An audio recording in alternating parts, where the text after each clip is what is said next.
The actions of Ling Lan's four-man group surprised Lin Zhongqing for a beat, but he was then overcome by a surge of joy. In all honesty, when he had greeted them, his heart was pounding, for he was afraid that Ling Lan and her group would just ignore his existence. Unexpectedly, Ling Lan and her friends were really headed in his direction. This made him suspect for a moment that he was in a dream. Lin Zhongqing's tenacity and perseverance had gained him the favor of the simple-minded organism Qilong. Afraid that his sharp-tongued mate Han Jijian would say something to hurt Lin Zhongqing, Qilong hurriedly called out, "Lin Zhongqing, why are you looking for us?" Naturally, Qilong's goodwill was felt by the perceptive Lin Zhongqing. With a grateful glance at Qilong, he said smiling, "I just wanted to tell classmate Ling Lan that I've found him a seat." Although Lin Zhongqing had been smiling at them all this while, it was normally just a polite facade, but this time, his smile seemed to be somewhat genuine. For the first time, Ling Lan felt that Lin Zhongqing actually looked pretty cute when he smiled. Han Jijian frowned slightly, and his originally cold expression became even colder. Meanwhile, Luo Lang sniffed, as if displeased at Lin Zhongqing's unnecessary action. It was true, though. A redcoat student would never lack for a seat. If they found a seat they liked, as long as the seat wasn't occupied by another redcoat student, they need only walk up to that person, and without having to say a word, the student dressed in a uniform of any other color would automatically relinquish their seat. Of course, Ling Lan's group of four would never do such a tasteless thing. The dining area was very large, so there would always be some seats open. They just needed to spend a little time looking, that's all. Lin Zhongqing was unconcerned with what Luo Lang and the others thought. Solicitously, he pulled out one of the chairs and said to Ling Lan, "Classmate Ling Lan, please sit here." Ling Lan looked at his slightly fawning face and thought back on that slightly sincere smile and felt her heart soften. So, she did not refuse, sitting on the chair he had pulled out. After all, Lin Zhongqing was just a 6-year-old child. Ling Lan, who was really a quirky Annie at heart, was truly unable to resist such a little kid. Seeing Ling Lan take a seat, Qilong and the others quickly chose a seat before them at random and sat down as well. Ling Lan's first ever concession to him was obviously a good sign. Suppressing the emotional upheaval within himself, Lin Zhongqing asked carefully, "What would classmate Ling Lan and your friends like to eat? Let me bring it over for you all." Bring and not buy. Lin Zhongqing very clearly articulated to Ling Lan and the others what his bottom line was in terms of service. Ling Lan cast a searching look at Lin Zhongqing. This child was just too artful with words and phrasing. He avoided offending them, but also didn't let himself be pushed into a corner. As long as this type of person got a chance, he would certainly become a commendable man. Ling Lan decided that she would give Lin Zhongqing that chance. She indicated for Lin Zhongqing to push his wrist communicator closer, and then used her own communicator to transfer some credits directly to Lin Zhongqing. Not much, just 240 credits, the exact amount to pay for 6 deluxe set meals. In this era, personal communicators not only could send and receive messages, but were also equipped with the ability to retain personal identification information, bank cards, and other miscellaneous services, truly providing multi-purpose convenience. 6 deluxe set meals, a double portion each for Qilong and I. Ling Lan pretended not to see Lin Zhongqing's stunned gaze, tonelessly listing out what they wanted to eat. Frankly, Lin Zhongqing could not be blamed for his reaction. Set meals were typically only chosen by children from the commoner families. Any child from a slightly better family background would basically order separate dishes, which had an overall better taste. Lin Zhongqing did not know that Qilong's and the others' credits had long ago been confiscated by Ling Lan on the first day of school. Since then, the communicators of the 5 of them, including Qilong, as well as the 2 girls always hanging out with them, had never contained more than 1,000 credits. Thus, their every meal changed from the luxurious spread of delicacies they began with to the current simplistic set meals, though these set meals were still of the deluxe variety. Even so, this was undoubtedly many brackets below what they were having before. Of course, this wasn't a baseless decision by Ling Lan. Through Little Four's research, they found that the food groups within the Academy's deluxe set meal could fully provide all the nutrition that the children needed. Even Ling Lan and Qilong, who had extraordinarily high metabolisms, were able to fuel their bodies sufficiently by eating a double portion of said set meal. Of course, Ling Lan would never tell Qi Long and the others that after she went home, she still had to supplement her diet with a gargantuan supper. It couldn't be helped. Ling Lan was a glutton to begin with, and on top of that, every night she would be tormented ceaselessly by instructor number 5, so her energy consumption was rather off the scales. Lin Zhongqing very quickly regained his composure, and he felt the stirrings of gratefulness within his heart. Was this Ling Lan and the others' strange way of preserving his dignity? He said nothing, only casting a brief complicated look at Ling Lan before nodding heavily and leaving to help them get their food. Looking at Lin Zhongqing's departing back, Han Jijian's frown eased slightly. With a hint of uncertainty, he asked, "Boss Lan, you seem to have some admiration for him?" Hearing this, Qi Long and Luo Lang turned to look at Ling Lan and waited for her answer. This would affect how they would treat Lin Zhongqing, whether he should be considered as a companion or not. The treatment would be completely different. Yes, I have some admiration for his tolerance. If we were to switch places, I don't think I'd be able to bend as far as he has. Carrying out one's responsibilities while tolerating shame was not something everyone could do. Even Ling Lan, with her 2 lives of experience, could not say for sure that she'd be able to endure it. Ling Lan's words caused Qi Long and the others to descend into a thoughtful silence. Lin Zhongqing's humility had made them forget that he was only 6 years old just like them. What kind of experiences had he lived through to have learned to be so tolerant? Right at that moment, the sounds of a commotion could be heard coming from not too far away. Ling Lan and the others all turned to look and saw a significant crowd surrounding a lone figure. Among those in the crowd were students dressed in red, as well as those dressed in uniforms of other colors, while the one being surrounded was definitely wearing bright red clothes. They seemed to be arguing, which greatly surprised Ling Lan and her group. After all, the hierarchy within the school was clear. Unless it was an uncompromisable conflict, the students in school uniforms of any other color would never challenge a redcoat student. For if they were caught by the school disciplinary committee, it wouldn't end well for them. "It's Lin Zhongqing," exclaimed Luo Lang in surprise. From his position, he could just see the profile of the redcoat student being surrounded. The ones surrounding him seemed to include some of our classmates. Han Jijian had also seen some familiar faces in the crowd, and his frown deepened. Although Lin Zhongqing was ranked lowest within their class, in last place, his popularity within the class was still pretty good. What reason could there be for him to be in a standoff with their classmates? "It's Li Yingjia's group," said Qi Long with clear dislike. Ever since Qi Long had helped Li Jinghong brush off Li Yingjia within the class, the two of them were constantly at odds. Every time they met, they couldn't resist exchanging a few barbed words. If one had to name Qi Long's most hated person within the academy, Li Yingjia would be it. Right now, in the first grade special class A, there was the incipient formation of 2 clear power bases. One of the power groups was Li Yingjia's. Having the prestige of being at the top of the rankings, he naturally drew a portion of the students to his side. Meanwhile, the other power group was Ling Lan's party. In contrast with Li Yingjia's abstract rank, the strength displayed by Ling Lan's one-move defeat of Lin Zhongqing was much more persuasive. Many students did not really acknowledge the legitimacy of Li Yingjia's ranking. After all, part of it was just based off interviews, and not truly earned through real battle with other students. This situation was very vexing for Li Yingjia, causing jealousy and hate against Ling Lan to rise within him. He believed that it was Ling Lan who was hindering his steps towards uniting the first grade special class A under his rule. After some thought, Ling Lan said, "Let's go find out what's going on." Lin Zhongqing was currently on an errand for them after all. It was the morally right thing to have a little concern for him. The 4 of them walked over to the scene of the commotion and heard the surrounding students in lively whispered discussion. After listening for just a moment, the 4 of them had gotten a rough idea of the situation. It turned out that when Lin Zhongqing was passing by Li Yingjia's group, he had been stopped by one of the lackeys dressed in white. The lackey had ordered Lin Zhongqing to go see Li Yingjia for a talk. Although Lin Zhongqing's family background was common, and he was in last place within Special Class A, he still had the pride of a redcoat student. How dare an insignificant white-coat student order him around with such a tone?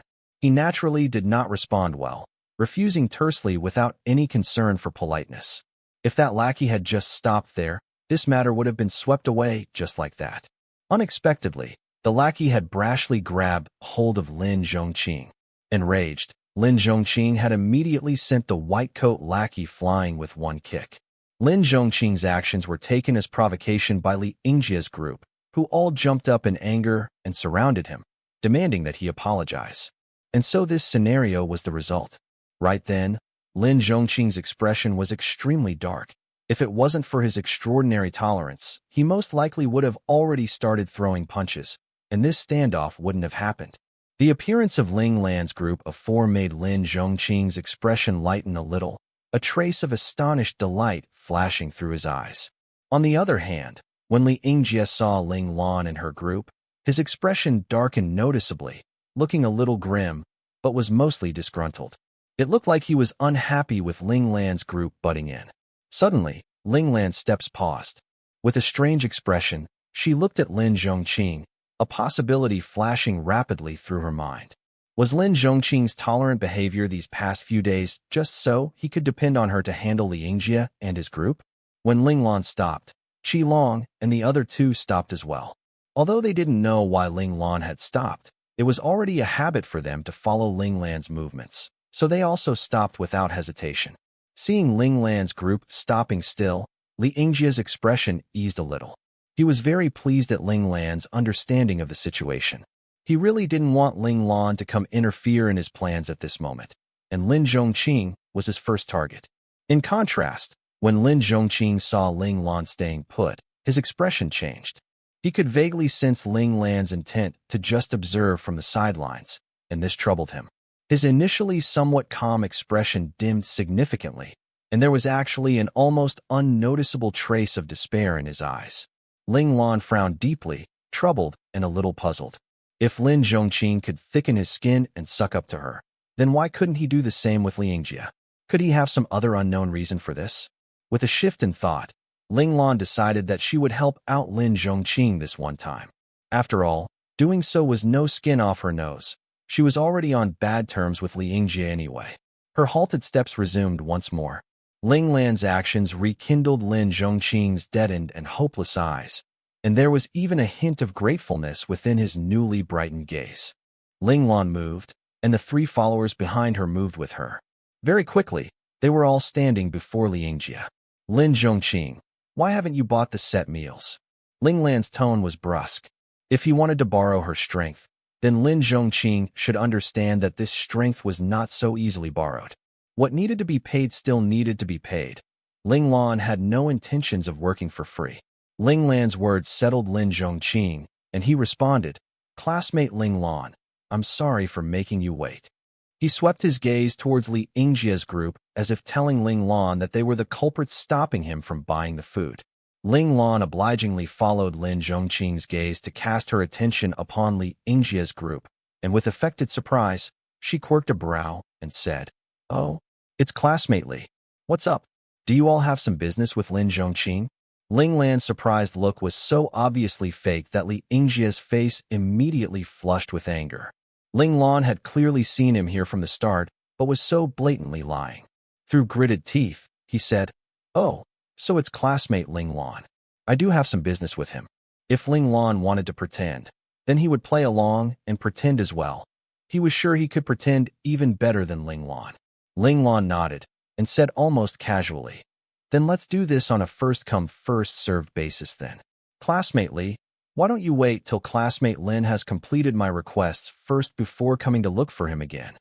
As if suddenly thinking of something, Ling Lan added, "A month later sounds about right." A little coyly, she continued, "Classmate Lin lost to me. You see, so no matter what, he needs to serve me for a month first. So sorry to let you down." Ling Lan's words almost caused Li Yingjie to spew blood. This was basically telling him that Lin Zhongqing was now under Ling Lan's protection. Li Yingjie could no longer maintain a friendly appearance. With a frigid expression, he said lowly, "Ling Lan, you're really going to oppose me now?"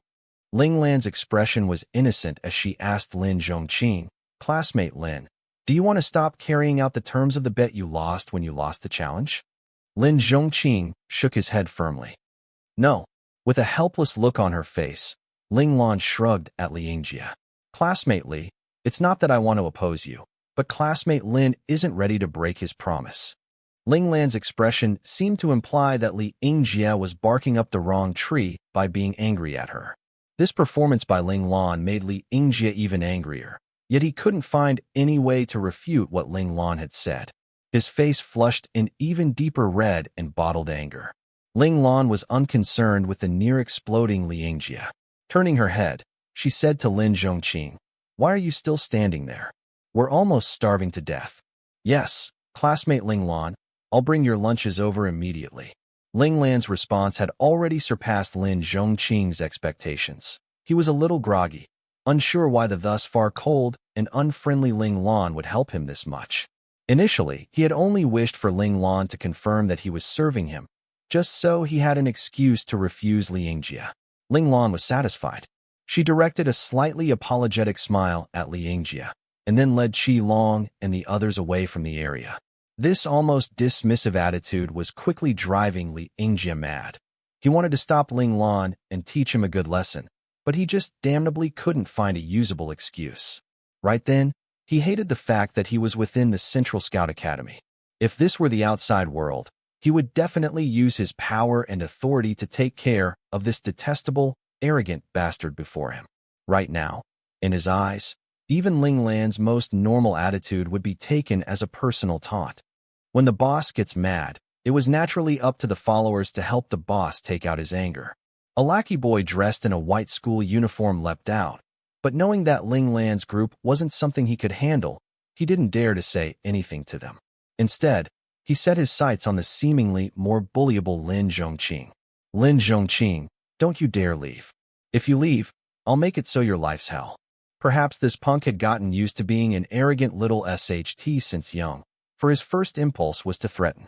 Thing was, his threat made all the watching students burst out into laughter, and of course, this laughter was filled with mockery.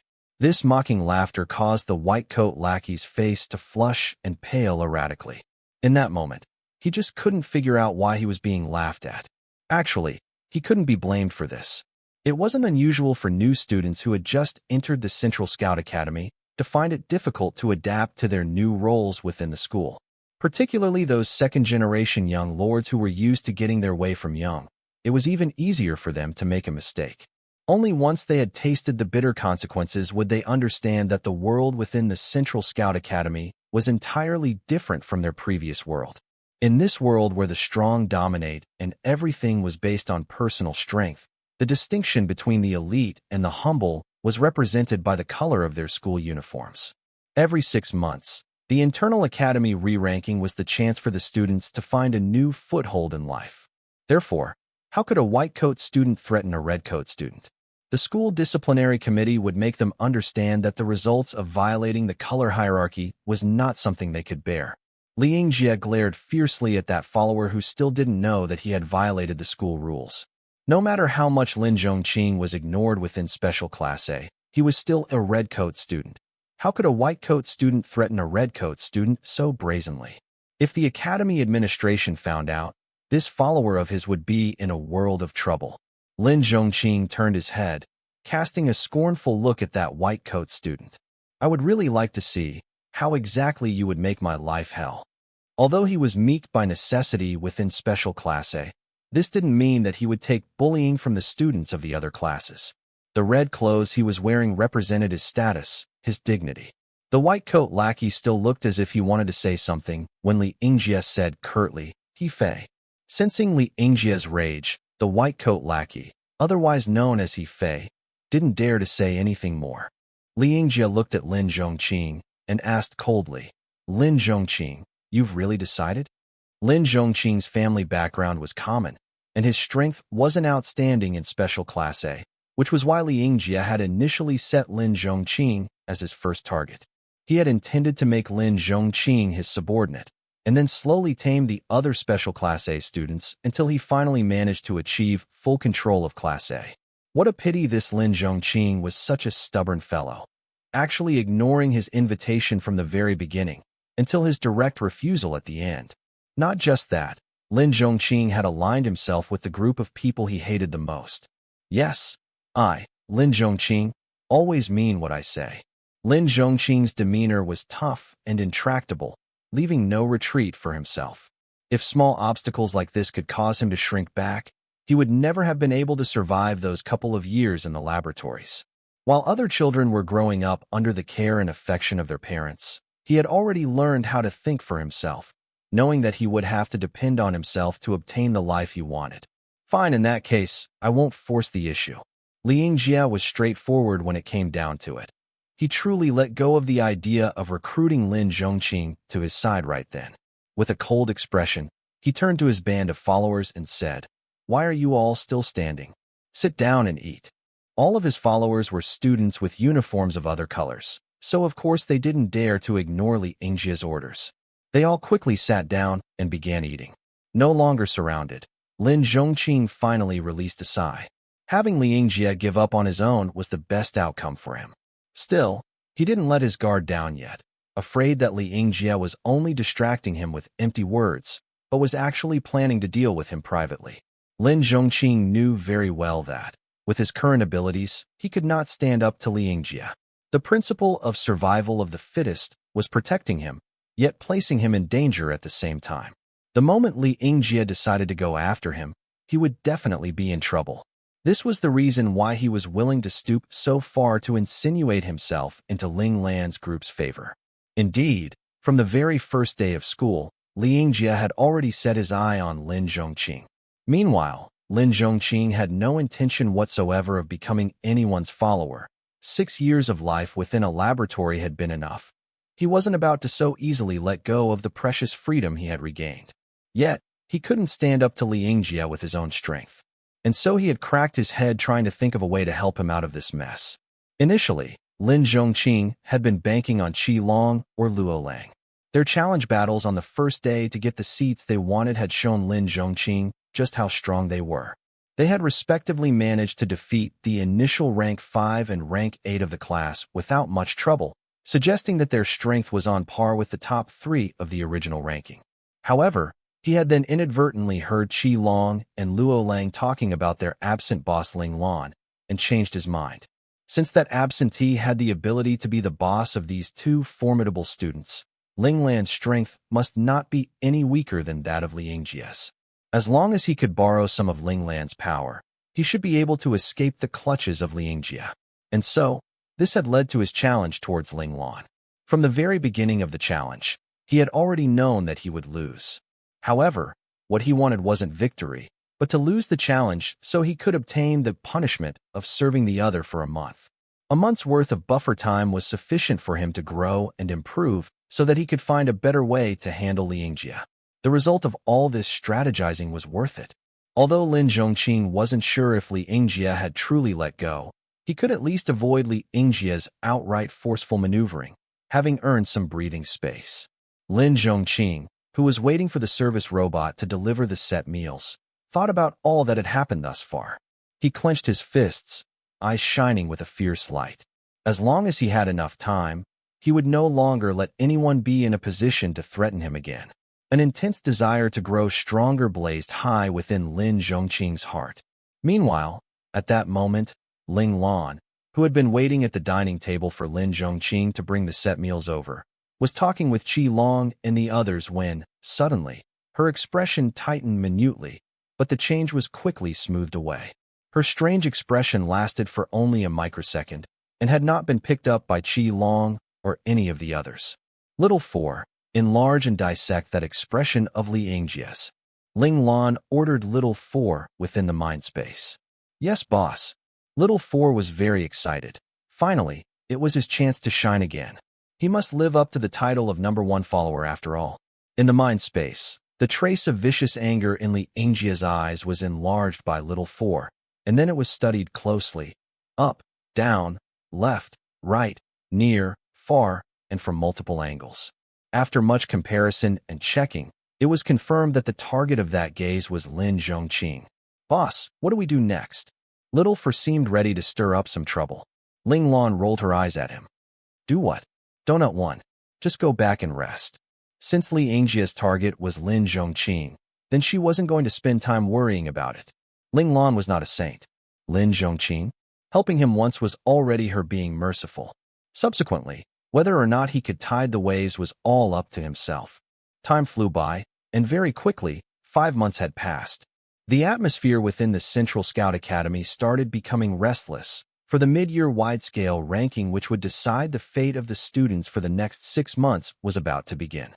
For the sake of doing well in this critical ranking, all the students in the Central Scout Academy were hard at work making their final preparations. Ling Lan had passed these past few months uneventfully, not standing out, but not being lost in the masses either. However, after Lin Zhongqing's challenge, Ling Lan hadn't fought with anyone else again. Even during physical combat class, when her classmates would spar with one another to improve, Ling Lan had also refused to fight. Of course, at the start, in the first month after school began, Ling Lan would still enter the combat hall to hold sparring practices with Qi Long, Luo Lang, and Han Jijian. But these practices hadn't gone on for long when, in one of the later battles, Ling Lan had lost control and seriously injured Qi Long by accident. After that incident, Ling Lan had adamantly refused to spar ever again, only allowing Qi Long and the other two to spar with one another. Honestly, it wasn't that Ling Lan didn't want to spar and exchange tips with her friends. She had her own considerations for this, because she had discovered that, when going through the number 5's most recent so-called ultimate training method, a strange fluctuation would appear in her spiritual power after every night of training she endured. As time went by and the nights accumulated, this strange fluctuation just got stronger and stronger. She had been constantly nervous, wondering what this strange phenomenon would bring, but no changes appeared in her daily movements, so she could only set the matter aside temporarily. But gradually, she realized that whenever she was fighting, especially when she entered attack mode, it was all too easy for her to descend into a bloodthirsty frenzy, and she would be filled with the desire to destroy everything in sight. In the beginning, she had still been able to contain this desire, so she thought that she was strong enough to overcome these negative emotions caused by the insane training. However, with the passing of time, she found it harder and harder to control the force of these negative emotions. She started having doubts, wondering if something had gone wrong with her spiritual state. After injuring Qi Long, Ling Lan finally understood. There was indeed something wrong with her. Her spiritual power had gotten out of control. Number 5, who was said to have driven countless talents insane, had similarly caused Ling Lan to develop a spiritual issue after tormenting her for a month. Thus, Ling Lan no longer dared to join in the fights. She was afraid that she would really kill Qi Long and the others next time. If that happened, it would definitely be too late for regrets. Qi Long and the others knew why Ling Lan refused to fight, so when other students challenged her, Qi Long and Luo Lang had stepped forward. They said that if the students wanted to challenge their boss, they would have to get through them first, as they were Ling Lan's followers. And there were those who really were skeptical whether they would follow through. But when the third ranked of their class put forth his challenge, Qi Long had immediately stepped in to accept on Ling Lan's behalf. This time, the challenge was again set as an open arena battle, drawing the attention of the students of the Central Scout Academy. School hadn't started for long, but the first grade Special Class A had already requested for an open arena battle twice. This gave the upper grade seniors the uniform impression that this year's new students were certainly a violent lot. Of course, this also increased their anticipation for the upcoming mid-year rankings. Would the rankings of the first grade Special Class A change drastically? If that really happened, it would likely establish a brand new record within the academy. Mind you, in the past, the rankings of Special Class A had always been pretty much stable and unchanging. Qi Long and that third-ranked boy had fought bitterly for an hour, the battle dragging on till the very last moment. In the end, Qi Long's will proved to be stronger, and his stamina was better, and he successfully defeated his opponent. This result made the initially restless students shut up completely. Think about it. Even the third-ranked had lost. If anyone else wanted to challenge, they had better weigh their own capabilities once more before doing so. Qi Long's reliable performance helped Ling Lan earn several months of peace, which also gave her time to resolve the troublesome issue of her out-of-control spiritual state. But as the mid-year wide-scale ranking loomed ever closer, the originally calm Ling Lan began to get agitated because she had still not been able to find a solution to her problem. When the mid-year ranking tournament arrived, she would no longer be able to refuse the challenges of her peers, unless she chose to give up on her results and leave the special class to become a regular class student. This was a result that Ling Lan could not accept. After knowing what it meant to be in Special Class A and having experienced all its myriad benefits, Ling Lan wasn't so stupid as to let it go. That's right, Ling Lan really didn't want to stand out too much, but she also didn't want to become a weakling. She still wanted to be in control of her life and become a truly free person. "I must solve this problem," said Ling Lan, clenching her fists tight. Ling Lan knew very well that if she didn't resolve this issue, she would not be able to fight. The Central Scout Academy would never condone the existence of a homicidal maniac. Her loss of control was already at a rather severe stage. Now, whenever she fought, blood would flow like a river, and corpses would litter the ground. She could still clearly remember how she had failed in the most recent mission given by the learning space. This time, the mission she had received had been to rescue a hostage.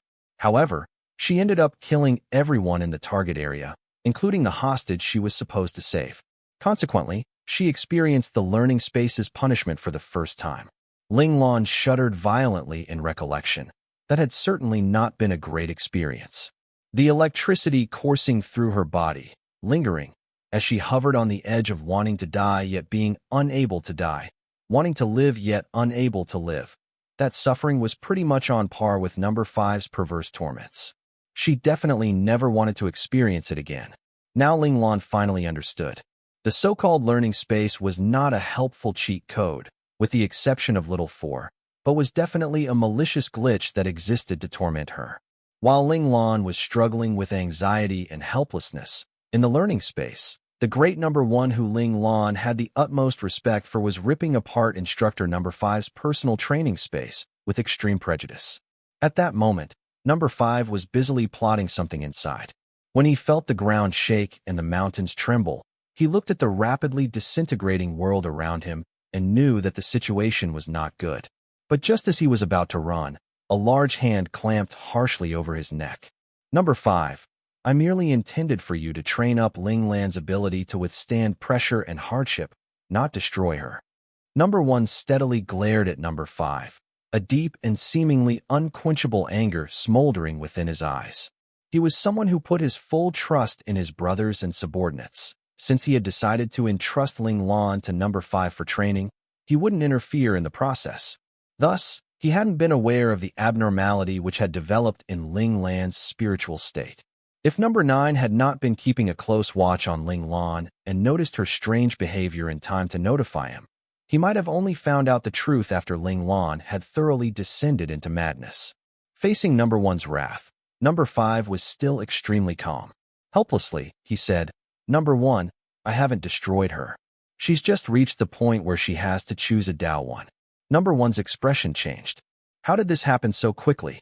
My initial estimate was that she would only reach this stage for years later." Recalling something, number 1's expression turned frigid. With mounting anger, he asked, "Number 5, did you break the agreement you made with me and used your extreme hell training method?" Number 5 laughed, and his eyes were full of satisfaction. With that, number 1 understood everything. Overwhelmed with rage, he no longer held back, instantly slamming number 5 violently into the ground. With a resounding BM, number 5's training space was once again sent shuddering. Number 5's entire body had been slammed deeply into the ground, and only his face remained exposed above ground. This force wasn't easily borne. Number 5's expression was gruesome. The tearing pain didn't allow him to maintain his smile any longer. However, number 5 was unwilling to admit his loss just like that. He forced the corners of his lips to twitch into a smile and said, "Number 1, don't blame me. Who asked Ling Lan to be such a great piece of material? Originally, I really hadn't thought of using that method, but every time I set an outrageous mission for her, she still managed to ride it out. You just don't know how every time she completed a mission, I would get that much more excited." Even more unexpectedly, in half a month's time, besides the extreme hell method, she had already worn out my bag of tricks. All my insane training torments had been overcome by her. Number 5's expression turned a little wild. "That resilience, it's abnormal. I've never encountered anything like it before." And so I became reckless with emotion. So, you broke the rules and let her into your extreme hell training method for training. You didn't know that doing so would destroy her, said number one with profound heartache. Ling Lan was the first person he had truly wanted to cultivate as an inheritor, but unexpectedly, due to his carelessness, she was on the brink of being destroyed by number five. He, who had never regretted anything before, actually felt the stirrings of regret in this moment. No, I didn't destroy her, number one. Did you know? She really passed it, the extreme hell training method. She's the only one who passed it and kept her mind. She has only become caught up in the confusion of Tao. The more number five spoke, the more excited he became, and his face was brimming with the fervor of success. Passed? You said Ling Lan passed. Number one couldn't believe it. Yes, she passed. The only regret is that she actually couldn't find her Tao. Number five's face was filled with regret. In his visualizations, anyone who managed to pass the extreme hell training method, as long as they came out with their mind intact, would become a strong fighter possessing Tao. But Ling Lan was an oddball. She passed with a clear mind, but was unable to find the Tao that was right for her, and thus descended into chaotic confusion. How did this happen? Number one was also confused now, since he had faith in number five's deductions. I suspect that it's because she doesn't have a purpose to become strong. Number five's expression was a little strange. After spending these past few months with Ling Lan, he had gotten a vague sense of how Ling Lan thought. Ling Lan's thoughts were contradictory. She wanted to become a strong person, yet she didn't want to stand out and be burdened with too much responsibility. Even more emphatically, she didn't want to be weak, unable to control her own destiny. As a result of these contradictions and doubts, although Ling Lan's spiritual power had already arrived at the doorstep of Tao, its weight was not substantial enough to push open the door to enter a more profound realm. For context, it should be known that once a person grasped the power of Tao, all aspects of their abilities would improve on a vertical axis. In future, regardless of what they wanted to do or learn, their progress would certainly cover 1,000 miles in one day too. Things that would have taken them 10 years to learn before would very likely take them only 2 to 3 years to master. What Tao do you think she's most likely to enter? Number one's expression was grim as he asked this. Number five was the most familiar with Ling Lan's condition. Number one needed to understand more, so he could figure out how to help Ling Lan choose the right Tao. Killing Tao.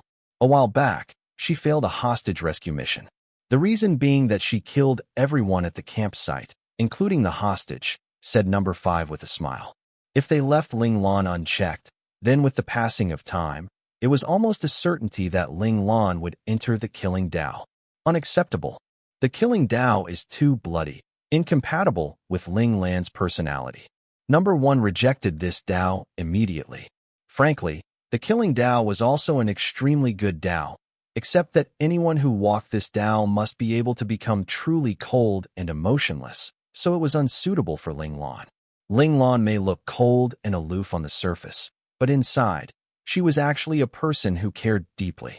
This was why she was willing to pretend to be a boy for Lan Luofeng's sake, and go through all the accompanying troubles. It was also the reason why when Qi Long and the others had stuck to her and insisted on calling her boss, she had decided to just give in. It was why even when she knew Lin Zhongqing was just using her, Ling Lan had still chosen to help him out. The demonic Tao is also a possibility, choked out number five amidst laughter. He actually knew well that Ling Lan was very against the killing Tao, so it was highly probable that her heart would become troubled and conflicted, resulting in an internal demon. If the internal demon managed to fully develop, Ling Lan would have no other choice than to walk the demonic Tao in the end. Number one threw a cold glare at number five, causing his exposed head above ground to break out in a cold sweat. He received number one's meaning loud and clear. It was obvious that number one hated his recklessness, which had resulted in this internal demon forming within Ling Lan, which may force her onto a path that number one found distasteful. According to number one's original plans, for years later, Ling Lan would very naturally enter the gates of Tao. Then, she would have been able to smoothly transition into the problem-free sovereign Tao, or perhaps the sage Tao. This was the Tao that number one had intended for Ling Lan, for it was the broadest and most straightforward of Taos. Unfortunately, number five had interfered. Although he had managed to push Ling Lan to the gateway of Tao within a terrifyingly short time, because Ling Lan's spirit wasn't ready yet, she was now plagued with a host of problems. Looks like Ling Lan needs to find her personal reason for becoming strong as soon as possible. But who can help her? Number 1 sighed. He wasn't good at handling this sort of psychological issues. I'll go. A clear voice rang out from behind Number 1. Number 9 appeared, her sweet face filled with killing intent, and the gaze she directed at Number 5 was almost heavy enough to kill. Number 5 raised his head to look up at the sky, pretending that he didn't see anything. Right now, he simply didn't dare to annoy Number 9, who was in full protective Tiger Mum mode. Number 1's expression eased, and he said, "All right. Number 9, I'll leave Ling Lan to you." Number 9 nodded and quickly disappeared. Only then did Number 5 smile bitterly and look back. Finally, she's gone. Number 1, can you let me out now? Number 1 stared at him coldly, and then stomped firmly right on top of his head, sending him straight into the ground, so he was truly buried alive. Then, Number 1 immediately disappeared from Number 5's training space. Not too long after, Number 5 miraculously resurfaced from within the earth. His expression was at ease as he said cheerfully, "So not just Number 9 has developed feelings, even Number 1 is affected, becoming more and more human." The experiment this time was very successful. Ling Lan truly possesses the ability to influence intelligent bioentities. The only thing left is whether this ability is beneficial or harmful to us intelligent bioentities. Still, it's really dangerous for Ling Lan this time. Did I really go overboard? If something really happens to Ling Lan, then wouldn't I lose a lot of entertainment? There's no other material with such resilience, capable of withstanding every single one of my newly developed training methods. Yes, looks like I'll have to think of a way to help her overcome this crisis. Number 5 was deep in thought. At this moment, he was completely unaware that he, who had never cared for whether a material lived or died, was actually worrying over Ling Lan. Ling Lan had just lain down when she felt her consciousness being forcefully dragged once more into the learning space. However, Ling Lan was now used to this. After all, the instructors in the learning space all just loved to contact her this way.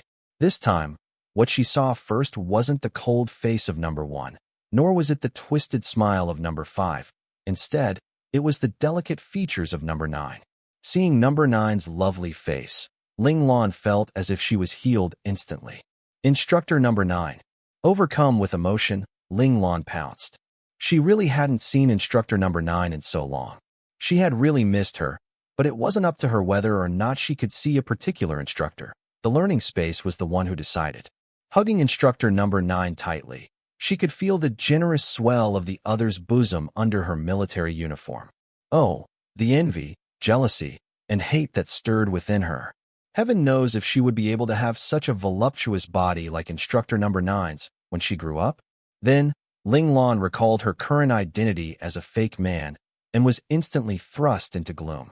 She had overheard her mother saying before that, once she hit puberty, she would need to be injected with blockers to prevent her body from secreting too much estrogen. In other words, if she could not reclaim her female status, then she would be destined to be just like how she was in her past life. Flat as an airport runway 1. Number 9 looked at the emotional Ling Lan, and her heart was filled with fluffy feelings. It truly had been a while since she last saw Ling Lan, and she had missed her just as much. However, Number 9 was still Number 9 in the end. Her emotions were only visible for that short moment before she regained her usual cool and aloof appearance. She patted Ling Lan's shoulder before letting go, and then asked calmly, "Ling Lan, is something wrong with your spiritual self?" At this question, Ling Lan bowed her head dejectedly. Instructor Number 9, so even you found out about it? Yes. Strange fluctuations appearing in your spiritual self. As an inhabitant of your mind, of course I can sense it. Number 9 explained why all the instructors knew.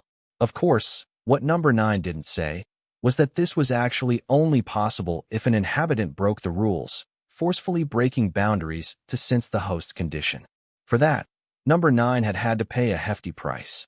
This was the learning space's restriction upon the inhabitants, as well as protection for the host. If Number 9 wasn't so concerned that Number 5 would break Ling Lan, she wouldn't have committed this violation. Seeing Ling Lan in such low spirits, number 9 was anxious. Not one to beat around the bush to begin with. She went straight to the point and asked, "Do you know why this situation is happening?" Ling Lan thought about it for a moment, and then replied uncertainly, "Is it because instructor number 5's training has created some negative emotions, which then influenced my emotional balance?" "No, that's not it," number 9 denied firmly. Seeing number 9 reject the reason she had thought was behind all this, Ling Lan was even more confused. "If that's not it, then what is it?" "It's your heart. It's filled with doubt and uncertainty." Number 9 announced the answer directly. Huh. Ling Lan hadn't expected this answer. Could doubt and uncertainty cause her spirit to twist so much that she would lose control? Ling Lan's first instinct was disbelief, that number 9 was just joking with her. But seeing number 9's steady gaze, Ling Lan could not be sure. "Ling Lan, although I do not know why your tolerance is so extraordinary, almost aberrant, it is why you were able to withstand all the tests and torments set for you by number 5. This has made your spiritual power grow very strong, very rapidly, to the point that you've even touched upon the gates of Tao." Tao? Ling Lan was even more bewildered.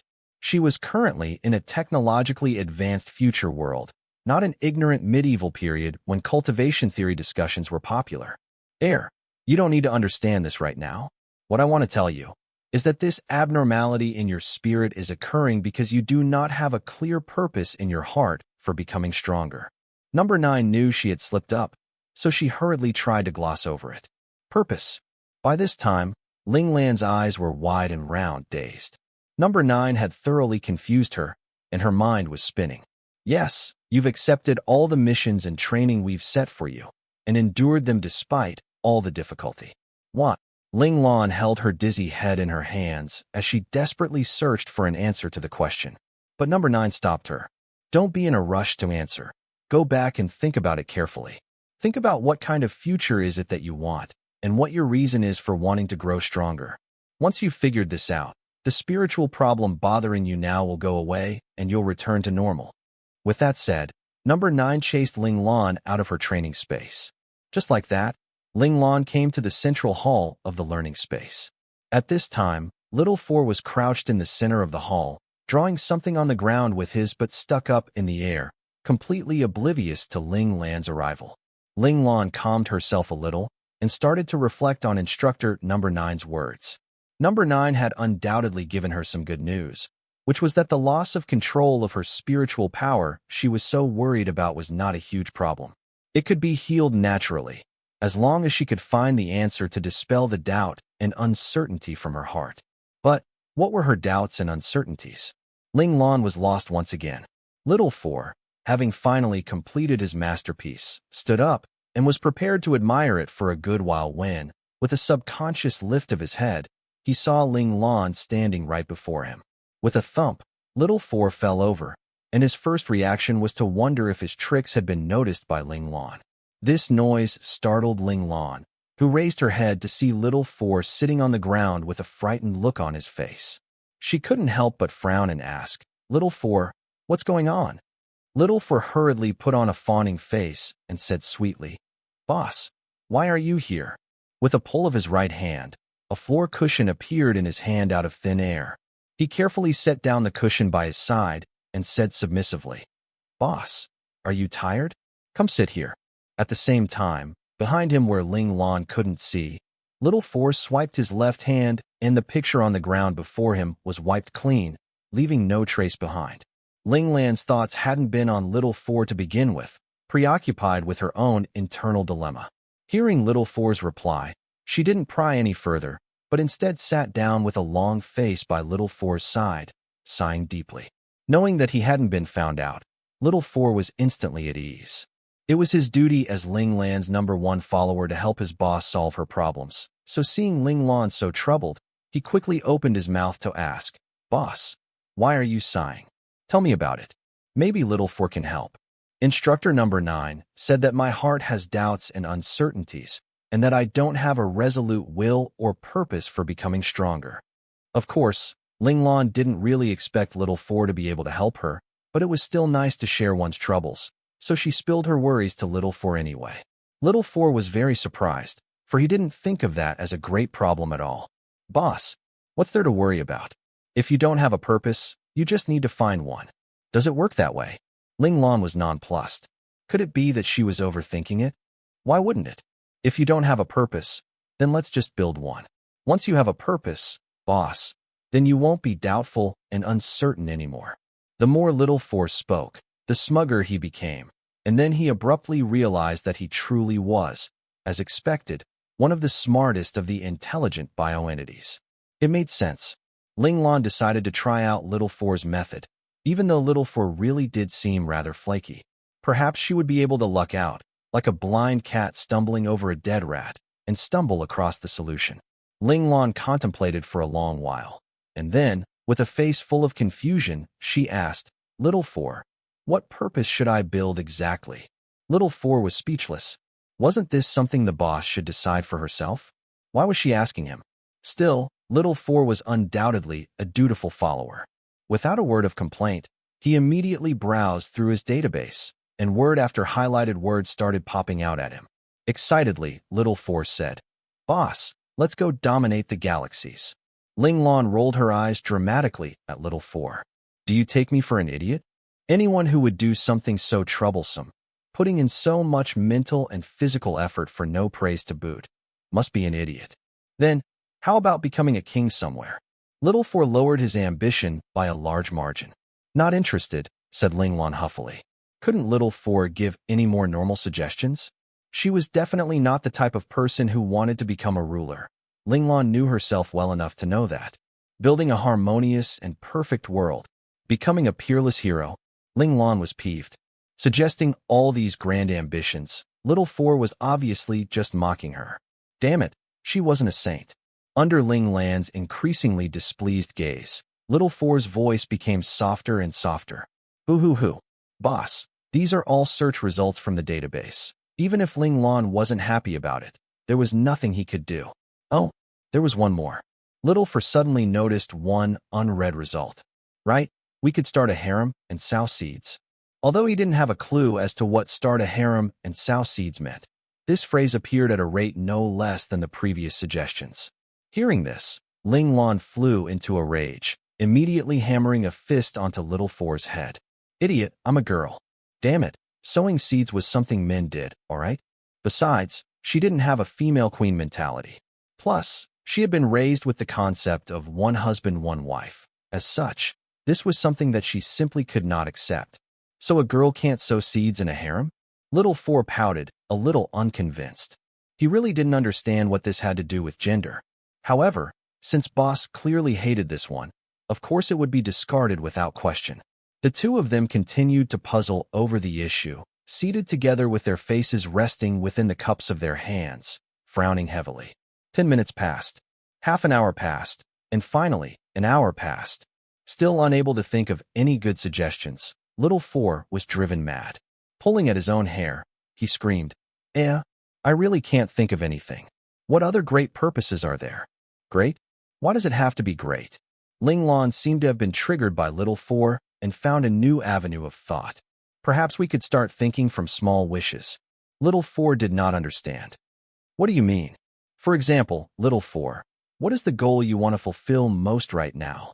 Hearing this, Little Four puffed out his little chest and said, I want to be Boss's #1 follower. Ling Lan's was speechless. Didn't he have any slightly more ambitious thoughts? Besides, she had already declared him her #1 follower. Why was he still so caught up in this issue? Little Four seemed to have gotten the point, though.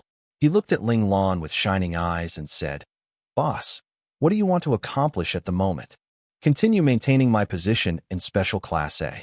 Ling Lan's response was quick and without hesitation. This was truly what had been bothering her most recently. Maintain? Don't you want to be first?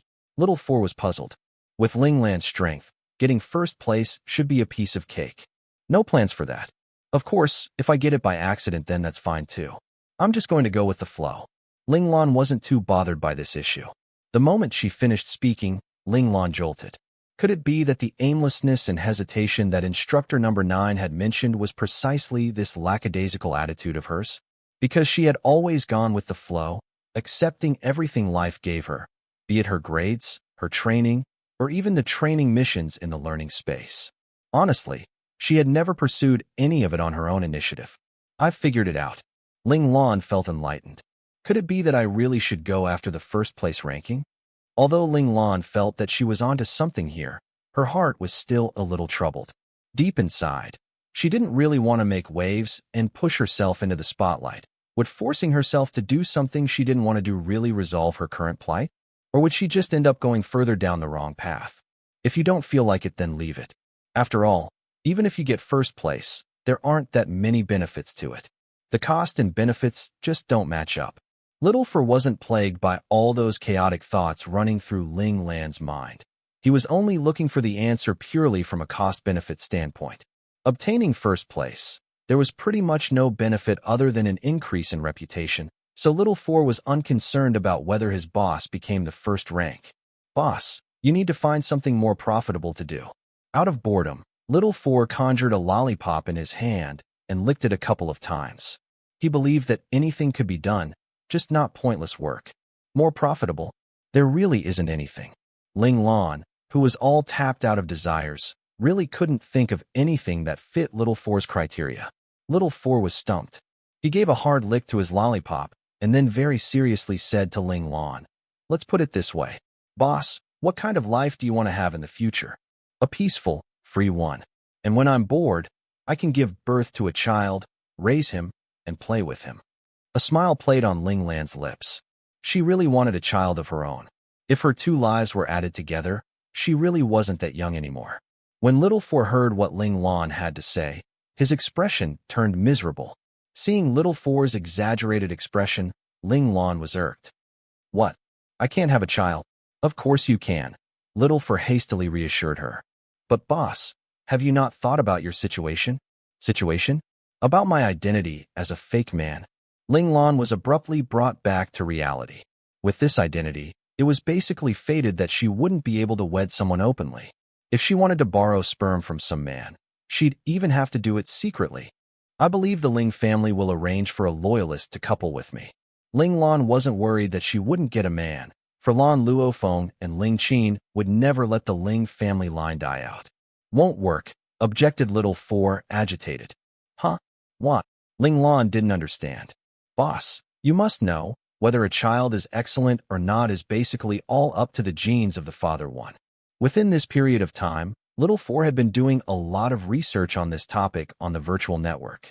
"Ah, so this means that no matter how great my genes are, it's useless?" Ling Lan was incensed. She would be the one giving birth to the child, but whether or not the child was excellent had nothing to do with her. That was just preposterous. Regretfully, Little Fur said, "Of course, if the mother's genetics are better, the child will be even more outstanding, but the main load is still on the father. If the father's genetics are weak, the child's birth stats are almost guaranteed to be weaker. In other words, if I want my baby to be more outstanding, I cannot just find some random man." Ling Lan gnashed her teeth. What kind of heredity is this? Why make the father's side so important? With schadenfreude too, Little Fur said, "That's right, boss. With my current circumstances, it's impossible to freely date a strong man, get married, and have kids." Ling Lan finally understood the meaning behind Little Fur's exaggerated expression. Of course, if Ling Lan didn't care for the stats of the baby, then all this wouldn't be a problem. However, Ling Lan was definitely a responsible mother. If she could let her baby be more outstanding, she would definitely not let her own baby take the lesser option. "Is there really no way to resolve this?" asked Ling Lan with a frown. She didn't believe that. No matter what, she would have a baby. No matter how difficult the process was, she would still accomplish it. This was all she wanted to do in this life. There is 2 ways. Little Fur was as reliable as ever, directly coming up with 2 options for Ling Lan. Number 1, rob the Federation's sperm bank. "I believe there will be lots of strong men's sperm kept there." Little Fur's words made Ling Lan's eyes light up, but his next words made Ling Lan's face fall. "However, you'll need to defeat the Ace Mecha Squad stationed there. Rumor has it that the leader is an Imperial operator. As a reminder, an Imperial operator is just 1 level below a God-class operator. For you to successfully steal the sperm from the bank, you'll need to have the capability close to that of a God-class operator. Otherwise, you'll be going in alive and coming out dead." And the other way? Ling Lan decisively discarded this option. She only wanted to have a kid, not seek death. Find a random strong man you like, push him down, and just have your way with him, said Little Force savagely. Ling Lan wanted to facepalm. Damn it, these two methods were just not something a normal person could do. I recommend you pick the second option. Going up against one strong man will definitely be easier than going up against a team of strong men, suggested Little Four considerately. Little Four's words didn't make Ling Lan's expression turn any better, because raping a strong man was definitely not an easy thing. Of course, you could also try seduction. If a strong man is willing to take a romp under the sheets with you, boss, then you wouldn't have to worry anymore. Little Four smiled in satisfaction, thinking that this suggestion of his was just amazing. Idiot. Ling Lan knocked Little Four's head exasperatedly. Which man would willingly romp under the sheets with another man? Unless he was bent. But if he was bent, then she wouldn't be able to take it, because ultimately, she was still female. No? Then boss, you'll just have to do it forcefully, said Little Four regretfully. Forcefully, eh? Looks like I'll have to become even stronger, or else I won't be able to overpower the other. Ling Lan racked her brains and found that what Little Four said made sense. For the sake of giving birth to an outstanding baby, she just had to break past her limits. Yup. Good luck, boss. You'll need to work harder from now on, or else you won't be able to raise an outstanding child. Little Four gave Ling Lan his encouragement. Suddenly, Ling Lan found that all her suffering at the learning space's hands was not meaningless. It would make her stronger, making it easier for her to achieve her goals. A child birthed by me, Ling Lan, must be the most excellent one. Ling Lan's eyes no longer held any trace of doubt or uncertainty. No one would be able to stop her from carrying out her resolution to give birth to an exceptional child. In that case, I must become the strongest so that I will have a greater range of selection. Because of this simple wish, Ling Lan stepped onto the path of the strong, no longer lost. It wasn't long before the mid-year wide-scale rankings were finally here, and the theoretical exams for various subjects were the first to be held. Ling Lan was very confident regarding these exams. She always had a great memory, and now she also had the ultimate cheating machine, Little Four, so it was almost impossible for her not to get full marks. However, Ling Lan soon found that she had celebrated too soon. Any child who could enter Special Class A was no simpleton. Their IQs were all terrifyingly high, as proven by the publicized scores on the digital bulletin board. Almost all the Class A students scored full marks, with the exception of a few kids who lost 1 or 2 marks out of carelessness. Alright, so only 2 students didn't get full marks, and one of them was Qi Long. Furthermore, he was the one who had the most marks deducted, 1 mark each for 2 subjects, tragically putting him in the last place of Special Class A, which Qi Long felt was a great loss of face. There was no helping it. His brash and forthright personality made it impossible for him to be as detail-oriented as Han Jijian and Luo Lang. Lacking the patience to check his work, he could only lose marks. Luckily for him, he only made minor errors in 2 subjects. Based on Han Jijian's pre-exam prediction, Qi Long would have at least lost marks in 3 to 4 subjects. Meanwhile, the other student had only been deducted 1 mark. But that 1 mark was enough to drop him below rank 100. For among the children of the other classes, there were more than a few who scored full marks as well. Of course, Qi Long, who had been deducted 2 marks, was no longer even within the top 200. One could clearly see just how intense the competition was within the academy. Of course, the current rankings were only temporary. The final rankings were still pending on the combat results, for that was where the real test was. The Central Scout Academy placed the highest priority on combat arts. As long as you defeated everyone, even if your theory grades were average, you would still be the uncontested number 1 of the Central Scout Academy. Of course, the theory grades were not unimportant, for the combat exams were held under an elimination system. The children who were eliminated would be given their final rank based on their theory results.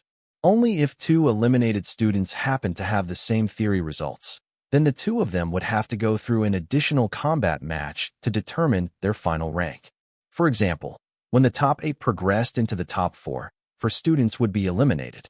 Based on their theory grades, the one with the highest score would automatically be ranked 5th, and so on and so forth. In the situation where same scores appear, like say the 5th and 6th place had the same theory marks, then the 5th and 6th would have an additional fight to determine the actual 5th and 6th places. If this happened with the 7th and 8th, it would be the same thing, where the 7th and 8th would battle to confirm the 7th and 8th ranks. If the 6th and the 7th had the same theory grades, then the 5th rank and the 8th rank would be confirmed first, and then the 6th and 7th would battle each other to determine the true 6th and 7th ranks. Therefore, the theory results were not very important for the winners, but were crucial for those who failed. At times, the difference of just one theory mark could spell the difference between heaven and earth. And so, the much-anticipated ranking tournament officially began within the combat hall of the Central Scout Academy. Because this was the combat ranking battles held every 6 months, all the arenas in the combat hall were opened. The options for closed battles were removed, so all the battles could be displayed openly for public viewing. The students could choose to spectate in person or watch a live broadcast of all the arena ranking battles from their dorms. The ranking battles were fought on an elimination system. The 10 grades of the Scout Academy were split across approximately 3,000 arenas. On the first day, those participating in the ranking battles were just the regular class students. The winners would then move on to the second day to battle the merit class students. On the third day, the Special Class B students would officially join in, while Special Class A would only take part on the fourth day. These few days, Ling Lan had just stayed put in her own villa. She told the others that she was meditating to center herself, but in truth, she was actually entering the learning space and making full use of the time she had left to resolve the problem of her loss of spiritual control. Ever since she had confirmed her desire to have an excellent kid as her purpose for becoming strong, when Ling Lan had once again accepted a bloody mission from the learning space, she actually found that she would no longer lose herself like before when she entered combat mode. She could retain a little of her awareness now. Though this duration was short, it was still undoubtedly a good sign, giving Ling Lan hope that she would be able to regain full control of herself. Ling Lan was glad that she had the learning space. The ranking battle was almost here, so there wasn't much time left in reality, but her time could be considerably extended within the learning space. Without any hesitation, Ling Lan had taken the initiative to ask instructor number 5 to extend the time within the learning space to the maximum so that she would have sufficient time to resolve her problem. She knew that this decision would also extend her time of suffering under instructor number 5's hands, but in order to accomplish her objectives, Ling Lan no longer feared anything. Number 5 was extremely receptive to Ling Lan's request for further self-torture and had agreed without question. After 3 years' time which had been prolonged by the learning space, of bitter suffering, Ling Lan regained her sobriety bit by bit. Finally, she succeeded in mastering her self-control within the time limit. Moreover, due to the additional torments she had endured within this period of time, her heart had become unbelievably strong, and her spiritual power had become extremely solid.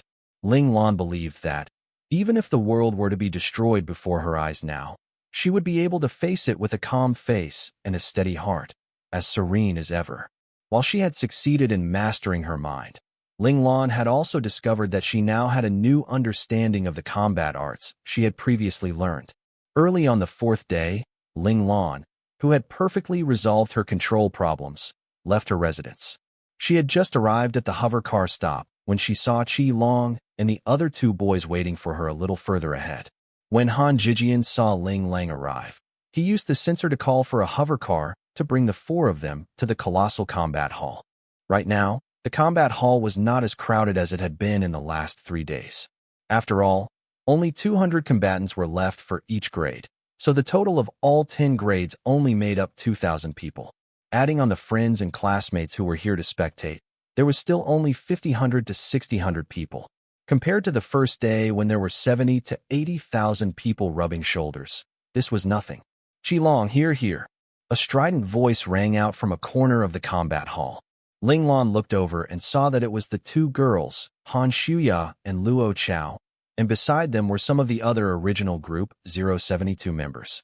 Luo Lang was very excited and was the first to rush over while Qi Long, who had been called for directly, naturally went together with Luo Lang. Ling Lan and Han Jijian shared a smile, and then slowly walked over as well. The female dormitory where Han Shuya and Luo Chao were staying was on the opposite end of Qi Long and the other three's dorm, so it wasn't very convenient for them to meet up anywhere else but here in the combat hall. You all came too. Ling Lan nodded in greeting to the others. Yup, we've all been lucky enough to squeeze into the top 200. Li Jinghong was the one who spoke up. As a member of the merit class, he was thrilled to make it into the top 200. It should be known that there were 2,000 students in the merit classes.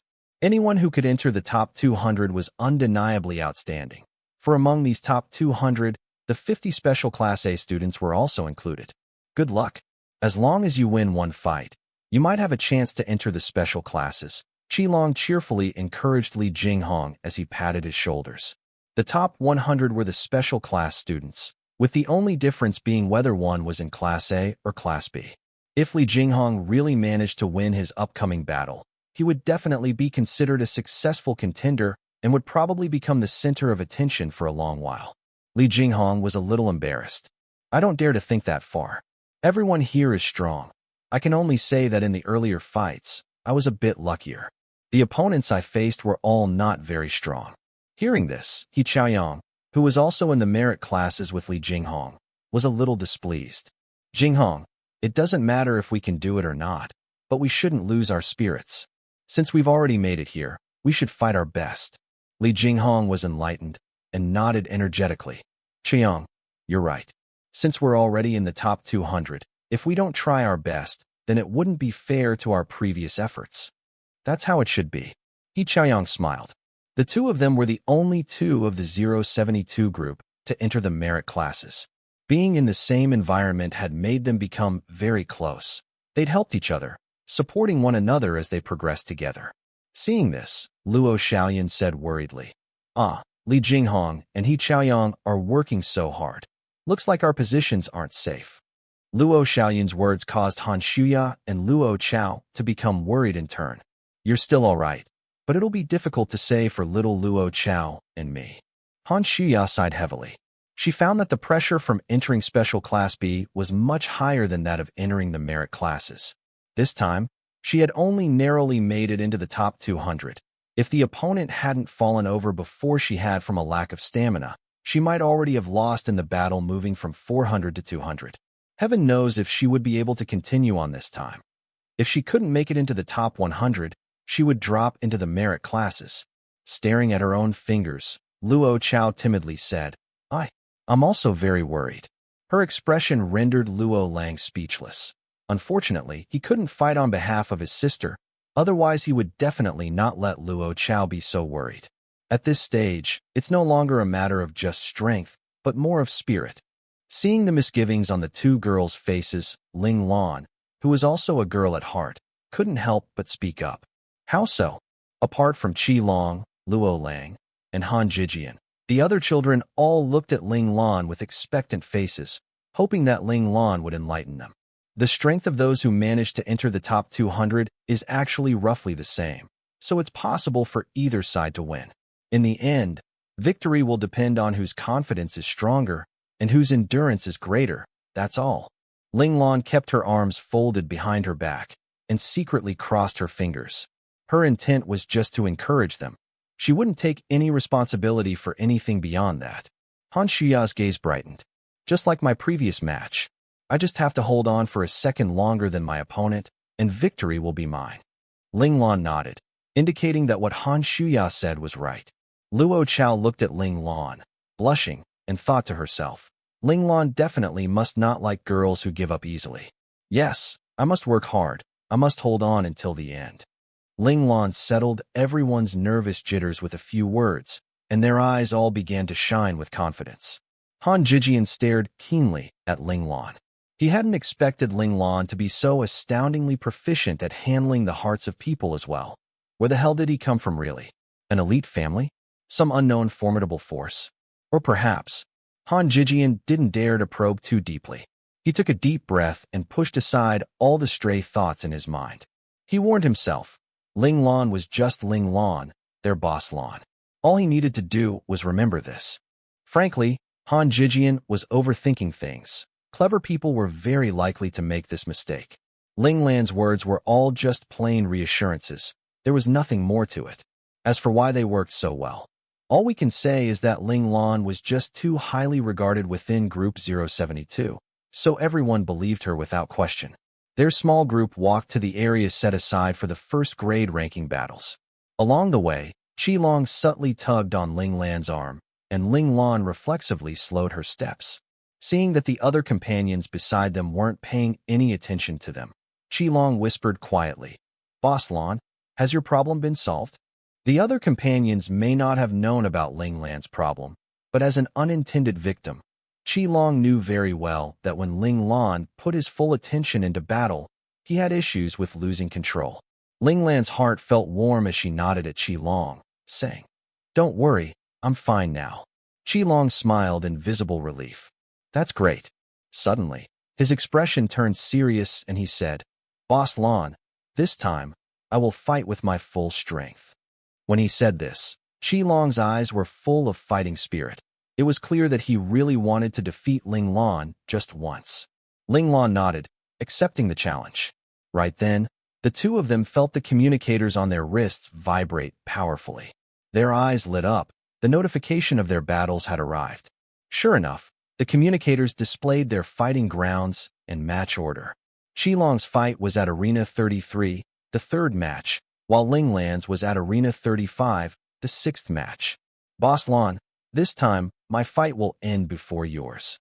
Qilong was very excited. This way, he wouldn't miss out on watching Ling Lan's fight. Their other companions had also received their respective notifications. Several of them were browsing through their notifications when Han Shuya abruptly yelled, why is my battle the first match?" I'm not mentally prepared yet." Luo Chao hurriedly consoled her, saying, "Mine's not much better. I'm fighting second." Me too, Luo Xiaoyan and Li Jinghong yelled out at the same time.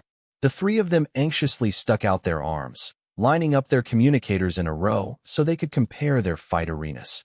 When they found that they weren't assigned to the same arena, the three of them let out a breath of relief. Luo Chao in particular was patting her chest lightly, trying to calm her pounding heart. Everyone's luck was pretty decent. They didn't have to fight amongst themselves from the start. None of them wished to fight one of their own companions and send the other out. Both Qilong and Yuan Yuyun were up for the third match, but just like the others for the second match, they were at different arenas. Han Jijian and He Chaoyang were up for the fourth match, again at different arenas, causing all of them to sigh in relief. Luo Lang was up for the fifth match, while Ling Lan was up for the sixth. Although they didn't know if there was a seventh match or more after that, this was the best arrangement possible for Ling Lan's group. The knowledge that the strongest Ling Lan was going up last was an intangible source of inspiration and mental support for them. The first up was Han Shuya. The first match was at Arena 32, and she was up against a chubster from the merit classes. The fights arranged by the academy were never dictated by luck. The students from the special classes would be fighting against those students from the merit and regular classes who had battled their way up. So if those students wanted to rise up beyond their station, they would have to defeat a special class student fair and square. The two chubby kids standing together on the arena stage made for a humorous picture. Han Shuya, in particular, had a strange quirk. She liked to chew on jerky during battle, so her chubby cheeks were forever bulging, just like an eating hamster. Of course, only Ling Lan felt this way. The other companions were all watching Arena 32 anxiously, waiting for Han Shuya's battle results. They became superstitious at this time, hoping that Han Shuya could bring back the first win and bring them all luck. Han Shuya didn't let them down. The chubster across her didn't give Han Shuya too much trouble. Not long after the fight began, Han Shuya caught onto one of the opponent's careless mistakes and threw him to the ground. Before the other could climb back up, Han Shuya barreled right at him like a mini torpedo. A heavy BAM of impact made Ling Lan and the others observing gasp in sympathetic fright, teeth aching. Sure enough, the little chubster was utterly stunned by Han Shuya's heavyweight blow, allowing Han Shuya to sit on him without much resistance. Wherefore she began pummeling him left and right. The teacher refereeing the match couldn't help but break out into a cold sweat.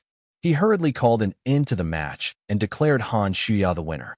He was afraid that the little chubster would end up dying if he yelled any slower. Smugly, Han Shuya walked off the stage. Qilong asked Han Jijian beside him. Have you all learned a new move? Han Shuya's tea-faking method of barreling into someone was something she couldn't do before. Han Jijian nodded and said, yes. For this ranking battle, the elders in the family specially arranged some special training and taught us a few tricks we could use right now. Qilong's expression grew grim. Most likely, any student with hereditary family martial arts would have had special training in preparation for the ranking battles. This competition wasn't as simple as he thought it would be. When Luo Chao went up next, this point was proven. Luo Lang and Luo Chao hadn't wasted any of their prep time either. Luo Chao's physical strength was obviously weaker than Han Shuya's. This time, Luo Chao fought in a very smart manner. She didn't engage the opponent directly like Han Shuya, but danced around the opponent, saving her strength as much as possible as she looked for the opponent's weak points. Luo Chao's opponent was also a member of the merit classes, who had solid basics. Even though his every move and stance was nothing special, they also had no obvious weaknesses. Your sister may be in trouble, Qilong commented worriedly. Although he and Luo Lang didn't really get along, he was still rather protective of the bashful Luo Chao. Seeing the fight entering a stalemate, he couldn't help but say something. Luo Lang's hands had already clenched into fists by his thighs. He was the one who was the most worried for his sister, but he still remained calm as he said, "Don't rush, just wait a little longer. As long as she can find a weak point, Luo Chao will definitely be able to defeat the opponent." Luo Lang had seen Luo Chao's hard work all this time. He hoped Luo Chao's efforts wouldn't go to waste here. This match was the longest of all the first-grade matches. Luo Chao's match was still unfinished by the time Luo Xiaoyan and Li Jinghong returned. And at this moment, Qilong and Yuan Yuyun had already received the notification to get ready, for their matches were about to start. Qilong and Yuan Yuyun hadn't left for long when Luo Chao's movement speed slowed noticeably, and Luo Lang's expression changed dramatically. At the same time, Luo Chao's opponent was startled for a moment, but then his eyes gleamed with joy. He quickly sped forwards and thrust a fist directly at Luo Chao's chest. Although Luo Chao had quick reflexes, turning her body to evade, her left shoulder was still hit, and a trace of pain appeared on her young face. However, her left hand didn't slow down at all, grabbing hold of the opponent's right arm which had struck her. Not good. The opponent felt his right arm being grabbed and knew that he was in trouble. As expected, Luo Chao's right fist came right at him, but he had no way to dodge. Who would have expected that such a delicate-looking girl would have the courage to exchange a fist for a fist? This was thoroughly a lose-lose situation where both sides would be injured. Oh no, they're both hurt. Is little sister Luo Chao all right? Seeing this scene, the newly returned Luo Xiaoyan and Li Jinghong couldn't help but exclaim in shock. They really liked this pretty sister of Luo Lang's. Luo Lang said nothing in response, but looked at the scene with a cold expression. Equally injured? Not necessarily. Luo Chao's opponent naturally didn't want to just take Luo Chao's punch without resisting. He brought up his left arm in a horizontal block in front of his chest and readied himself to take Luo Chao's attack. In his opinion, girls were naturally weaker, so his left arm should be enough to parry the attack and diffuse the power behind it. However, when Luo Chao's fist met his shoulder, he felt a great surge of energy crashing onto it, and then a snapping sound could be heard coming from his left arm. Intense pain radiated from his arm straight to his heart, and he couldn't help but scream, "Ah!" Luo Xiaoyan gulped. Luo Lang, is your sister a freakishly strong woman? This strength appeared to be even stronger than his own. It should be noted that children nowadays had extremely sturdy bodies due to the absorption of gene agents to repair and supplement the body. Although it wasn't at the level of copper skin and iron bones, it was still strong enough that normal levels of strength shouldn't be able to hurt them. No, this is one of our family combat techniques, 1-inch punch 1. Luo Lang wasn't secretive about it, and he started giving Luo Xiaoyun and the others a detailed explanation. The 1-inch punch wasn't an advanced technique. Many families had similar strike techniques, so Luo Lang wasn't worried about others knowing its name. If the technique wasn't orally taught along with a physical demonstration, observers wouldn't be able to learn its secrets, so there was no need to fear it being stolen by others. Little 4, did you save a recording of Luo Chao's attack earlier? Ling Lan's eyes lit up. This sort of strike technique was pretty good. It would be a good idea to take some time in the future to research it. Saved? Little Four's answer was met with Ling Lan's hearty approval. When Ling Lan wasn't paying attention, Little Four smugly made a victory V with one hand. He would never tell Ling Lan that everything that had happened throughout her life, every moment from her birth till now, could be found within his databases. There would never be any storage problems. Seeing that the child's arm was broken, the teacher in charge of Luo Chao's arena immediately called a stop to the match and declared Luo Chao the winner. Although Luo Chao's opponent was unwilling to surrender, he could do nothing to fight this result and so could only walk off the stage with teary eyes. This time, he had lost due to impatience. He shouldn't have rushed, for his chances of winning had actually been much higher than Luo Chao's. Luo Chao leapt at her brother excitedly, and Luo Lang caught her in a hug. But then, with an unhappy expression, he chided, "Why did you use this method?" Although he was happy that his sister won, he didn't want his sister to win in a way which required her to get injured. Luo Chao peered up timidly at Luo Lang. My stamina was running out, and the opponent was still very steady, revealing no weak points. Has said before that my attacking speed is very slow, so, if I didn't use this method, I was afraid I wouldn't be able to hit him. Luo Chao still wanted to nag, but Han Shuya interrupted a little unhappily. It's fine as long as she won. Did you want to see Luo Chao lose? Luo Lang was flabbergasted. How could I? And with that, he couldn't scold Luo Chao anymore. After all, Luo Chao had won. Luo Chao sighed internally and sent a grateful look at Han Shuya. She still wasn't good at handling her elder brother's disapproving gaze. Surreptitiously, she glanced at Ling Lan and found Ling Lan looking back at her with a bright smile on his face and approval in his eyes. Her face bloomed red instantly. He is looking at me now. Luo Chao felt as if she was going to faint. Her heart was throbbing so violently. Boss, after that little girl looked at you, she looks like she's going to faint. Oh, it must be that you're too fierce and scared her. Little Four recalled the violence he was subjected to when he first met Ling Lan and immediately empathized. Ling Lan glared at Little Four exasperatedly. You still have the free time to worry about other people? Have you figured out the secrets of that one-inch punch yet? At those words, Little Four puffed out his cheeks. This request of his boss was just too unreasonable. How could the secrets of the one-inch punch be so easily deciphered? Such little consideration for her followers. This was obviously child labor abuse. He wanted to lodge a complaint. That is, find a helper. Little Four's gaze was mournful as he took one last glance at Ling Lan, whose attention had already shifted back to the outside world and slowly disappeared from the mind space, going heaven knows where. Luo Chao's victorious return gave Luo Lang and the others the heart to go check out Luo Xiaoyun's and Li Jinghong's battle results. As expected, Luo Xiaoyun successfully advanced into the top 100, but Li Jinghong failed.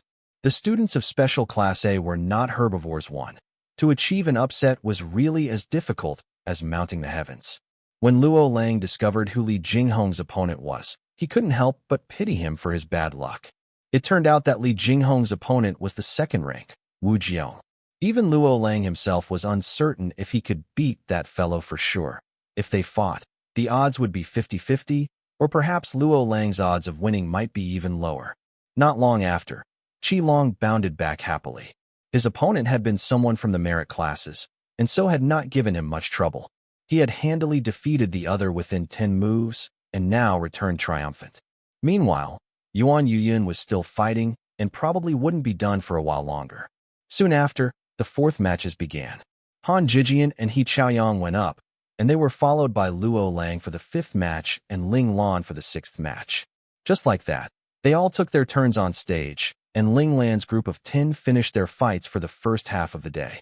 Both Li Jinghong and He Chaoyang from the merit classes had ended their run, while the remaining 8 had successfully entered the top 100, guaranteeing their places in the special classes. Clearly, the positions of the original special class students were very secure. For any child from the merit classes to overthrow anyone, the journey was still long. Of the students who advanced to the top 100, Ling Lan was the one who advanced the most easily, defeating the merit class student she was up against with just one move. Of course, this method of winning almost crumbled the other child's confidence. Luckily, The refereeing teacher immediately provided some counseling and spiritual guidance, thus saving the child's future. Because of this, Ling Lan received quite a few displeased glares from that teacher. His gaze was clearly saying that she should have shown some mercy and let her opponent show off some moves at least. Why did she have to be so ruthless? Against the teacher's pointed gaze, Ling Lan could only rub her nose and quietly slink away. Frankly, she could not be blamed. The moment her opponent had moved, she had clearly seen the other's weak point. This weak point had shone with such a brilliant light that she had thrown a punch before she knew it. By the time she was aware of it, the opponent had already been knocked off the stage, so it was too late even if she wanted to let the other show off a few moves. Aside from the oddball Ling Lan, the next best results were those who managed to defeat their opponents in 10 moves. There were quite a few in that category. The top 5 of Special Class A all managed it, along with Qi Long and Luo Lang. Just like that, the battles in the first half of the day were over. Li Jinghong and He Chaoyang collected their emotions and happily joined in the celebrations of their companions who advanced. Together, they came to the school canteen and prepared to indulge in a good feast to reward themselves. Ling Lan decided to be generous at that moment, agreeing to withdraw 5,000 credits so they could order several delicacies and treats they'd been drooling over for a long time in celebration. All of them ate happily. After eating their fill and resting for a bit, they welcomed the second round of the fights for the day, where the top 100 would be narrowed down to the top 50. In other words, it was the final battles to determine the Class A positions. Because the number of combatants had been halved, there were only 3 match slots in the afternoon battle rounds. Ling Lan was no longer the finishing act this time, but was up first instead. Ling Lan's opponent was a student from Special Class B. In these top 100 to top 50 advancement rounds, the Special Class A students would not be placed in a situation where they'd have to face one another. The academy wouldn't be so brain dead as to let the outstanding students face off so early and lose their chance to advance that way. Therefore, if the Class B students wanted to enter Class A, they would have to defeat a Class A student to prove their worth. The moment Ling Lan stepped on stage, she sensed an extremely blatant warning stare. She looked towards the source of the stare and immediately felt a little guilty, cold sweat beading her forehead. Damn it, why was her luck so terrible? It turned out that the referee in charge of their arena was, of all people, the same teacher referee from her morning bout. Seeing Ling Lan appear, the narrowed gaze of the teacher was filled with warning, wordlessly telling her that she should tone down a little and not hurry to end things this time. No matter what, she should still leave some room for her peer to keep his confidence. Ling Lan secretly wiped off the sweat from her forehead, reminding herself that she could not make the same mistake as in the previous round. For this reason, she purposefully put both arms behind her back and gripped each arm with the other tightly, so they would keep each other under control. This way, no matter how strong her reflexes were, she wouldn't be able to move so quickly. Although Ling Lan was doing all this out of good intentions, in the other's eyes, Ling Lan's action of putting both arms behind her was really just too arrogant and obviously demeaning. He felt as if he had been shamed. His small young face turned bright red in anger. The moment he heard the referee yell "start," he pounced. There was no probing involved. He attacked directly with a powerful whirlwind side kick. The force behind the kick could certainly be considered as all the strength his body could muster. It was clear just how angry the opponent was, almost driven to the edge of irrationality, which was why he had charged headlong at Ling Lan to attack, without any other considerations. Regardless of how much Ling Lan had prepared before the fight, it was all, unfortunately, useless. Ling Lan saw the opponent's fierce kick coming at her, and as it got closer and closer, an absolutely fatal opening appeared before her.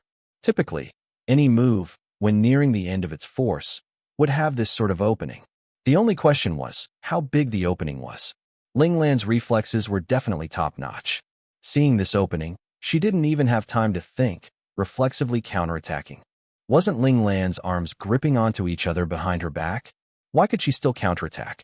Indeed, Ling Lan's arms were gripped tightly with no way of attacking. However, who asked the opponent to attack with his feet? Thus, Ling Lan also reflexively fought back with her feet, instinctively sending a leg kicking out. When her foot slammed heavily into a human body, she already knew that she had messed up. Unfortunately, By this time, it was too late for her to pull back her strength. The one saving grace was that she had not used the wave stacking art she had learned from the learning space, and had even controlled her own physical strength to 50%. Even so, the opponent was still sent flying off the stage by her kick. This beautifully clean kick drew shocked gasps from all the students in the audience, as well as made the senior students who had inadvertently witnessed the scene sober up. The scene also drew the infuriated gaze of the teacher referee. "Damn it, didn't I ask you to take it easy? Why are you doing it again and again and again?" The teacher's eyes were full of resentment and blame. Ling Lan couldn't take it any longer and shrunk back, jumping off the stage to slip away. Ling Lan's clean and decisive one-move defeat of her opponent drew the attention of all the first-grade students. Remember, Ling Lan's opponent had been a special Class B student. Although the Class A students were indeed stronger than the Class B students by a head, it wasn't at the level where the former would be able to defeat the latter in just one move. Ling Lan's impressive performance caused everyone to start speculating in secret. Ling Lan was most likely the strongest within the first grade. The current best student or first rank was all just in name. The subsequent matches seemed to prove the point.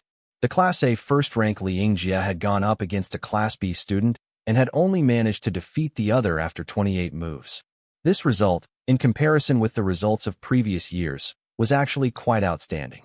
Unfortunately, in comparison with the aberrant Ling Lan, Li Yingjia's performance became extremely average. This caused Li Yingjia to be filled with anger and hatred, and he now had yet another reason to hate Ling Lan. That arrogant fellow had stolen the wind from his sails. He was really too despicable. Qilong's performance was also pretty good. He managed to defeat his opponent at the 30th move, while Luo Lang did a little worse, but also managed to defeat his opponent within 50 moves. These results were already considered above average within Class A. Meanwhile, Han Jijian had got caught up in a drawn-out battle. It couldn't be helped, for Han Jijian's strength was his exceptional intelligence, while his combat abilities were considerably weaker. In addition, he didn't have any finishing moves, and so could only draw out the battle to while away his opponent's stamina. Finally, after almost 300 moves, the clever Han Jijian managed to find an almost imperceptible opportunity and used it to defeat his opponent, successfully making it into the top 50. Han Xuya, Luo Chao, Luo Xiaoyun, and Yuan Yuyun, who had originally been part of Class B, were all stopped here. They couldn't make it into the top 50 and so would remain in Class B for the next 6 months. This proved once again that progressing even just one step further was definitely not that easy. At the end of this day's battles, the name list of the top 50 was officially released. 49 names stayed the same, remaining as Class A members, while one member was changed. The original second place from the bottom was defeated by Class B's second place from the top, who successfully took his place on the new roster. Successfully advancing into the top 50, he became the only child who managed an upset. This result really made the first place of Class B want to cry. In fact, he was actually stronger than the second place. However, he had lost to the last place of Class A, Lin Zhongqing. His luck was really a little terrible. Lin Zhongqing's strength was actually much stronger than the person ranked before him, leaving no chance for the Class B first place to win. In the end, he could only watch as his weaker classmates successfully advanced, while he had to wait for yet another 6 months. In reality, the classes were basically settled by the end of this day.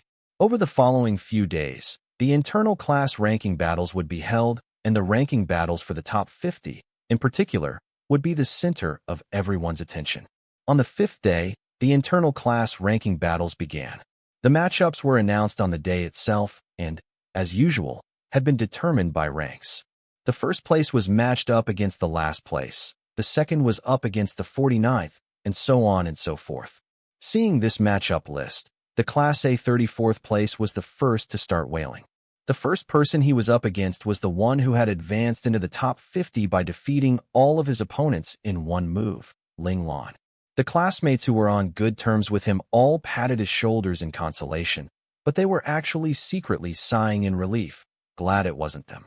Alone in a corner, Lin Zhongqing stood with his head bowed, carefully reading through the information on his communicator about his fight venue and match order.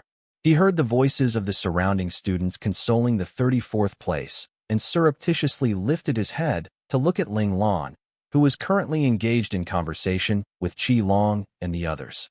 His gaze was complicated and hard to decipher. Of course, Lin Zhongqing had known that Ling Lan was very strong.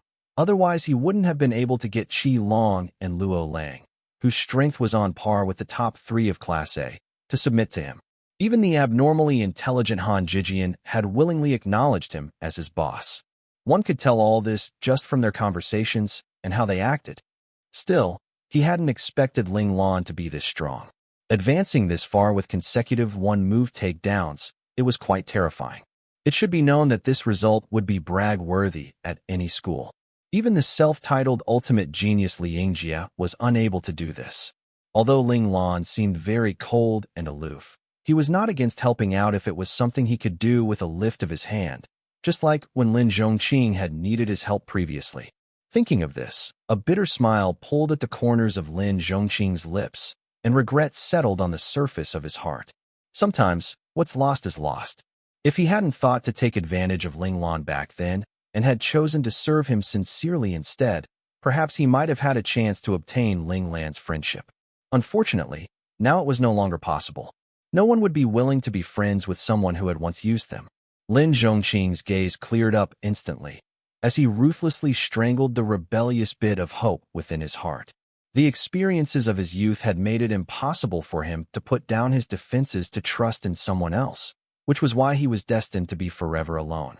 Friendship and sentiment and anything else along those lines were all just passing clouds. Lin Zhongqing was patiently awaiting the start of the fights when he found that 2 people he loathed had appeared beside him. It was Li Yingjie and his lackey, the one who was third last in Class A. Lin Zhongqing really looked down on him. Although they were insignificant in Class A, being at the bottom of the heap, that didn't mean that they should throw away their dignity to become someone else's lackey, allowing another to order them around and yell at them, just for certain benefits. Of course, if they were like Qi Long and Luo Lang, who submitted due to the other's personal charisma and strength, and called the other boss out of their own personal will, he would never view them with contempt, but would instead admire them. Unfortunately, this punk Li Yingjie, other than being stronger than others, really had no charisma or qualities that would lead others to submit to him. He was just no match for Ling Lan.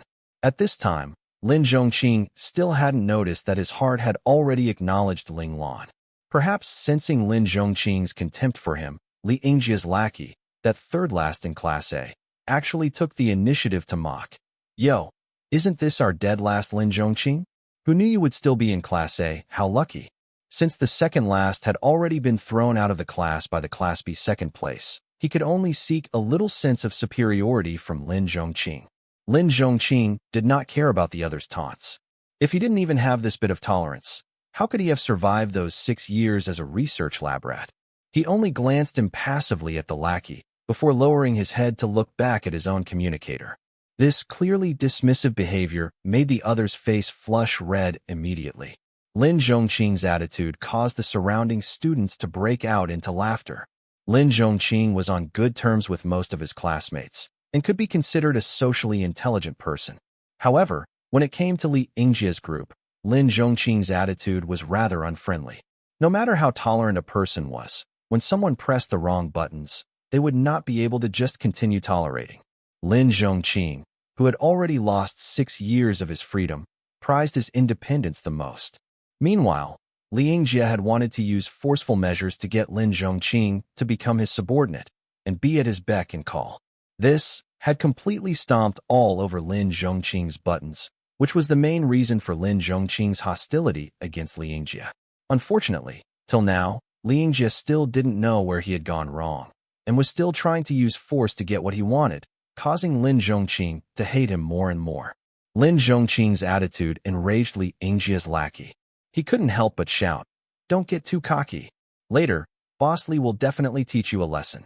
By the end, his tone held an obvious trace of schadenfreude. After hearing this, Lin Zhongqing lifted his head and looked at him strangely. That look was the look one used to look at an idiot. Seeing this, the lackey was about to blow his top, actually raising his hand in preparation to teach Lin Zhongqing a lesson right then and there. Lin Zhongqing waited. If the other initiated an attack, Then he would have an excuse to retaliate. Seeing a private battle about to break out, everyone's gaze was drawn over. Li Yingjie, who was standing by the side, frowned slightly and yelled out tersely, "Yuanli, draw back now." Li Yingjie's shout made Yuanli stop immediately, and he scurried back to Li Yingjie's side with a panicked expression. Ever since agreeing to become Li Yingjie's follower, he had certainly received quite a few benefits. High-grade gene agent, which he had to save up so hard for before, was now given to him, 1 tube every 3 months. This was also the real reason why his strength had remained consistent enough so he could keep up with the others. However, at the same time, he also lost a lot to get this, such as his pride. Li Yingjie stopped Yuanli, and only then did he look at Lin Zhongqing and say haughtily, "Lin Zhongqing, stop taunting my subordinate. Purposefully picking a fight. Why don't we make a bet instead?" Lin Zhongqing snorted in laughter. Taunt Yuanli? Was he so free that he had nothing else better to do? Bullshit. Li Yingjie didn't care whether Lin Zhongqing agreed with him or not. He continued, "Next round should be the fight between you and me. Why don't we make a bet? If you can hold up against me for 50 moves, then I'll forgive the past.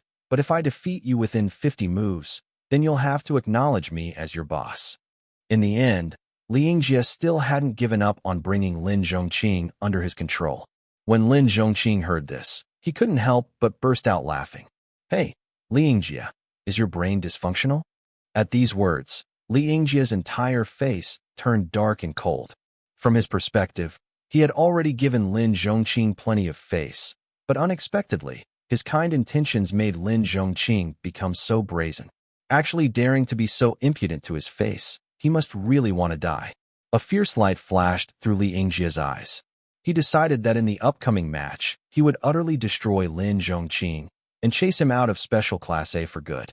However, Lin Zhongqing's response ripped through Li Yingjie's scheming. "You should probably confirm who your opponent actually is." Li Yingjie's first reaction was to assume there had been a mistake. He hurriedly searched for the notification on his communicator and saw that he was up against the 50th place. Wasn't the 50th place Lin Zhongqing? He continued to read the rest of the notification, and sure enough, the name listed at the 50th place was not Lin Zhongqing, but a name he wasn't familiar with, meaning that that person was definitely not someone from Class A. With a flash of realization, Li Yingjie abruptly understood. The Class B second place, who had defeated their Class A second last in the previous round, had been automatically assigned last place in their class by the Academy's AI because he had just qualified for Class A. Meanwhile, Lin Zhongqing had automatically risen by 1 rank, becoming the 49th rank. In other words, his next opponent was not Lin Zhongqing, but the new ex-Class B student. He had been mistaken. What a shame. I had really wanted to bet with you. Lin Zhongqing slowly drew closer to Li Yingjie. Just as he was about to brush by, he suddenly stopped and threw down this statement. 50 moves? How weak. Ling Lan would have been able to defeat me in 1 move. Compared to him, you are really too weak. These words made Li Yingjie's face burn red in anger. He clenched his fists, forcing himself to stay calm. The Academy prohibited students from fighting privately. If any such incidents were discovered by the Academy, the students involved were very likely to be downgraded and punished. This was something Li Yingjie could not accept. The moment he dropped down to Class B, he might even lose the right to contend for the Li family inheritance. Meanwhile, Ling Lan's group, who had already noticed the commotion around Lin Zhongqing, had heard the words Lin Zhongqing said as he left, and all of them couldn't help but frown. This punk is again adding to your hate value. These days, Han Jijian had started habitually using some of Ling Lan's vocabulary from her previous world when he spoke. He felt that those terms were just too descriptive, such as this hate value, apt and brilliant. A fierce expression appeared on Luo Lang's pretty face. "I'll go teach him a lesson." "Count me in," said Qi Long hurriedly. He wasn't in it to teach the other a lesson, but was just looking for a chance to fight. Ling Lan lifted her hand to grab hold of Luo Lang's cheek and pinched and pulled at it harshly for a bit, until Luo Lang was begging for mercy before letting go. "Don't be hasty. If we really taught him a lesson, that would just be playing into his hands." Luo Lang was stupefied, a little uncomprehending. Han Jijian's eyes, however, lit up, thinking of something. Ling Lan shared a smiling glance with him. It was always so easy talking to intelligent people. Qi Long rubbed his head, but didn't say anything. He believed that Han Jijian would explain things for him sooner or later. Qi Long's trust was not misplaced. As expected, Han Jijian began explaining things to Qi Long and Luo Lang. Lin Zhongqing is currently struggling to find an excuse to interact with us. If you go look for him, isn't that exactly what he wants? But I would be going to teach him a lesson, said Luo Lang stubbornly. Han Jijian smiled wryly as he shook his head. You won't be able to handle him. If he thickens his skin and clings to you, you probably won't be able to deny him. Just think of what happened before. Luo Lang abruptly had nothing more to say. That 1 month, Ling Lan had always kept cool and ignored Lin Zhongqing. Han Jijian had been sly and had not given Lin Zhongqing much opportunity to get close, while Qi Long had focused on his training, unconcerned about anything else. Only Luo Lang had found himself subconsciously talking to Lin Zhongqing, and he had even helped Lin Zhongqing out of several tricky situations. All right, I'll keep away from him. Luo Lang's strength was that he would always fix his mistakes if he knew about them, although he might still make the same mistake again later on. The morning battles officially began. This time, there were only 2 match rounds. Han Jijian was up for the first round, while the remaining 3 were all up for the second. However, by the time Ling Lan and the other 2 had returned after their battles, Han Jijian's fight was still ongoing. It was clear just how difficult it was for Han Jijian to fight. In the end, Han Jijian's stamina was better than his opponent's, so he managed to outlast the other. Even so, Han Jijian was almost burned out and was immediately sent to a healing pod to recover his energy. Qi Long and Luo Lang did not have much difficulty. Qi Long had defeated his opponent after exchanging roughly 50 moves to clinch the victory, while Luo Lang did slightly worse, only managing to defeat his opponent after nearly 80 moves to advance. As for Ling Lan, the moment the fight began, Ling Lan had not dared to open her eyes. She was afraid that she would again see some fatal weakness, and then her body would reflexively attack and steamroll the opponent. After a night of research, Ling Lan had finally figured out the reason. These uncontrollable reflexive movements were the final remnants of her spiritual loss of control. There wasn't actually a problem. Her body and mind were still in the process of syncing up after she returned to normal, so the issue would resolve itself after another 1.5 months. Ling Lan could only blame herself for recovering too late, so there wasn't enough time for the residual effects to clear out, resulting in her current predicament. To prevent once again defeating her opponent in 1 move, Ling Lan decided to close her eyes this time. She thought that, if her eyes were closed so she couldn't see the opponent's attack, then it would be impossible for her to attack reflexively anymore, right? Of course, Ling Lan only dared to do so because she had full confidence in her 2 ears. In the learning space, one of her training sessions under number 5 was in a pitch-black sealed room, where she had to dodge the attacks of hidden weapons without sight. In the beginning, she had died horribly countless times, but eventually, she managed to evade everything to emerge unharmed.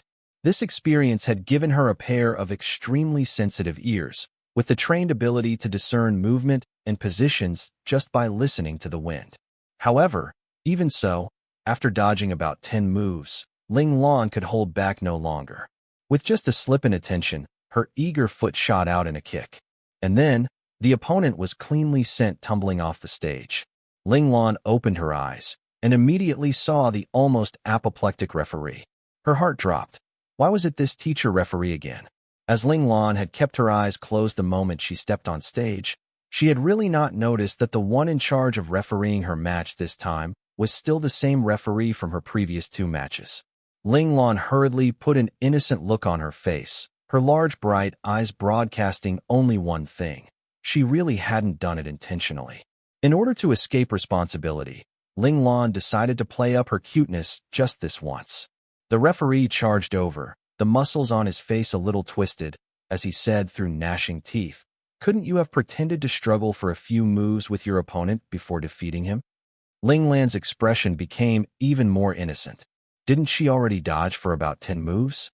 Seeing that Ling Lan still hadn't figured out her mistake, the teacher couldn't take it anymore, yelling, "You bloody kept your eyes closed, and kept both hands behind your back, and waltzed around cockily daring him to hit you. Do you really think we're all blind?" Clearly, in others' eyes, Ling Lan had still defeated her opponent in one move despite what she did. Moreover, the blow to the other child's confidence this time was even more severe. In her previous 2 matches, they could still comfort the children who lost that Ling Lan was just lucky, or that he had just been born with supernatural strength, or perhaps the children themselves had been too careless and had lost to Ling Lan's sneak attack. These excuses had been enough to salvage the children's confidence. But now, what Ling Lan just did was obviously telling his opponent that he really didn't even consider him a threat. Even if he kept his eyes closed and gave you a 10-move handicap, you would still be unable to hit him, and in the end, he only had to use 1 move to defeat you. This blow was just too heavy. The teachers were at a loss, unable to find any excuses to use to comfort the losing child this time. Tell me, how could they not be frantic? This was why the teacher could no longer hold his temper. This brat Ling Lan was clearly a talent killer. However, no matter how angry or resentful the teacher was, he could do nothing about Ling Lan. If the children in Class A were the talent that they treasured and wanted to cultivate, then Ling Lan was most certainly the largest pearl deep within their hearts. The appreciation they had for him was immeasurable. This was why the teacher could only yell somewhat angrily at Ling Lan for a while, reminding him to not be so heavy-handed next time to save them the trouble. Even if they really cherished Ling Lan, they still had to maintain their impartiality on the outside. No matter what was said, the other children were also the future pillars of the Federation. They couldn't just give up on them. The teacher's demeanor really resembled that of a parent whose child had hit a child from another family. As a parent, he had to scold his own child just to placate the other party. As for whether he was actually gleeful inside, I'm sure you all understand. Just like that, under the teacher's repetitive nagging, Ling Lan could only nod obediently to show she understood. It couldn't be helped. Ling Lan still had to take the oppression of the academy for another 10 years, so she had no choice but to carry on with her tail between her legs. Of course, Ling Lan was personally a child who was so obedient that she couldn't be any more obedient, so obedient that she had never gone through a rebellious phase in her previous life. Thinking of this, Ling Lan considered, should she try being rebellious once in this life? But when her mum Lan Luofeng's tear-blurred eyes appeared within Ling Lan's mind, paired with her loving yet melancholic expression, Ling Lan just couldn't muster up the heart to think any more about it. Yup, she definitely couldn't handle the acting of her Oscar-level diva mom. If Ling Lan was a little fox too still in training, then her mom was definitely a grand fox demon that had been through 1,000 years of cultivation. They were just on completely different levels. More than once, she had lost to her mom's waterworks. Even if she knew that Lan Luofeng was just faking it, she still fell for it. It was all because she couldn't bear to see others cry. This weakness that she had brought with her from her previous life caused her to be fully trapped within the manipulations of her 1,000-year fox demon mother. Just like Monkey Sun 3 within the Buddha's hand, she would forever be unable to escape from her mother's palm.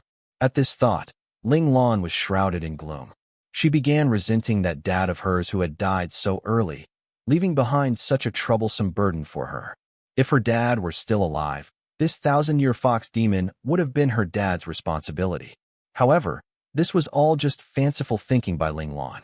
Lan Luofeng was, in fact, Ling Lan's sweet burden for this life, which she carried with pain, yet also with much joy.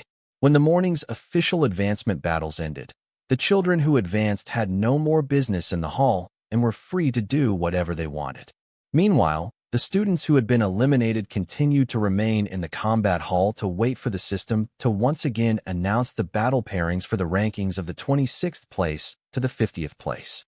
Of course, this had nothing to do with Ling Lan's group of 4, so they went straight to Qi Long's and the other 2 boys' villa.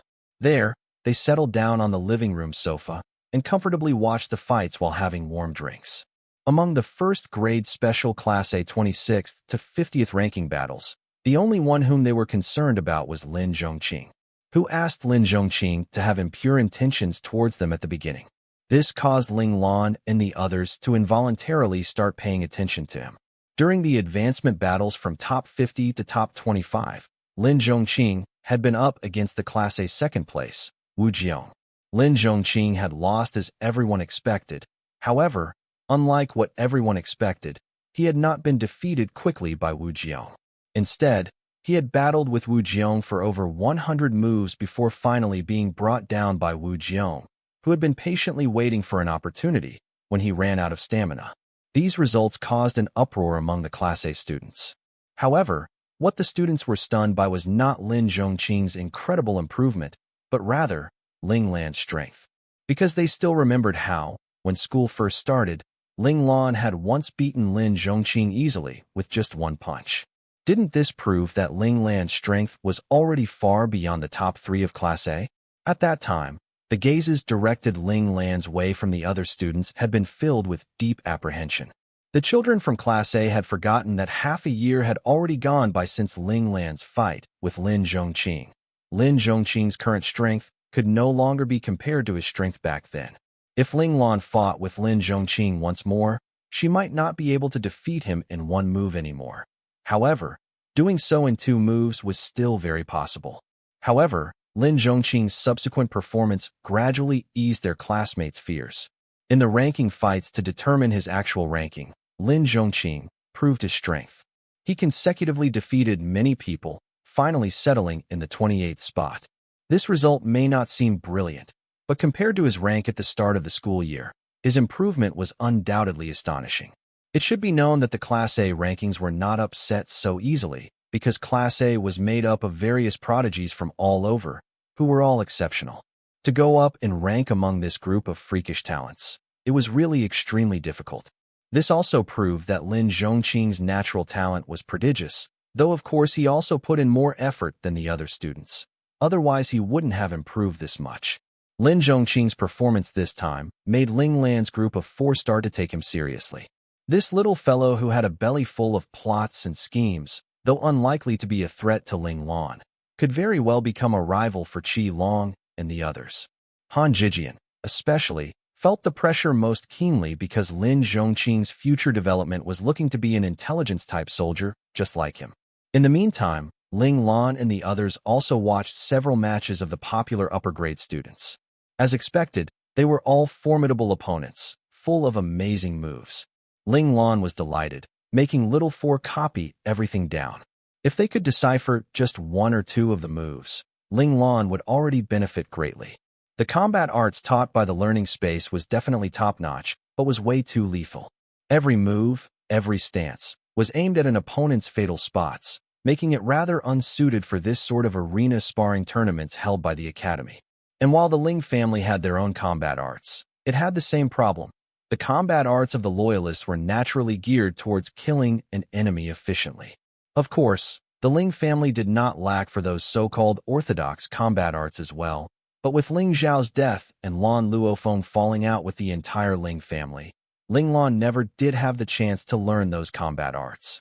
This was why Ling Lan couldn't drag out the fight for a few moves before defeating her schoolmates. The moment she moved, it was a killing blow. How could the fight be prolonged? Therefore, Ling Lan was extremely interested in these random skills and techniques she saw in the academy, though they were looked down upon by the instructors within the learning space. Ahem, she needed to give face to the academy teachers, didn't she? At the least, she should show that she had already listened to their advice. When all of the fights ended, Ling Lan's group prepared to eat lunch. However, this time they didn't go eat at the canteen, but went online directly to order some takeout, requesting the canteen to send several deluxe set meals straight to the villa. After they had eaten, Ling Lan and the others rested for a little while and then headed back to the combat hall. Right now, the combat hall was no longer as raucous as it had been at the start. It had already become extremely quiet. Other than the Class A students of the 10 grades, who were waiting for their matchups to be announced by the system, almost everyone else had gone back to their dorms to watch the ranking battles of the top 25. Very quickly, the notifications came. Ling Lan opened it to look and was immediately dumbfounded. It turned out that she had received a bye for this round. It was very likely that the academy was afraid that Ling Lan would commit another one-hit kill and cause them trouble, so they had arranged for her to just move on for this round. The moment the news spread, the other children in the top 25 actually cheered in unison. It looked like no one wanted to go up against Ling Lan so early. Although they still needed to fight a proper match, it was still better to have some hope instead of having to face the hopeless situation of going up against Ling Lan. The matchups of the fights this time were truly randomized. There was no longer much differentiation in strength among the top 25, so they would be paired up randomly by the system to fight it out. But in this way, tragedy struck. On Ling Lan's side, Han Jijian and Qi Long were matched as opponents, creating the first occurrence of an internal fight between the members of Ling Lan's group. This made the other students extraordinarily happy. There was no helping it. Ling Lan's group was just too strong, so one less to worry about was a great stroke of luck. Han Jijian reacted in a straightforward manner. The moment the fight started, he raised his hand to signal his surrender. He knew he was no match for Qi Long in terms of combat. The two of them often sparred together for practice, so Han Jijian knew very well what the final result would be. As such, there was no reason to waste his strength. Luo Lang's opponent was comparably weaker. Still, the students who entered the top 25 all had exceptional strength. Against them, Luo Lang did not have an overwhelming advantage. The odds of him winning were 60 to 40 at most. Luo Lang, who was only just a little stronger, was very cautious in his fights. He could clearly remember Ling Lan's reminder at the start of the battles. Capsizing a boat in a ditch for? He would never allow that sort of thing to happen to him. Still, boss was really boss. Why was everything he said so meaningful? Ahem ahem. Yet another unwitting little guy had been won over by the charm of this sort of olden sayings. Unknowingly, his admiration towards Ling Lan had risen a little bit more. Luo Lang fought very carefully and seriously, giving his opponent no chances from start to end. And once his opponent's stamina was about finished, Luo Lang swooped in to grab hold of an unintended small opening exposed by the opponent, knocking the other off the stage, and advanced to the top 13. The original top 9 ranks of Class A, as expected, all successfully advanced. However, the 10th rank unexpectedly lost to the student who was originally in 14th place and was knocked out, including Ling Lan, Qi Long, and Luo Lang. Those within the top 13 were officially settled. After that, the ranking battles to determine the 14th to the 25th place were held. Han Jijian performed impressively, defeating 2 people, getting a bye, and then finally going up against the original 10th place to score a win. He ended up in rank 14, which was a significant improvement from his initial rank 21. However, as his original results had been purposefully suppressed by the hacker of the Bladed Special Ops team, this was just him returning to his rightful spot now. Of course, if he hadn't had to go up against Qi Long during the advancement rounds into the top 13, he might have perhaps even gone up a few more ranks. Just like that, the day's ranking battles were over and Ling Lan remained firmly in the category of those who advanced with ease. Qi Long could also be considered as one within that category. After all, he hadn't had to fight at all for his second match since Han Jijian had just surrendered, letting him advance easily. Luo Lang was the most exhausted one. When they returned to the villa, without saying a word, he immediately shuffled off to lie down in the restoration pod within his room to rest up properly. There was no time to waste right now. He had to seize every minute and every second he could to recover his energy. Tomorrow morning, there would be 2 critical matches, from top 13 to top 7, and from top 7 to top 4, and Luo Lang didn't want to stop there.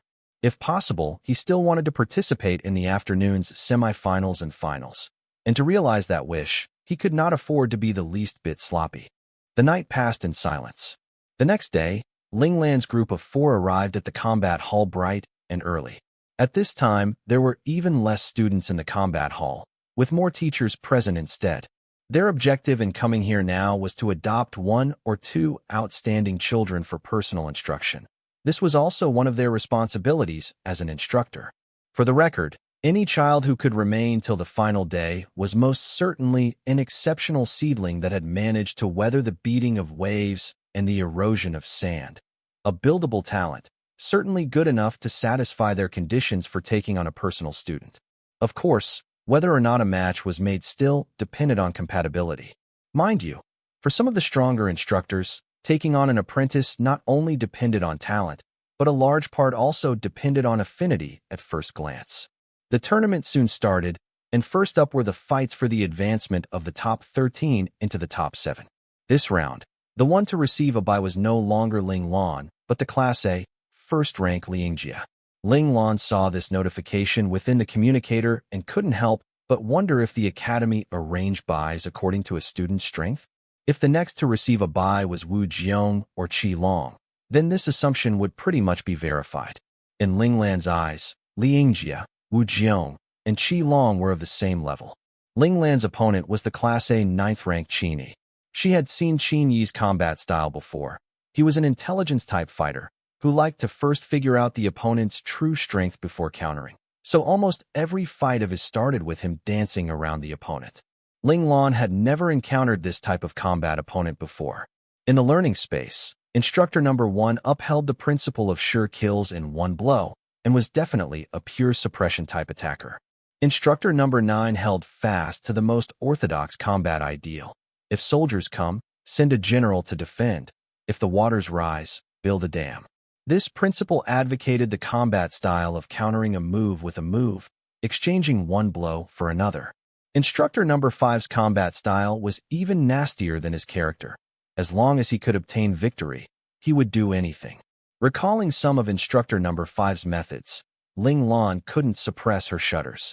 Even now, she still felt the chills running through her body. The training of that time had almost destroyed her 3 outlooks. 1. Qi Long, Luo Lang, and Han Jijian, who were Ling Lan's regular sparring partners, were also not this type of opponent. Qi Long liked to start with a bang and end with a bang. Fighting with him made for the wildest and the most intense battles, not requiring much thought. Because Qi Long wouldn't give you the time to strategize and think of your next move. You could only pull up your sleeves and throw yourself into the fight if you wanted to keep up with his wild attacks which pelted at you like rain. Luo Lang's combat style was of the same stream as instructor number 9's, however, the difference in their abilities were like heaven and earth. For Ling Lan, handling Luo Lang was the easiest and most thoughtless thing, because Ling Lan was just too familiar with Luo Lang's style of attack. Meanwhile, Han Jijian was the weakest among the 4 of them. Aware of his own weakness, he liked to experiment with strange moves when fighting them. Every time he fought, he would use a different combat style. Who knows where he collected that many combat styles from? But unfortunately, due to the difference in strength, he had never been able to achieve very good results in the end.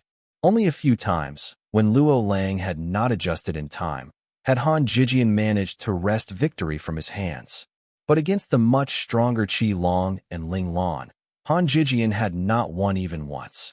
This also proved that when there was enough distance between strength levels, all schemes and plots, and all the strange moves in the world were useless. Therefore, Ling Lan was particularly alert in facing this upcoming match with Qin Yi. Of course, it wasn't that Ling Lan was worried that Qin Yi would give her any trouble in advancing, but rather, she wanted to be ready to process any insights she might obtain from fighting an opponent with a different style, which could enrich her battle experience. Meanwhile, Qi Long was up against the 7th rank of their class, Su Jiji. Coincidentally, Su Jiji's combat style was almost the same as Qi Long's, so this match between them was definitely going to be bursting with passion and energy. Luo Lang was relatively unlucky. He, who had been plagued with horrendous luck over the last few days, had actually been matched up with the 3rd rank of Class A, Yi Su. Any child who made it into the top 3 of Class A was definitely some supreme genius, and would most certainly have outstanding combat abilities. This was obviously going to be another tough fight for Luo Lang. When Luo Lang saw his opponent's name, his entire face collapsed, and he could almost cry. This was undoubtedly a tough bone that would be extremely hard on the teeth. Even if he managed to win this match by luck, he would probably be unable to continue fighting due to his depleted stamina, which would mean that he could only stop here, fated not to see the next match. It should be known that the matches for the top 7 to advance into the top 4 would follow right after. Would he have any hope of winning without having any time to recover his energy? The answer was that he most definitely would not. How could he not be depressed? Helplessly, Ling Lan patted Luo Lang's shoulder, consoling him weakly. Luo Lang, just do your best. She just couldn't bear to see Luo Lang's sorrowful eyes anymore. This pitiful child. Why was he so unlucky? Qi Long rubbed his chin and said to Luo Lang with a serious look on his face, Luo Lang, don't do any more bad things from now on. Luo Lang was taken aback by these words, unsure what Qi Long meant. Long donned a look that said this child is unteachable and shook his head saying, "Didn't boss say this before? Too many evils done will damage your RP too. Long, I'm going to kill you." Only then did Luo Lang figure out that Long was messing with him. He leapt up and lunged at Long. Long saw Luo Lang coming at him and perked up joyfully. And so the two of them started throwing punches and kicks in a noisy clatter, completely ignoring everyone else around them, not at all bothered at being the center of attention. Oh, these two insensitive children. Ling Lan rolled her eyes dramatically and dodged to one side with Han Jijian. The two of them tacitly started whispering to one another, pretending as if they were just members of the audience. Yup, they would definitely never admit that they knew those two big idiots who had absolutely no concept of upholding appearances. Long and Luo Lang's fierce battle drew the attention of everyone in the combat hall. Among them, two instructors, who had initially had a trace of boredom and impatience on their faces, became much more energetic when they saw Long and Luo Lang's spirited exchange of blows as they fought. Not bad, not bad. The old dean really didn't lie to us. The little brats from this year's first grade really do have some chops, said one of the instructors, chuckling. The other person remained stern, observing intently as Long and Luo Lang continued to exchange moves, before responding. "HN, the foundations of these two brats are pretty good." Long and Luo Lang had trailed Ling Lan for this half a year. Though it was hard to say if there was any improvement in other aspects, their foundations in combat were definitely much sounder than they had been at the start of the school year. This was because the learning space had always emphasized that the basics were the most important. Ling Lan naturally brought this principle to Long and the others during their regular practice sessions. After watching for a moment, the grinning instructor suddenly sighed. "Tai, don't you find this scene familiar?" The serious-faced instructor looked at the other, uncomprehending. "Thinking back, when I met you, it was also at the Scout Academy. Back then, we also fought like this." The smiling instructor's face was filled with nostalgia. Hearing this, the stern instructor couldn't help but huff mockingly and say, "The silly grin you had on your face all day back then annoyed me whenever I saw it." That said, he side-eyed his good friend coldly and continued, "Your face right now is still like that, still annoying. Damn it. Well, aren't you still wearing that coffin face of yours around scaring people?" The smiley instructor became disgruntled. Still, even so, his face continued to bear a smile. Looks like he was naturally born with a smiling face. "Wanna fight?" Coffin Face stared narrowly at Smiley Face, fighting spirit thick in his eyes. Smiley Face blinked in realization and said sullenly, "FCK, almost fell for your plot. I'm not going to fight you, so troublesome." How had he forgotten that his friend was a natural battle freak? His hands would itch if he didn't get to fight at all in a day. Moreover, whenever he actually fought, if he didn't fight till both the skies and the land were dark, until both his body and energy were exhausted, he wouldn't stop.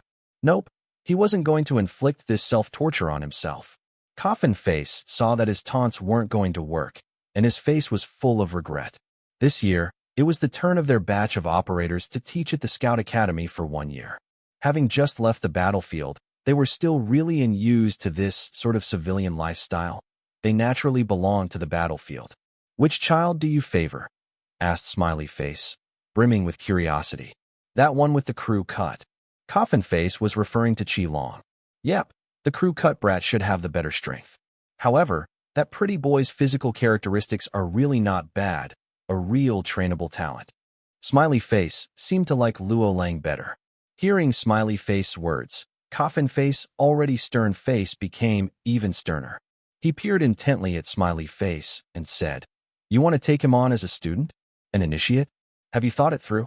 The military world really placed a lot of importance on the master-disciple relationship. Regardless of whether it's taking on an initiate-disciple or the final, true disciple, once their relationship was confirmed, they wouldn't be able to get away from this connection for the rest of their lives. For instance, if Smiley Face wanted to take on Luo Lang, even just as an initiate disciple, it would be equivalent to Smiley Face acknowledging Luo Lang as a disciple of his branch. From then on, Luo Lang would receive the protection and cultivation of Smiley Face branch. In other words, whether Luo Lang was good or bad in the future, Smiley Face would have a hand in it. Yeah, just as an initiate disciple, though. Smiley face continued smiling widely, utterly unconcerned. Precisely because it's just as an initiate disciple, that's why I need you to be more serious about it. Coffin Face was a little angry now.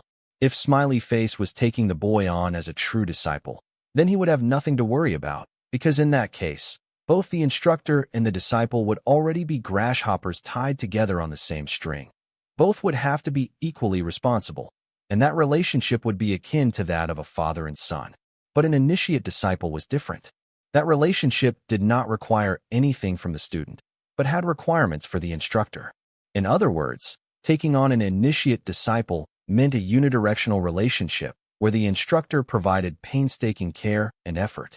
If the initiate-disciple decided not to become the instructor's true disciple in the end, all the invested effort of the instructor previously would be wasted with no avenue for recourse, because all of it was out of the instructor's self-will. It's rare to find one that I like. It's worth it to take a little risk. Smiley Face seemed to have made up his mind.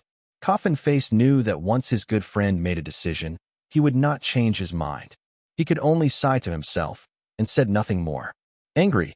Asked Smiley Face, prodding at Coffin Face's shoulder. Smiley Face felt that his willfulness may have been a little disrespectful in the face of his good friend's concern, so he couldn't help but seek reassurance. No, I've just made a decision, said Coffin Face placidly. What decision? Smiley Face was very curious. Coffin Face peered at Smiley Face for a moment, then said, I have decided to take on that crew-cut boy as my initiate disciple. Smiley Face finally could not maintain his smile any longer. The shock was clear on his face, but he very quickly collected his wits and said exasperatedly, Have you gone mad? This is an initiate disciple we're talking about, initiate. If the elders in your family find out, you'll be in deep SHT. I'm optimistic about that crew-cut boy's future. Coffin Face's expression was very calm, as if telling Smiley Face that he was worrying for nothing. Besides, didn't you say those two brats are just like we used to be? He was still the one who understood Smiley Face the most. Qi Long and Luo Lang's fight had reminded Smiley Face of when they had first met, bringing up feelings of nostalgia. On top of that, in terms of both looks and character, Luo Lang closely resembled Smiley Face, which was why Smiley Face had been moved to take Luo Lang on as an initiate disciple. Of course, another reason was that Luo Lang's personal qualities were also very exceptional. Otherwise, no matter how similar they were, without any cultivation value, the thought of taking him on would never have crossed Smiley Face's mind. Coffin Face's words left Smiley Face unable to continue to try and dissuade him. Smiley Face's lips flapped soundlessly for a moment, but he finally settled on saying, Perhaps they can inherit our dreams. I hope so. Coffin Face looked towards Qi Long's direction, and when Smiley Face wasn't looking, a subtle smile silently appeared on his lips, instantly gentling Coffin Face, typically austere, look considerably. The arena matches for the advancement of the top 13 into the top 7 were all held simultaneously, so after Ling Lan and the other two of her group exchanged encouragements, they all went to their respective stages. The matches officially began, and most of the crowd had gathered around the stage where the Ling Lan versus Qin Yi match was being held. Some of the Class A students who had already been eliminated came personally to the combat hall just to watch this match. Of course, the feelings of the Class A students were complicated, unsure whether they wanted Ling Lan to continue her one-move advancement streak or wished for someone to break it, so that Ling Lan would return from that untouchable distance to a more manageable distance before them. However, regardless of what the students thought, Ling Lan and Qin Yi appeared to be extremely calm. When the referee called out the start of the match, Qin Yi first dashed to one side of the stage, while Ling Lan remained standing in the middle of the arena, facing the other from a distance. Just like that, the two of them froze. Time slipped by slowly, an unknown number of minutes passed, and the audience themselves couldn't help but become impatient. Then, one of the two finally moved. Ling Lan was the one who moved, not because her patience was worse than Qin Yi's, but because she felt that continuing to wait like this was just a waste of time. Qin Yi's stance was defensive, so it was obvious that he didn't intend to strike first. Qin Yi had taken such an approach because after studying Ling Lan's previous battles, He had found that those students who had been defeated in one move by Ling Lan had all attacked first. Although he didn't know if defending and counterattacking would be effective, Qin Yi was hopeful. He settled on the strategy of waiting for Ling Lan to attack first. Qin Yi still had confidence in himself. He believed that if he put his full attention on tracking the opponent's movements, he should be able to see the other's attacking style, and perhaps would be able to stop the opponent's attack. Ling Lan knew what her opponent was thinking, and so decided not to waste any time. This time, she initiated the attack. Ling Lan charged forward, her right hand forming a fist and striking out at Qin Yi. Her punch actually emitted a loud explosion of air. You could just see how terrifying its speed and power was. This time, the teacher in charge of refereeing their match was no longer the one from Ling Lan's previous matches. However, when he saw this attack of Ling Lan's, his gaze revealed a trace of astonishment. This astonishment was not due to Ling Lan's speed or strength, but rather due to the move itself. Ling Lan's consecutive advancements with just one move had piqued the curiosity of many teachers, who had then gone on to observe the recordings of Ling Lan's fights. This teacher referee was one of them, and Ling Lan's current attack move had been recognized by him. This was an attack move of Ling Lan's first opponent in the ranking battles. Of course, when Ling Lan executed it, the attack's speed and strength was much faster and much fiercer, and at the same time, the opening that appeared when she swung her fist was subtly fixed by crossing her left hand over her chest in preparation for a counter. In other words, the opening was no longer an opening, but a hidden trap. This was the result of Ling Lan and Little Four's research. Ling Lan had lacked proper moves suited for arena-style fighting, which had given her no choice but to appropriate moves from the other students. Finally, she had managed to synthesize around 10 moves from her research, and this was the first time she was using any of them in battle. In contrast to the students' bewilderment, the experienced teacher had been able to tell the origins of this move with one look. This was the reason behind the astonishment in the teacher's eyes. Qin Yi saw Ling Lan charging at him, and he reacted nimbly, dodging with a quick turn of his body. Ling Lan's attack missed, and before she could follow up with a second attack, Qin Yi had once again dashed away with a few quick steps, putting a distance of roughly 7 to 8 meters between him and Ling Lan. Wow, he's being really cautious. But boss, why did you decrease your speed and strength by 70%? If you had just attacked with your normal speed, he would never have been able to dodge. The watching Little Four was very puzzled. It was obvious that one move would have been enough. Why had boss held back? No matter what, I must drag the fight till about 10 moves. I don't want to see the teacher's resentful eyes anymore. Ling Lan was truly afraid of that, and had decided to first take it easy for a bit. Last night, she had trained in the learning space for the entire night, which had been prolonged to a duration of 2 months, and had finally settled that problematic after effect of hers.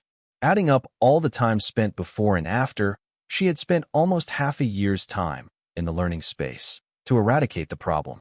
This was why Ling Lan could control her own speed and strength today.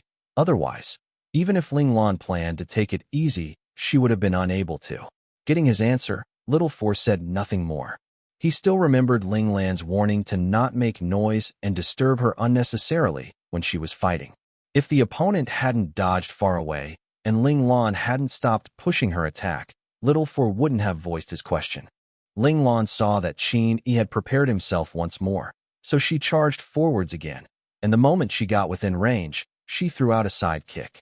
In order to successfully drag out the fight to over 10 moves, Ling Lan had no choice but to be a bit careful and pay close attention to Qin Yi's condition. She didn't wish to pull back her strength and speed only for the opponent to be defeated anyway, because he wasn't prepared to take her attack. That would undoubtedly be an extremely tragic thing. Of course, the teacher who had studied Ling Lan before could tell that this side kick was also an attack move of one of Ling Lan's previous opponents. However, Ling Lan had simplified this side kick. It no longer had the initial preparatory spin to accumulate strength. Although that sort of strength accumulation method could indeed increase this side kick's power by 30%, this one spin not only decreased the attack speed, but also created a large weak point. During the spin, there would be a moment when one's back would be to the opponent. If the opponent grabbed hold of this opportunity, not only could they easily break this move, but they may even counterattack to injure the user heavily instead.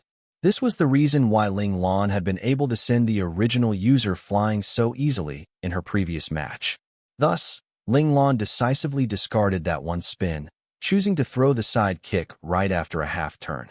The motions had been simplified, but the strength boost was partially retained. According to Ling Lan's estimations, even though the strength accumulation was weaker, there was still a 15% boost, and if the move was handled better, even 20% was possible. As such, only 10% of bonus strength was lost, but with this little loss, a large weak point could be fixed, and the attack speed would also go up. It was undoubtedly worth it. Perhaps this kick came too forcefully, for although Qin had already been mentally prepared, he was still frightened by this ferocious kick of Ling Lan's. He abruptly realized why Ling Lan had been able to kick her opponents off the stage with one move. It was this strength, which was definitely of a horrific caliber. At that moment, Qin was still oblivious that this was already the result of Ling Lan holding back 70% of her strength and speed. Qin Yi's reaction time and speed once again proved that he was exceptional. Facing Ling Lan's powerful side kick, he again managed to evade. At this time, the watching students began cheering for Qin Yi. Ling Lan's performance in her previous matches had been too unbelievable and aberrant, so the students couldn't help but view her as a common enemy. So, when they saw Qin Yi managing to last for 2 moves, they all started voicing out their encouragement, hoping that he would end Ling Lan's legendary winning streak. Under the students' cheers, Qin Yi's initially tense spirits relaxed. He felt that his initial strategy wasn't wrong. Ling Lan must definitely be someone who was good at finding his opponent's weaknesses. He had been able to catch hold of his opponent's weaknesses when they attacked first in his previous matches, which was why he had been able to defeat them in one move. However, when Ling Lan was the attacker, the roles were switched around, so Ling Lan was no longer as invincible as they had thought him to be. Very quickly, Ling Lan had launched several more consecutive attacks. If Qi Long, Luo Lang, and Han Jijian had been here, they may have been shocked and puzzled, because these few moves of Ling Lan would have been both familiar yet strange to them at the same time. That's right, these moves had all been appropriated by Ling Lan when she had fought them. However, these moves, under the combined study of Little Four and herself, had undergone a certain degree of modification. This is not to say that Qi Long's and the others' moves had any problems, but Ling Lan had modified these moves to better suit her own physical capabilities. Ah, boss, it's the 10th move now. Little Four wasn't just a simple observer. He was seriously helping Ling Lan to count the moves being exchanged. Now, finally I can let loose. Holding back her strength and her speed, as well as keeping track of the opponent's reactions. These 10 moves had been extremely frustrating for Ling Lan. Hearing Little Four say that her imposed 10-move limit was up, her mood brightened immensely. At this time, Qin Yi had already gotten used to Ling Lan's attack speed and strength. He felt that he was able to handle Ling Lan's attacks now, and had begun thinking of ways to counterattack. After all, he would never win by purely defending. Although he was very wary of Ling Lan's strong ability in catching an opponent's weakness, he believed that even if he was caught by Ling Lan, he would be able to handle the situation with his speed and reflexes. So, he decided to make a tentative attack, and his choice of attack was one of the moves from his family-inherited martial arts, one that was best suited for spontaneous adaptation. He's attacking, Little Four called out. Qin Yi's constant dodging, slippery as an eel in water, had annoyed Little Four immensely. Now, seeing the opponent finally planning to attack, he was understandably thrilled.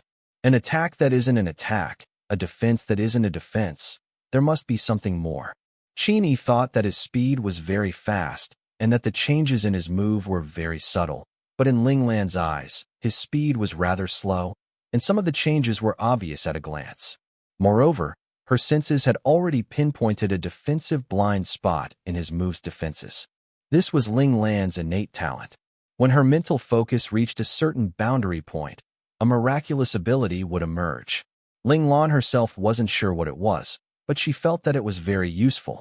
As long as she could see the opponent's move clearly, she would be able to find the opponent's weakest point. Ling Lan may be uncertain, but number 1 in the learning space knew what it was.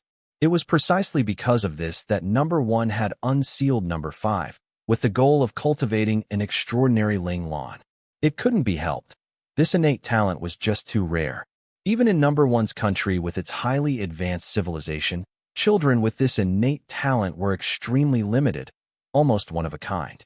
It was the most precious special combat talent, profound insight, the perfect innate talent for mecha operators. A notion flitted through Ling Lan's mind, to attack the weak point, or let the opponent continue his probe and see. In the blink of an eye, Ling Lan made her decision. She decided to first take a look at the opponent's move. Ling Lan was confident. She believed that even if she gave the opponent one more move, the final outcome would not change. This wasn't blind confidence, but a belief backed up by strength. Besides, she was really kind of curious. What would the final form of Qin Yi's move be like? Having made her decision, Ling Lan reacted just as Qin Yi would have hoped. She balled up her right hand into a fist and held an attack pose, meeting the opponent's attack head-on. A dark gleam flashed through Qin Yi's eyes, and with a shake of his wrist, his entire arm actually moved like a snake, twisting and turning, twining swiftly up Ling Lan's right arm to grab onto it securely. He caught him. At that moment, Qin Yi's gaze revealed a trace of pleasant surprise, a little shocked that he had actually managed to succeed in one move. Qin Yi believed that as long as he managed to control Ling Lan, he had obtained the key to winning. But was that truly the case? Qin Yi's pleasant surprise had yet to fade, and his follow-up move had yet to be executed, when he suddenly felt a sharp pain at his shoulder as a large force slammed into it. At the same time, there was a sudden change in his vision. In his sight, Ling Lan suddenly became the unscalable rooftop of the colossal combat hall, and his hand that had been gripping onto Ling Lan's right arm suddenly felt as if it was holding onto a slippery eel, which slipped out of his hand in a flash. A loud bam, and Qin Yi's body was roughly thrown to the floor of the combat hall. The intense pain coming from all over his body confused him. He struggled to push his upper body up and saw Ling Lan standing high above him on the edge of the arena stage, looking down on him with a cold expression. Looking down, Qin Yi abruptly woke up, realizing that he had already fallen off the stage. In other words, he had already lost this match. According to the tournament's rules, when a fighter had been thrown out of the range of the arena, it was an immediate loss.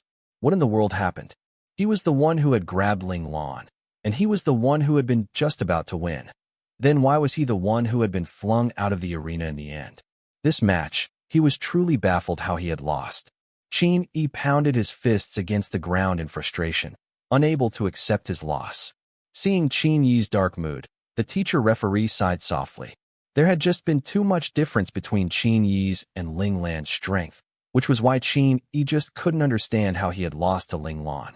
However, this wasn't the time to explain things to Qin Yi. The referee declared loudly, "This match, Ling Lan wins, successfully advancing to the top 7. Perhaps the other children had seen the match as if through fog and mist, but the observing teachers had all seen very clearly. At the time when Qin Yi had successfully grabbed hold of Ling Lan's right arm, just as his hand closed around it, Ling Lan's right hand, which had initially been fisted, had opened up, and the extended fingers had been just the right length to make contact with Qin Yi's shoulder. Of course, this little bit of contact should not have been enough to send Qin Yi flying, but the teachers were all experienced fighters, with the experienced eyes of the strong. They saw that, in the moment when Ling Lan's fingers touched Qin Yi, his fingers had fluttered a few times. This led the teachers to quickly come to the conclusion that Ling Lan had employed some technique, something along the lines of a secondary 1-inch punch, which had the effect of stacking strength. However, because the teachers had not fought with Ling Lan themselves, they could not tell for certain the power of this secret technique, and so were unsure how much Ling Lan's strength had been stacked by it. Still, this force must not be small, otherwise Qin Yi would not have been so easily knocked off the stage. Ling Lan's impressive performance made all the teachers' eyes light up. They were all nodding in approval, expressions filled with pleasant surprise. Some of them were even eager to pounce, wishing they could just take on Ling Lan as an initiate disciple right now. However, when they saw the other teachers around, who all had their sights set on Ling Lan on the stage, these teachers could only halt their steps, sighing internally. This matter wasn't going to be that simple. There were just too many competitors. In the academy, teachers could freely choose their initiate disciples, and there was no limit to this number. Likewise, students also had the right to choose the initiate teacher they wanted, but each student could only choose one teacher. In other words, for these teachers to become Ling Lan's initiate teacher, they would have to get Ling Lan to choose them willingly, and this was undoubtedly going to be very difficult. All of the teachers within the academy had their own advantages, so no one knew who Ling Lan would pick. Leaving Qin Yi's gloom aside, Ling Lan had left the stage immediately after hearing the referee teacher's announcement. Qin Yi's move had sparked her curiosity. She had never expected someone's arm to be able to twist into the shape of a fried dough twist. It looked like her previous foundational physical skills training had already pushed the limits of human flexibility, but at least it had still been within the realm of possibility for humans. It wasn't like what Qin Yi just did, seeing his arm twine around her arm like a snake. Ling Lan had felt an ache in her teeth, involuntarily drawing in a cold breath. God damn it, she just hated those kind of legless, creepy, crawly creatures. Even though she had touched, killed, and even eaten quite a few, hate was hate. This deeply rooted mentality wasn't something that could be swept away just by killing them. Ling Lan hadn't stepped off the stage for long when the Class A second place Wu Jiong also came off his stage. His opponent had been the weakest of the group, the original 14th rank of Class A. Wu Jiong's strength was clearly much stronger than the other by a significant margin, and on top of that, Wu Jiong was an extraordinarily quick attacker. Once his opponent had been drawn into his rhythm, the opponent had been unable to keep up and had missed blocking one of Wu Jiong's punches in the end. With that, he had been sent flying out of the arena and declared defeated. Though Wu Jiong had only been slightly behind Ling Lan in getting off the stage, because the rally of attacks had been unusually quick, over 40 moves had already passed in his match. Subsequently, several more students got off their respective stages one after another. Qi Long was the fourth person of the first grade Class A to advance into the top 7. Seeing Qi Long's animated expression, Ling Lan just knew that Qi Long must have had a great time in his fight, otherwise he wouldn't be looking so satisfied. Fighting an opponent with a similar style, how was it? Ling Lan couldn't help but ask curiously. Qi Long's mouth split open in a wide smile. It was beyond awesome. If I get bored in future, I'll go find that punk for a fight. His match had truly been a passionate and energetic one, exceptionally lively, allowing Qi Long to fully release all the pent-up energy within his body. Hearing this, Ling Lan mentally spared a moment of grief for Su Zhizhi. Being fixated on by this battle maniac, it could be foreseen that Su Zhizhi's coming days would be filled with tragic beatings. "You, don't go overboard," said Ling Lan weakly. Since they were lucky enough to be classmates, she had to try and salvage a bit of Su Zhizhi's future. "Relax, boss, I'll watch myself. I won't injure him." Qi Long sent a mournful look at Ling Lan and added, "If boss was willing to fight with me, then I wouldn't have to go look for him. Fighting with you, boss, is still more exciting." Every time he sparred with Ling Lan, although he was always the one being pummeled, he would always feel that he had gotten a bit stronger after it.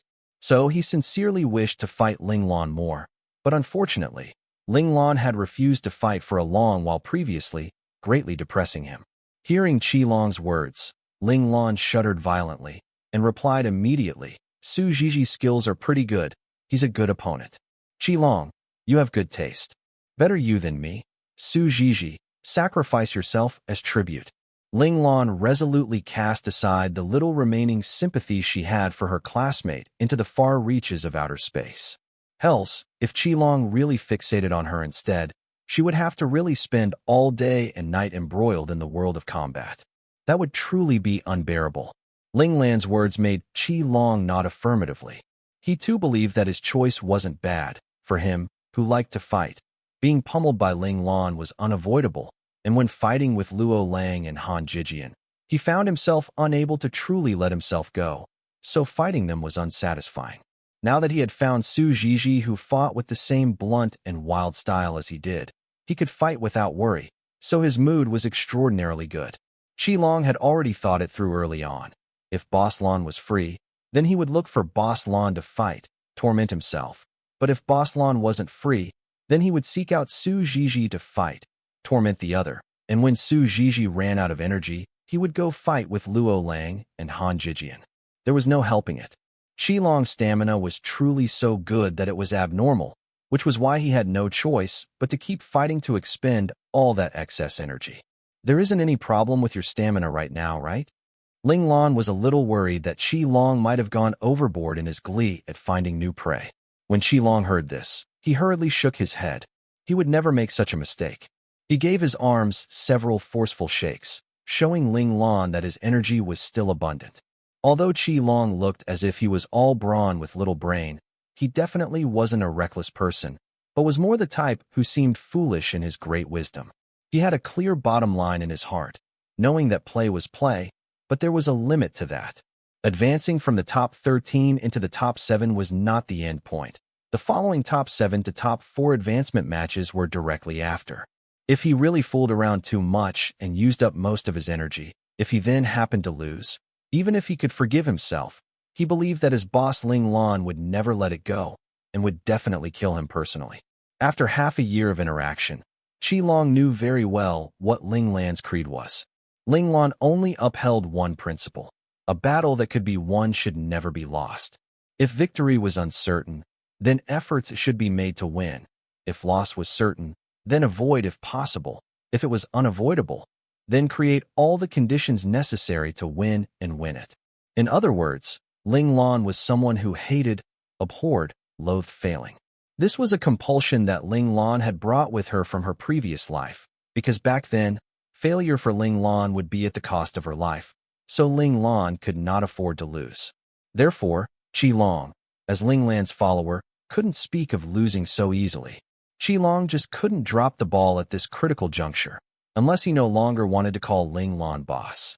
For the advancement of the top 13 to the top 7, the final match to end was Luo Lang and Yi Su's. The two of them were equally matched, and a winner had only been determined right at the very end, when they had both been utterly worn out. Yi Su had collapsed a second later than Luo Lang, and thus gained the victory, successfully advancing. Han Jijian and the others felt sorry for Luo Lang. If Luo Lang hadn't had to expend so much energy yesterday, causing fatigue to remain in his body which held him back today, then perhaps the result would be different. But regardless, Luo Lang's match was officially over. However, Luo Lang's defeat didn't lower his standing in the eyes of the Class A students, because in this match, he had proven that his strength was roughly equivalent with that of Yi Su's. In other words, Luo Lang's strength was on par with the Class A top 3 ranks. The gazes of all the Class A students were now gathered upon Ling Lan and Qilong. If Luo Lang's strength was already on par with the top 3 of Class A, then how strong were Ling Lan and Qilong really? It should be known that Luo Lang was considered the weakest among the three of them. However, they believed that as the matches progressed, Ling Lan's and Qilong's true strength will be displayed before them. Then, they would be able to know once and for all just how much depth there really was to Ling Lan and Qilong. In short order, about half an hour later, the advancement battles for the top 7 into top 4 began. Although Yi Su really hoped he would get a bye once so that he would be able to have more time to recover his strength, unfortunately, the Academy did not wish for Yi Su to be that lucky. The bye for this round was given to Qilong. When the name list for the assignment of byes came out, Ling Lan could pretty much confirm the Academy's bye allocation strategy. They had chosen the strongest few. In other words, the Academy was intentionally precluding the element of luck in this. For the top 7 to top 4 battles, due to Qilong's bye, there were only 3 matches. Ling Lan's luck was not much weaker than Qilong's, actually being matched up with the already worn-out Yi Su, who no longer had the ability to put up a good fight. Meanwhile, Liang Jie had been matched with the original rank, 5 of Class A, Jiang Yuan, while Wu Jiong had been paired with the 4th rank, Zhou Jirong, both matches a meeting of the strong. The moment Yi Su saw the matchup name list, his face fell. His opponent was actually going to be that Ling Lan. This luck of his was just too terrible. Originally, he had thought of at least trying to fight, but against such an opponent like Ling Lan, he wasn't sure he could win even if he had been full of strength, let alone in this current dire situation. Yi Su had no choice but to consider the other ranking battles he would have to fight if he lost. It should be noted that the ranking battles to determine the rankings of 13th to 8th and 7th to 5th would be held at the same time. If he used up the rest of his strength here, it was very likely that he might not even be able to hold on to 5th place. It had to be said that the stronger the child, the stronger their judgment and acceptance. Knowing when to give up was also a form of courage. The moment the referee teacher on stage said start, Yi Su, who had already thought things through, resolutely raised his hand to surrender. So, just like that, Ling Lan once again advanced easily, successfully becoming the quickest to advance among the three people, excluding Qi Long's advancement via the bye. Meanwhile, Li Yingjia's and Wu Jiong's respective matches were both very intense. Although Li Yingjia and Wu Jiong were the top two of Class A, their strength was not yet at the level where they would suppress all opposition, being just a little stronger than their opponents. As such, it was really hard to say who would win in the end, for of course the opponents also had their eye on advancing, and had drawn up their full strength to fight it out with their opponent. However, the two of them proved to have substantial roots in the end. Li Yingjia was the direct descendant of the top elite family of the Federation. All the combat arts he learned had been through the tests of time, with only the best foundational arts being kept, and as such he had a head start over other people. Meanwhile, Wu Jiong was also the descendant of a fourth-generation military family. A set of military combat arts was enough for him to dominate over most of the other kids. In the end, the two of them relied on their solid foundations to defeat their opponents and advance successfully into the top four. The advancement of these four students was accepted full-heartedly by the Class A students, with no objections whatsoever. The morning's battles didn't end there. Following right on its heels were the 13th to 8th and 7th to 5th place final ranking battles. This time, Yi Su's luck returned, receiving the only bye slot for the 7th to 5th place ranking fights. This gave him the time to continue resting in the recovery pod, taking advantage of every second to recover his energy. Luo Lang's luck was also not bad. For the first round, he fought against a weaker student, gaining a hard-earned victory. Then he received a bye for the next round, and had to wait for the winner of the other group to be done so they could fight for the 8th rank. Of course, he also took the chance to rest in a recovery pod to regain his strength. In the end, having recovered enough energy, both Yi Su and Luo Lang defeated their respective opponents. And so, Luo Lang obtained 8th place, while Yi Su obtained 5th place. On the rankings, Yi Su's ranking had dropped compared to when school just started, but his status was not at all lowered in the minds of the students. Yi Su's strength was definitely exceptional. It was just that no one had expected two aberrant oddballs such as Ling Lan and Qi Long to appear in Class A. Qi Long was more the oddball, while Ling Lan was more the aberrant. Meanwhile, Luo Lang's rank had risen considerably, obtaining the 8th position. Everyone felt that it was well-deserved, with some students even thinking that Luo Lang's true rank should be 1 or 2 ranks higher. After all, he and Yi Su had been neck and neck during their battle, so it would be reasonable for him to be the 6th rank. However, there wasn't much difference in strength among the top 10 of Class A anyway, so there was no need to be too caught up in the details of the rankings. Finally, only the exact ranking of the top 4 was left unsettled. What were the final matchups going to be? However, the semifinals and the finals had been scheduled for the afternoon, so the Class A students could only suppress their curiosity and go have their lunch at the canteen first. While eating, Han Jijian voiced his concern over the possibility of Ling Lan going up against Qi Long, but Qi Long wasn't worried about it at all. Rather, he was excited at the prospect, thinking that that would be the perfect opportunity for him to fight all out with Boss Lan. Hearing this, although her expression retained its usual calm, Ling Lan prayed in her heart for the Academy's AI to be wise, and assigned the troublesome Qi Long to be someone else's responsibility. Talking and laughing, the few of them finished their lunch, and then went back together to the combat hall to wait for the notification of the final matchups. The time finally arrived, and the battle name list was revealed. Seeing it, Han Jijian and Luo Lang leapt up in excitement, while Wu Jiong frowned slightly, his expression turning grim.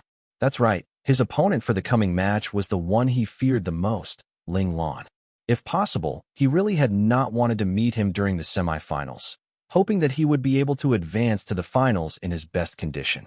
However, Wu Jiong quickly regained his equilibrium.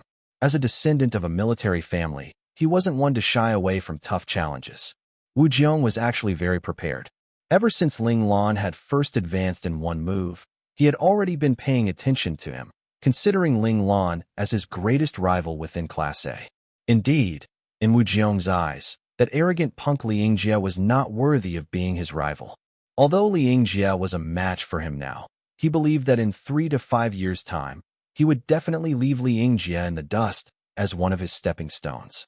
From Wu Jiong's observations, he found that Ling Lan's current strength was certainly one level higher than them, so it would be extremely difficult to defeat him. Still, he wouldn't give up just because of this. He had contacted his father, detailing Ling Lan's combat movements to him, in hopes that his father would be able to provide some guidance. It wasn't that Wu Jiong didn't want to let his father see a recording of Ling Lan's fights, but unfortunately, the Central Scout Academy kept a very strict guard on the videos of their students.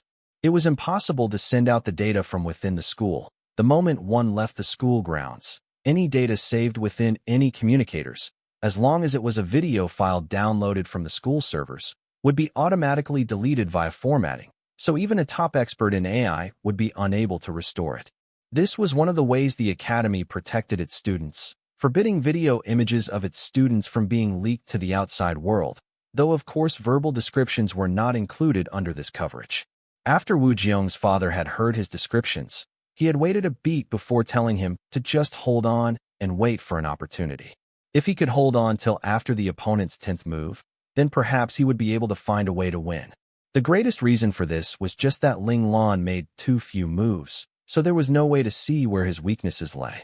Wu Jiong had naturally taken his father's words to heart, and based on the top 13 to top 7 advancement match, his father's words were proven to be accurate. Qin had just been a little too impatient, moving recklessly before he had figured out Ling Lan's true strength. Wu Jiong mentally warned himself to be patient, no matter how fierce Ling Lan's attacks were. Even if there were many openings, if he wasn't sure of success, he should just continue to hold back. Very quickly, the two matches officially kicked off.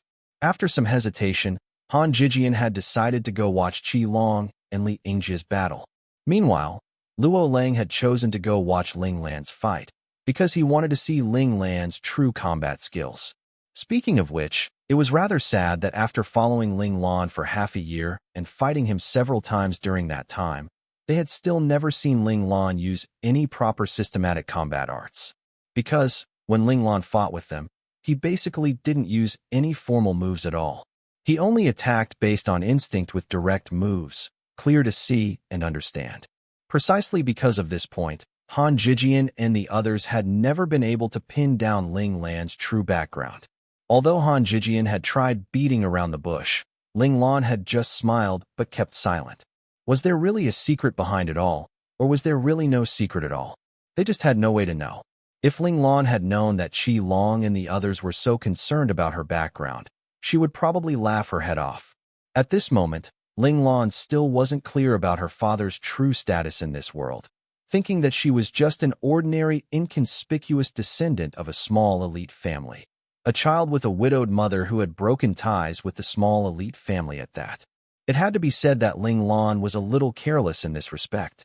Of course, Little Four was also partly to blame here, never reminding Ling Lan to go learn more about Ling Xiao. So Ling Lan only knew that her father was an unremarkable major general in some random regiment.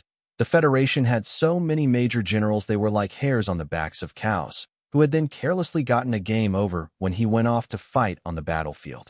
The matches finally started, and Wu Jiong chose to do the same as Qin Yi, dodging to one side, and putting up a cautious defense. This caused Ling Lan's head to ache. Meanwhile, on Qi Long's side, the fight was intense from the very beginning. Qi Long had always been a child who fought based on personal instinct, so when he heard the referee teacher say start, he charged forwards immediately. Initially, Li Yingjie had wanted to launch a test attack once to probe Qi Long's depths, but the thought had barely crossed his mind when the other's right fist had appeared unexpectedly before his eyes.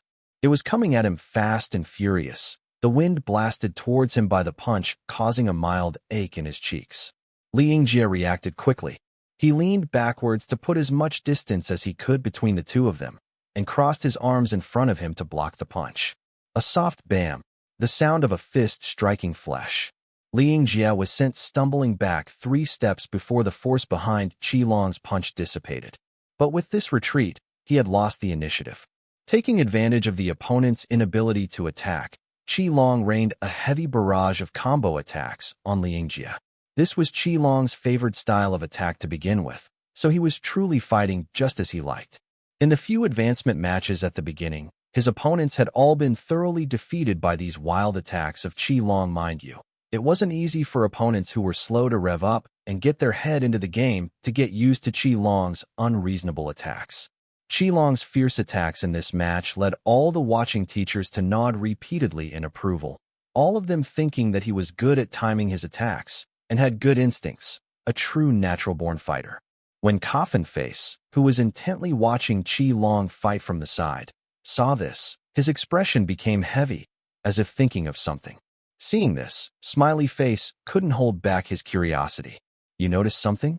Just keep watching, if it really is what I think it is. Yunyi, maybe, I've hit the jackpot. Coffin Face's eyes, which were originally as calm as still water, were actually shining with an unusual light. It was clear to see just how turbulent his emotions were. Smiley Face understood his good friend very well, and knew that his friend would not talk about things he wasn't sure of, and so he did not continue to question, but instead turned to put his full attention on watching Qi Long and Li Yingjie's match. Perhaps he would be able to see something, for Smiley Face knew very well who his good friend was excited about.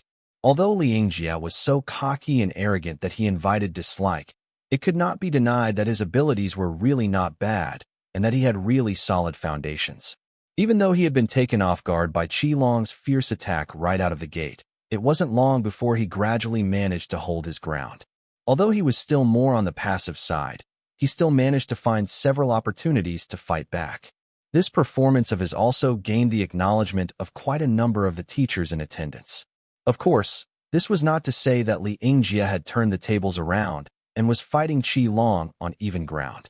Truth was that Qi Long still had the advantage. It was pretty much impossible for Li Yingjie to wrest control back within 100 moves. Li Yingjie also understood that this situation was bad for him, and as this was also the first time he was disadvantaged in a fight, he couldn't help but become a little anxious and impatient. Since he had first entered the Central Scout Academy, his father had already told him that the first ranking tournament was very important. Its importance did not lie in the treatment one would receive after having their ranking confirmed, but rather in its function as a test to highlight the cream of the crop, so that the most exceptional students could receive the cultivation of the most exceptional instructors under the Initiate program, which was unique to the Central Scout Academy.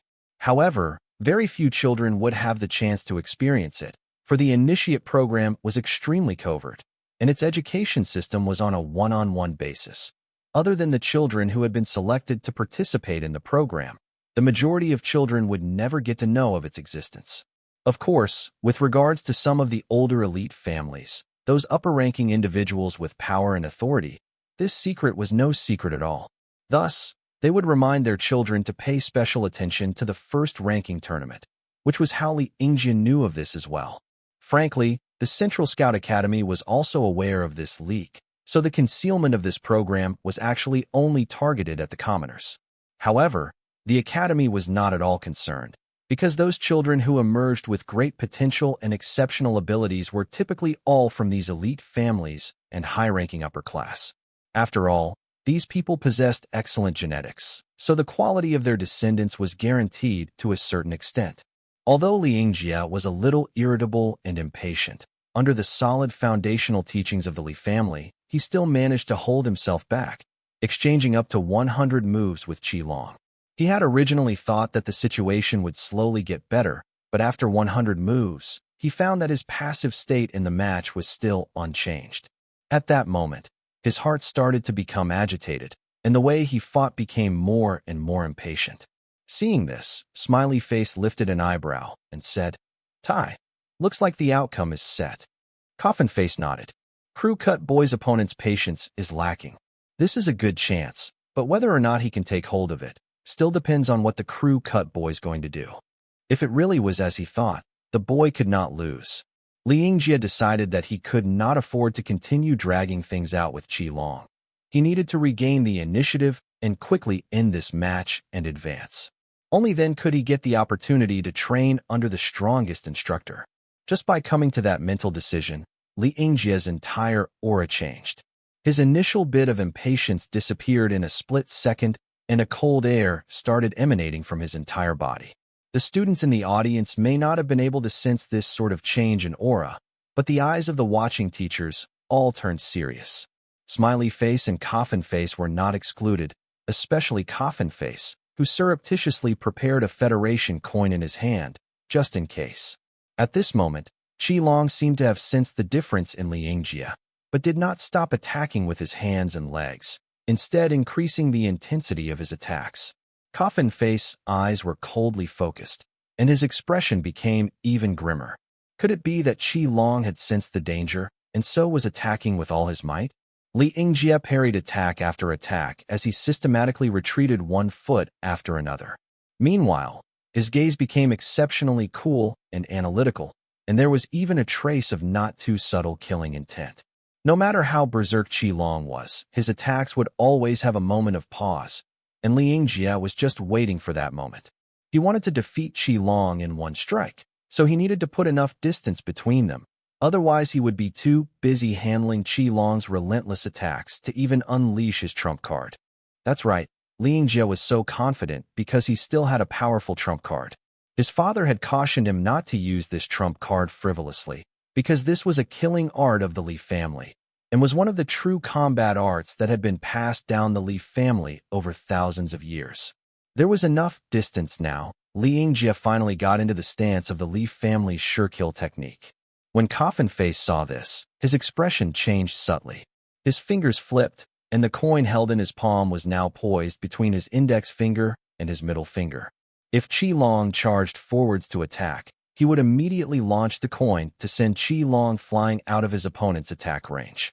Just when everyone thought that Qi Long would continue rushing forwards to attack Li Yingjie, Qi Long did something which stunned all the spectators. As if suddenly sensing something, Qi Long, who had been preparing to attack, frowned and actually stopped moving forwards. Not only that, he also retreated swiftly, putting a considerable distance between him and Li Yingjie. When Qi Long stopped once more, his pose had already changed from its original attack stance to a defensive stance, expression cautious, seemingly very concerned about Li Yingjie's change. Seeing this, Coffin Face's emotionless face suddenly became animated. Retrieving the coin between his fingers to envelop it once more in his palm, he muttered to himself, "That's right. This is it. This is it." "Tai, what exactly is it?" After watching for so long, Smiley Face found that he was still clueless, and so couldn't resist opening his mouth to ask again. "Don't rush. Yunyi, once the results are out, I'll explain." Right then, Coffin Face just had no thought to spare for explaining things to his good friend. His spirited eyes were fixed squarely on Qi Long, a deep yearning in his gaze. Initially, he had only wanted to take on Qi Long as an initiate disciple because of Smiley Face, but now, he truly wanted to do so from the bottom of his heart.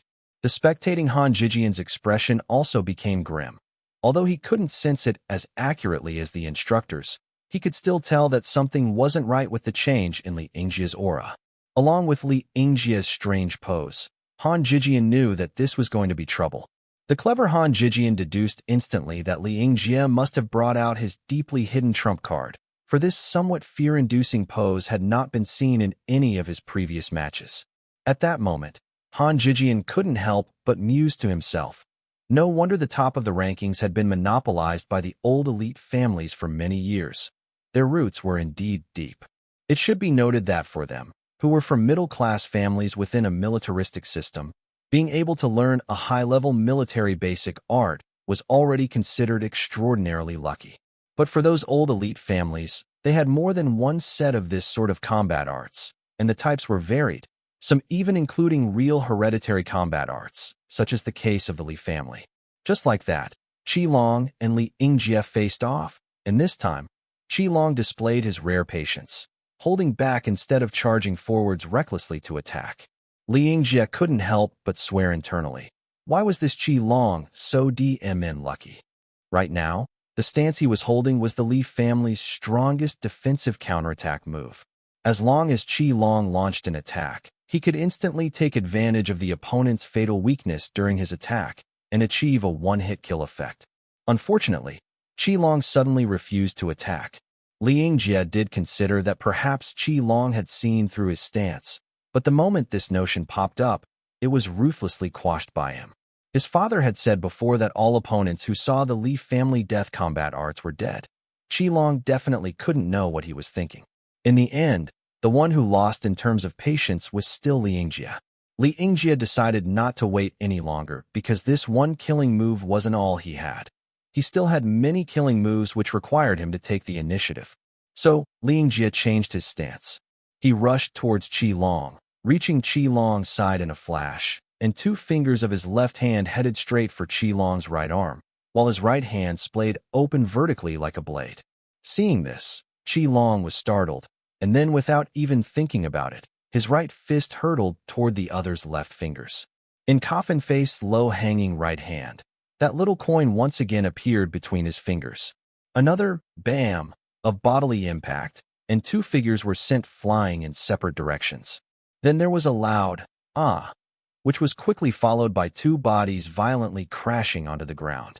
Both combatants had been unable to withstand the force behind the other's blow and had crashed heavily to the ground. One of the figures smashed onto the floor of the arena stage, continued to roll over, and then bounced off the edge, directly tumbling off the stage to fall below the arena. Meanwhile, the other person smashed onto the stage as well, and actually made deep scratches on the arena floor as he slid towards the edge of the arena. Just as it looked like he would fall off the stage, that person swung out his left hand in a claw and resolutely struck out with all his might at the arena floor. His fingers sunk into the ground with a resounding noise, but even so, score marks roughly 3 centimeters long were left on the surface of the arena floor. However, because of this force, the person managed to halt his falling body, and then with a somersault, he was once again standing firmly on the edge of the stage, clearly telling everyone that he was the winner of this match. The referee teacher stood at the edge of the arena, glanced down at the figure lying below the stage, and then looked at the student who was already standing securely beside him. His expression was incredulous.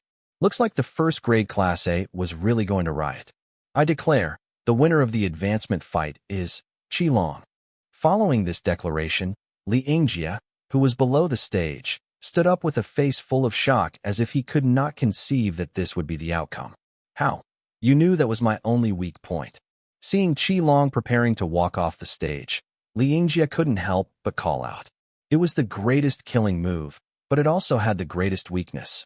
An average person would never choose to fight in a way where both parties would take damage, not when there were other options available.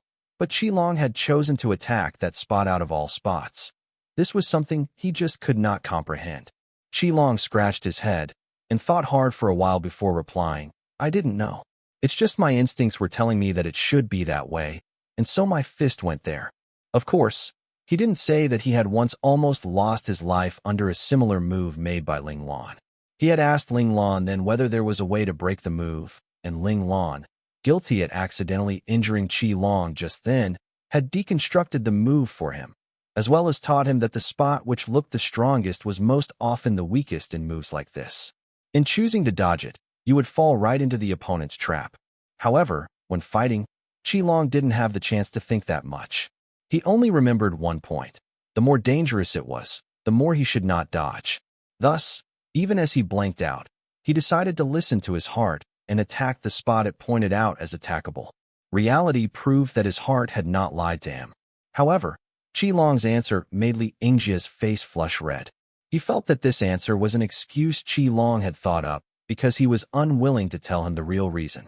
At that moment, a swell of rage crested in his heart, and he hated the fact that he couldn't rip apart the hateful Qi Long before his eyes. However, a trace of worry rose in his heart at the same time. He wondered if the Li family top-secret killing moves had been leaked. If that was really the case, it would be a devastating blow to the Li family. Mind you, for the Li family to be so firmly rooted in the Federation, with a lineage spanning thousands of years, a large part of it could be credited to this set of highly lethal combat arts.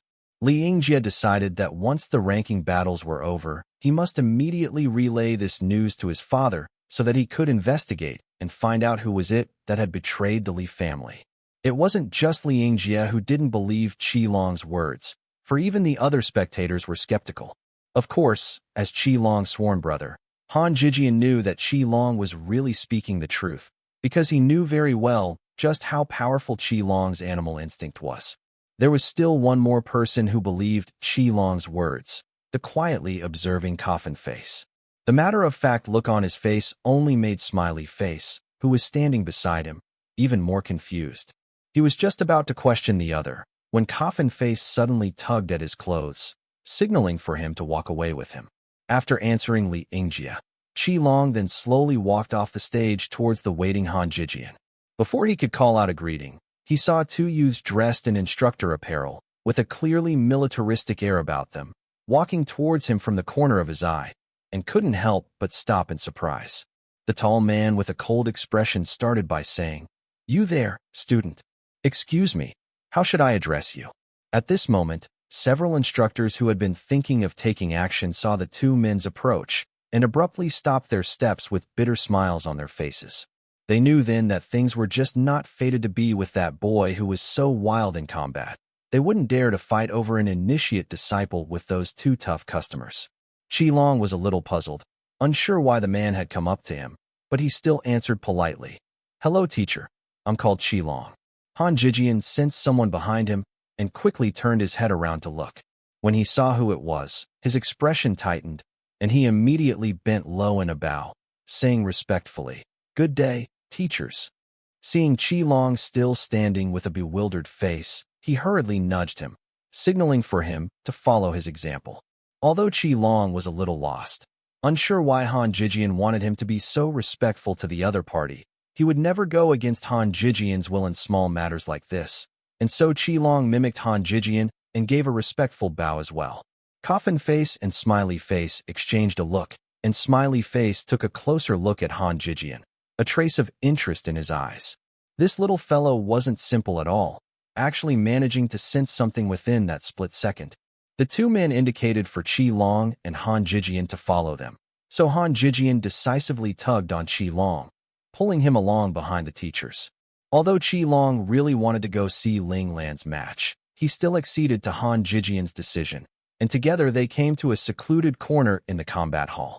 Smiley Face took a look around, and only after confirming that there was no one within range to hear their conversation, did he nod to Coffin Face to proceed. "Qi Long, I would like to take you on as my initiate disciple. Are you willing?" Coffin Face's expression was as frigid as usual, not at all concerned that his cold demeanor would scare away this student he had his eye on. Initiate disciple. Qi Long was at first taken aback, but then he recalled something and came to an abrupt realization. Seeing this, Coffin Face let out an internal breath of relief. Looks like this child already knew of this secret, so he wouldn't have to waste words explaining. This sort of explaining task was what he feared the most. Han Jijian glanced at Qi Long with a face full of envy. About the matter of initiate disciples, his own father had already informed him about it when he had been accepted into the academy. This was also why he had been so respectful back when the teachers had approached Qi Long. He had figured it out instantly. "Of course I'm willing." Becoming an initiate disciple was not like becoming an instructor's official disciple. There were no responsibilities associated with it on the student's end, only benefits. Of course, Qi Long would not turn down this opportunity to become strong quickly, which had fallen into his lap with no strings attached. Without even having to think about it, he agreed. However, Qi Long was not someone who would forget his friends. He pulled Han Jijian closer to his side and said, "This is my good friend, called Han Jijian, IQ 260, definitely smarter than me. Teacher, could you also accept him as an initiate disciple?" Hearing this, Han Jijian's face paled dramatically and he hurried to stop him, yelling, "Qi Long." Many children would be disliked and discarded by a teacher because of greed and lose the chance to become an initiate disciple in the end. Seeing Qi Long so reckless, Han Jijian was so anxious that his forehead was beaded with sweat. In his heart, he was blaming Qi Long. Why did he have to be so willful? Didn't he know this was his chance to become strong quickly? Seeing Han Jijian so anxious for Qi Long, while Qi Long remained determined to obtain this privilege for his good friend, Smiley Face smile deepened, and even the lines on Coffin Face gentled noticeably. The two of them shared a glance, and then Smiley Face looked once more at Han Jijian to say, "Han Jijian, If you're not against it, then be my initiate disciple. In odd surprise, Han Jijian raised his head to say, "Can I?" Smiley face was all smiles as he nodded, and Han Jijian said emotionally, "Thank you, teacher. I'm willing, I'm willing." Seeing this result, Qi Long grinned widely in satisfaction. But Coffin Face frowned slightly as he said, "Didn't you have your eye on the other boy?" Taking on one more disciple meant that he would have to expend double the effort. Coffin Face didn't wish for Smiley Face to become too tired. Smiley Face remained smiling as he said, "Taking on one more is no big deal. We'll have plenty of time this coming year ahead." That said, he removed 2 flat and rectangular copper plates from his pocket, both of which had an orchid blossom carved on it, and handed them to Han Jijian, saying, "One's for you, while the other is for the other initiate disciple I've got my eye on. He should also be one of your companions, that boy who was fighting with Qi Long in the morning." Hearing this, Qi Long and Han Jijian looked at each other in pleasant surprise and said in unison, "Luo Lang." Smiley Face smiled and said, "Should be him." Han Jijian did not hesitate, immediately contacting Luo Lang through his communicator, throwing down a brief, "Get here," and hanging up before Luo Lang could answer. Luo Lang, who had been in the midst of watching Ling Lan and Wu Jiong's match, came over, utterly confused. When Smiley Face repeated his intentions to take him on as an initiate disciple, Luo Lang likewise agreed without any hesitation, directly taking one of the copper plates from Han Jijian's hands. This was a token representing the teacher's commitment. It could not be lost. Meanwhile, Qi Long had received a silver dollar, but the image on it was that of a pine tree, hardy and strong, tasteful in its simplicity. Having gained satisfactory initiate disciples, Coffin Face and Smiley Face no longer had any thought of remaining in the combat hall. Bidding farewell to Qi Long and the others, they left the combat hall after arranging a time and place for training. On the road, Smiley Face finally asked the question he had held back for so long. "Tai, what exactly does that Qi Long have to cause you to be so excited, to even bring out that token which represents an official disciple? If I had the authority to accept true disciples, I'd even be willing to give a gold dollar," said Coffin Face seriously. "That boy Qi Long, if I'm not mistaken, has awakened the 6th sense." Coffin Face words shocked Smiley Face. "How can that be? Even we have only just touched on the edges of the 6th sense. Perhaps this is an innate talent he was born with." Coffin Face could only explain it this way. The 6th sense was a miraculous ability, allowing one to sense danger and opportunity instinctually. Right now, the Federation already knew how to rely on extremely cruel torments to force trainees to gain this ability, but of course, the success rate was exceedingly low. Only those with resolute personalities who had been through countless battles could have the chance to obtain this, as they called it, ability from the realm of the gods. For instance, he and Smiley Face were part of the few lucky ones. This was also the first time he had seen it in a child.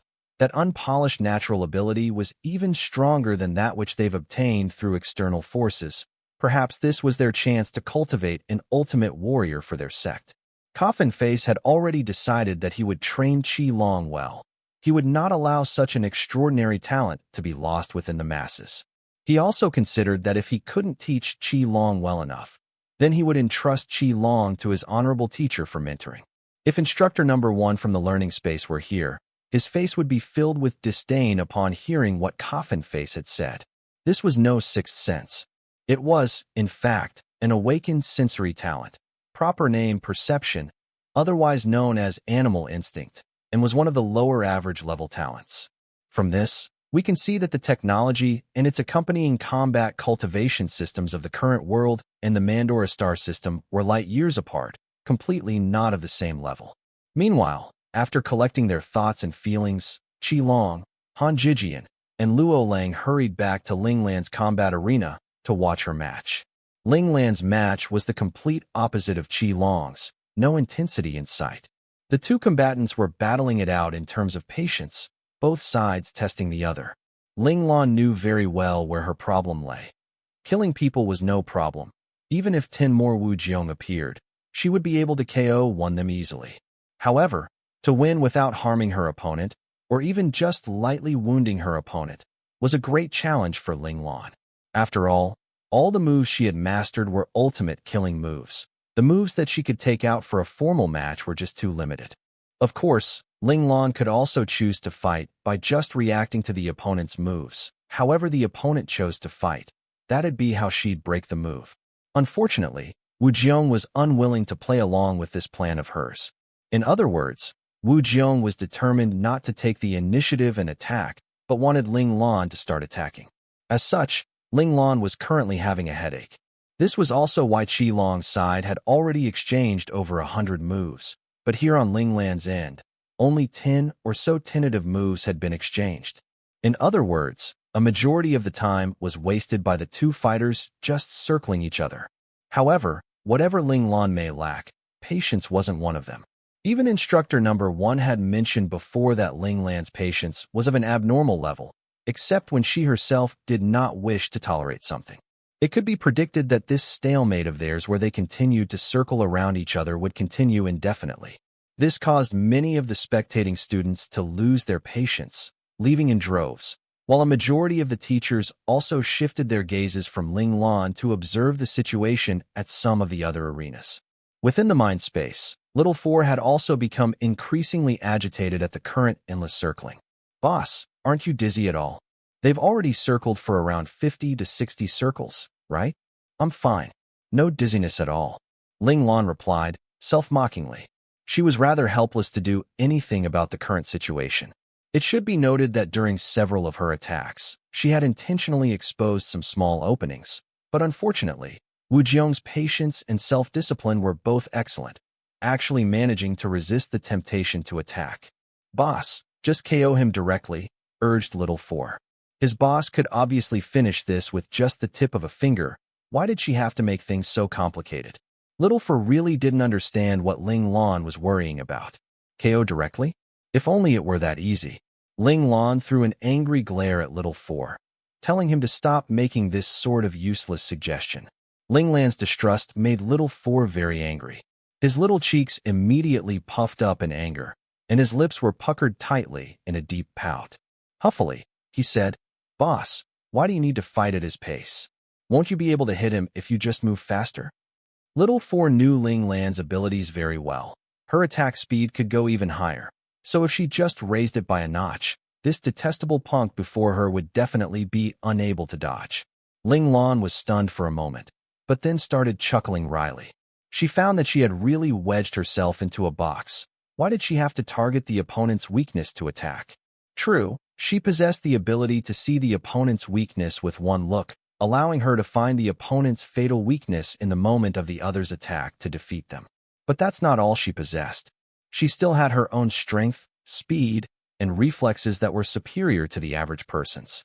It was entirely possible for her to rely on these other things to steamroll her opponent.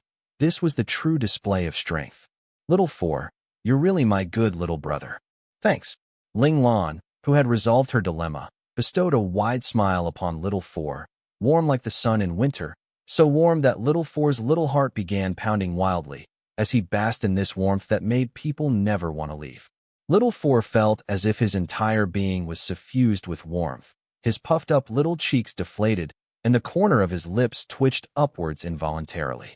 Her problem solved, Ling Lan did not hesitate to go out at full speed, and with a quick stomp of her feet, she used the force of the spring to dash towards Wu Jiong on the opposite side.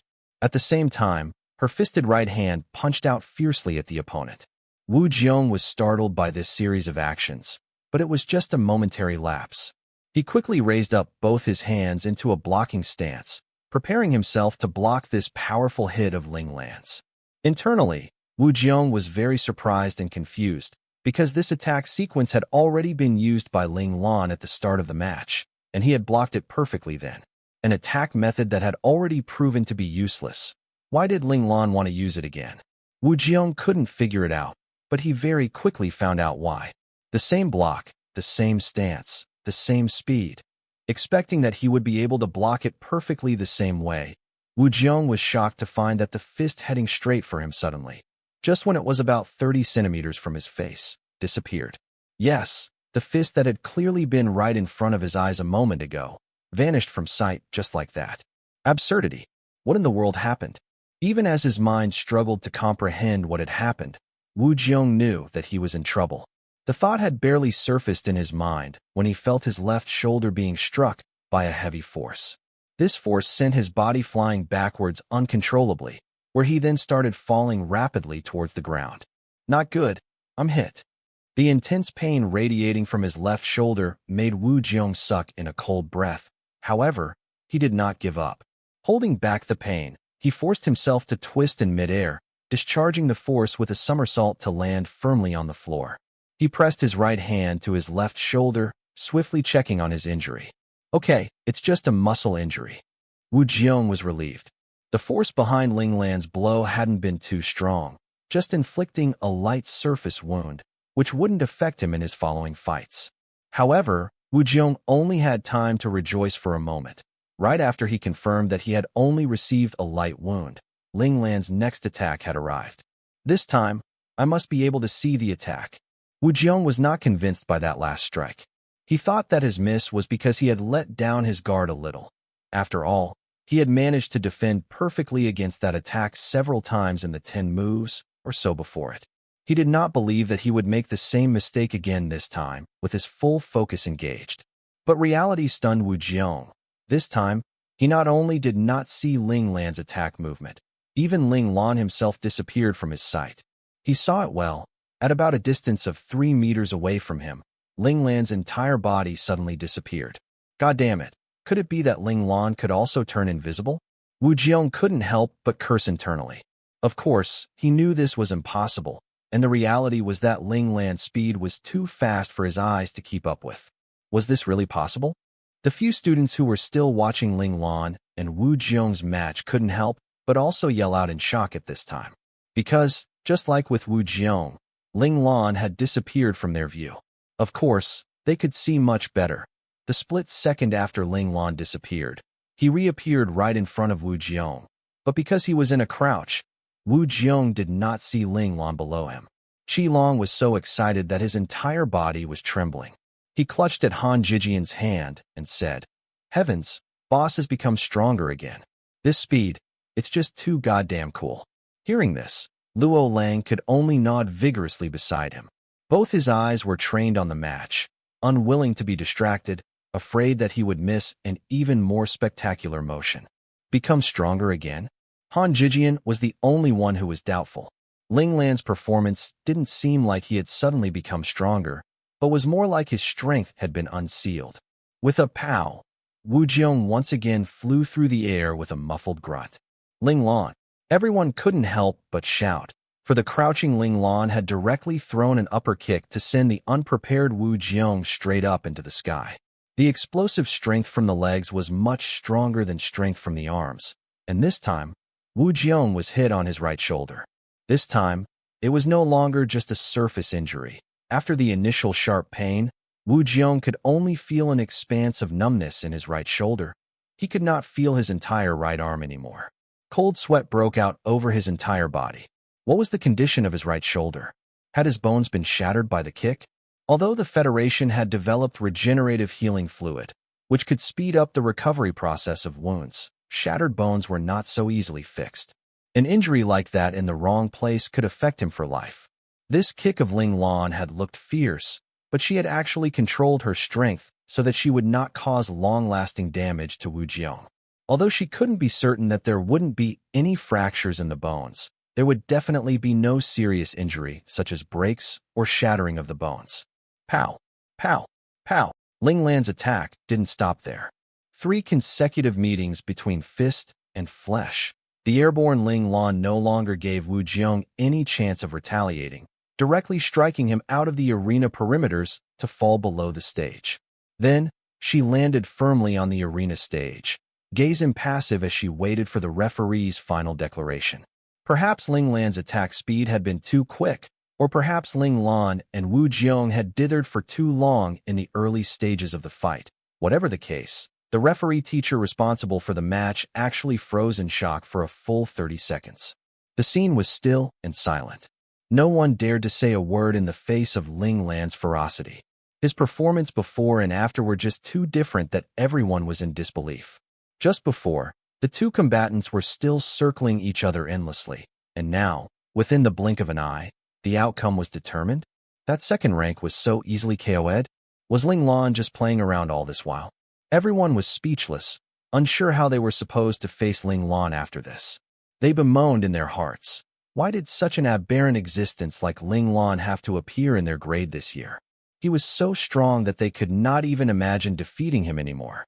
The teacher suddenly woke up and hurried to declare, "This match, Ling Lan advances. Congratulations to Ling Lan for entering the finals." The referee teacher's declaration caused Qi Long and the other two to cheer. And then, scattered applause could be heard until the entire arena was filled with the sound of applause. Even some of the upper-grade seniors watching the match were also clapping.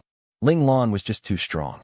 After a brief bout of despondency, the first-grade children were all convinced by Ling Lan's strength. The ideology of survival of the fittest made them acknowledge Ling Lan's supremacy. The applause from the upper-grade seniors wasn't out of acknowledgement for Ling Lan, but more in admiration of Ling Lan's success in achieving an upset. The probability for a lower-ranking student to win all this way and advance into the finals was actually very, very low. And though it wasn't unheard of in the history of the Scout Academy, such occurrences were fewer than few. But this year, people were shocked. Because two people managed to achieve upsets at the same time to advance into the finals.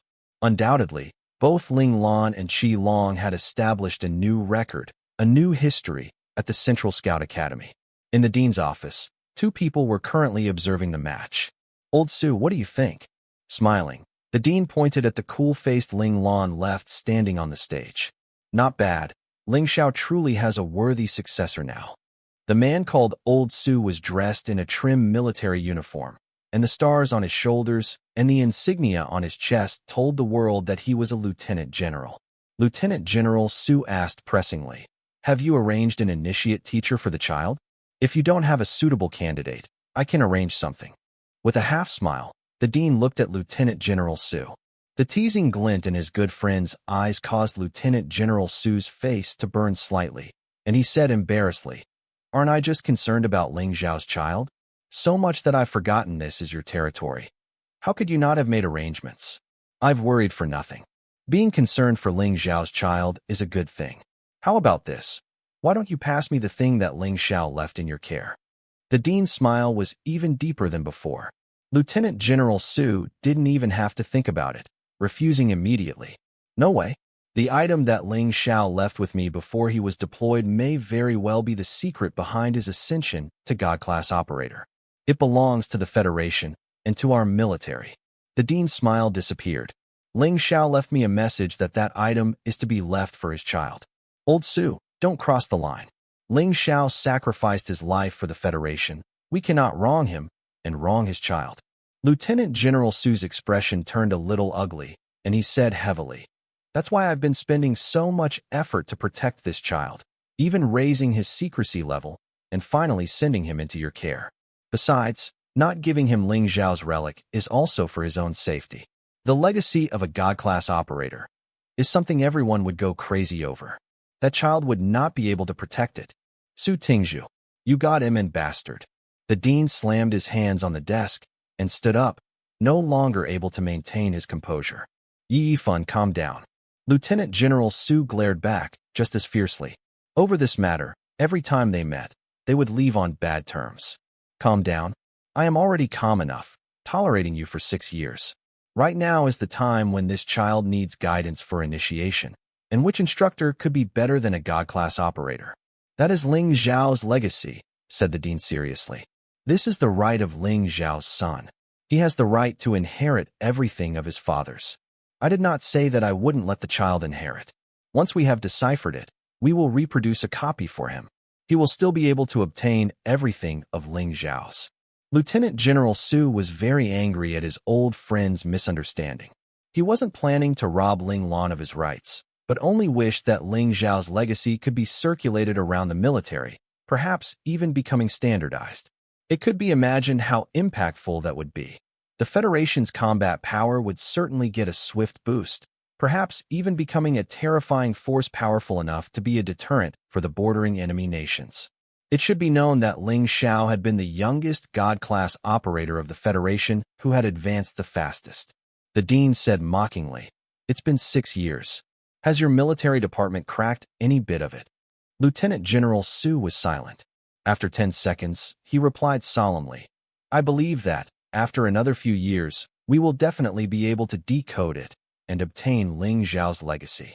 Stop lying to yourself. You all have no idea what to do with that thing. Although the dean was just the dean of the Central Scout Academy, that didn't mean he was ignorant of all the news and secrets of the internal military. Having the truth thrown into his face by his old friend, Lieutenant General Su's expression was a little awkward. The dean pretended not to notice Lieutenant General Su's awkwardness and continued to say, "This proves that some activation condition must have been set on that thing by Ling Xiao. Perhaps only his successor can activate it." Lieutenant General smiled bitterly at these words. In truth, he also knew that it was highly probable that that was the case, but he just couldn't let it go and wanted to try for a little longer. "I'm also doing this for the future of the Federation. If we could just decrypt that thing, even if it doesn't result in another God-class operator for the Federation, it could still help the Federation cultivate a countless number of high-level operators. If our luck is a bit better, even Imperial operators are possible." The dean's tone gentled. "That's why I have given you 6 years. If you all had cracked it, I would make a copy for Ling Lan and consider Ling Xiao's well done. However, you all still have not cracked it, and Ling Xiao's child has now officially entered this academy. At the start of the next 6 months, he will have the right to enter the virtual world and accept initiate instruction. I have to pass on Ling Xiao's relic to that child so that he is not held back." Lieutenant General Su was still noncommittal. Passing it on to that child, how far can he go? None of the children of a God-class operator have been able to break past their limits to become a high-level operator. Even if we use agents to heavily cultivate them, advancement to ace operator level has already been considered a grand feat, but if the item remains with the military, once it's decrypted, there will be countless aces, even Imperials. Old Yi, no matter how you look at it, it's more beneficial in my hands. Just give me a little more time, all right?" With effort, the dean held back the rage within his chest and said, "This is all based on the assumption that you all will be able to crack it. What if you all cannot crack it within your lifetimes? Or perhaps Ling Xiao has said it, so that if it's not his successor, it's impossible to obtain his legacy? Forcefully trying to crack it might trigger it to self-erase via formatting. That way, we won't be able to get anything at all. Not just that, we would also have caused Ling Xiao's child to lose out on obtaining his legacy. We cannot be that selfish." Lieutenant General Su was a very tenacious person. Once he had decided on something, he typically would not change his mind easily. Even if everything the dean said was true, he still didn't want to accept the dean's words. The dean felt rather helpless. He also understood his good friend's personality, more susceptible to persuasion than coercion, so he thought of a compromise. He said, "Old Su, let's try a different method. Since your military department hasn't been able to crack it so far, then let's put it in the virtual world of the Central Scout Academy. We can allow all the children free access to it, and let the children challenge it. Perhaps then, we might be able to obtain some unexpected rewards. You should know, the way children think is very imaginative and unrestrained, completely beyond what we adults can do. Also, hiding this thing among all the other open missions, I believe no one would imagine that this would be Ling Xiao's legacy. Even if Ling Xiao's child really obtains the legacy, there shouldn't be any danger. Hiding in plain sight, was it?" Lieutenant General Su considered the plan, weighing the potential costs and benefits. Seeing that Lieutenant General Su was a little persuaded, the dean decided to add more fuel to the fire. He patted Lieutenant General Su's shoulder and said, "Old Su, don't forget, these children are truly the future of the Federation. No matter who obtains Ling Xiao's legacy, our Federation will have everything to gain and nothing to lose." Lieutenant General Su was finally convinced, but he put forward a request. "That item has to remain under our monitoring. This way, no matter who obtained the legacy, they would be able to receive the inheritor's information immediately, so that they would be able to seek him out to get him to divulge the contents of the legacy, giving the Federation the means to become stronger." The dean thought for a moment, and then agreed, but suggested that before anyone managed to crack it, The monitoring staff may not have private contact with the world outside the academy. In other words, before there was any change, they would have to stay put within the academy as instructors and wash their hands of any messy and improper conduct. Lieutenant General Su agreed to that in turn. After all, when their monitoring staff entered the Central Scout Academy, it was only reasonable to play by their host's rules. The two of them agreed on a time to transfer Ling Zhao's legacy, and then Lieutenant General Su bid farewell and left. Seeing Lieutenant General Su get onto a mecha and leave, the dean exhaled a shallow breath and said softly, "Ling Zhao, my boy, this is all I can do. Whether or not he can obtain your legacy will be all up to your son now." Ling Lan, who had just ended her match, could not know that in the dean's office, just a few kilometers away, for the sake of her rights, two old men had gone through a spirited debate. Some parts of it were even laden with the stench of gunpowder one, but the dean had managed to win her the chance to obtain the legacy in the end. Ling Lan got off the arena stage and was immediately surrounded by Qi Long and the other two. Qi Long, in fact, had just pounced, but was kicked away by the conservative Ling Lan. She was still a virgin maiden, okay? How could she just let any man hug her so easily? As Wu Jiong's injury was a little severe, he had to lie down in a recovery healing pod for a length of time, so the third and fourth rank determination battle would be delayed by half an hour. Meanwhile, Ling Lan and Qi Long's match would be held after Wu Jiong and Li Yingjia's match. Ling Lan's group of four was just about to go to the side to rest when, after taking just a few steps, Ling Lan felt that familiar tyrannical suction coming from the learning space. Damn it, here we go again. Cold sweat poured from Ling Lan's forehead as she fought desperately against that suction force. Right now, she was a little confused. Why would this awareness-sucking phenomenon of the learning space appear randomly in the light of day? Previously, it had always only happened when she was about to go to bed at night. Ling Lan knew she couldn't hold on for too long, so she tugged on Qi Long's arm and said, "Qi Long, I'm not feeling so well. Quick, help me to a recovery pod." Due to her strong resistance against the suction, Ling Lan's face was extremely pale, causing Qi Long and the others to become very worried. Han Jijian indicated for Qi Long to hurry up and help Ling Lan to the recovery pods, and asked concernedly, "Boss Lan, has the acceleration you did earlier caused damage to your body?" Ling Lan was just cracking her head trying to think of an excuse for her strange condition when Han Jijian unexpectedly delivered up this perfect excuse to her. She nodded and said, "Yes, that acceleration movement draws on the body's energy, which is why I don't use it normally. But as long as the draw isn't too much, there isn't really a problem. I just need to lie down in a recovery pod for a while to recover." Ling Lan's reply reassured Qi Long and the others. Qi Long abruptly thought of something most important and quickly opened his mouth to ask, "Then, for the match with me later, can you make it in time, boss?" Ling Lan smiled wryly. She herself had no clue how long those few instructors within the learning space would hold her for this time. It might just be for a few minutes, but it could also be for a day, or even for several days and nights. Unable to say for certain, Ling Lan could only say ambiguously, "This depends on how much energy I have used up this time. If it's just a bit, then I'll be fine after a few minutes. But if it's more, I may not be able to make it to the final match." Ling Lan's words made Qi Long deflate instantly. He had really been looking forward to fighting a great match with Boss Ling Lan.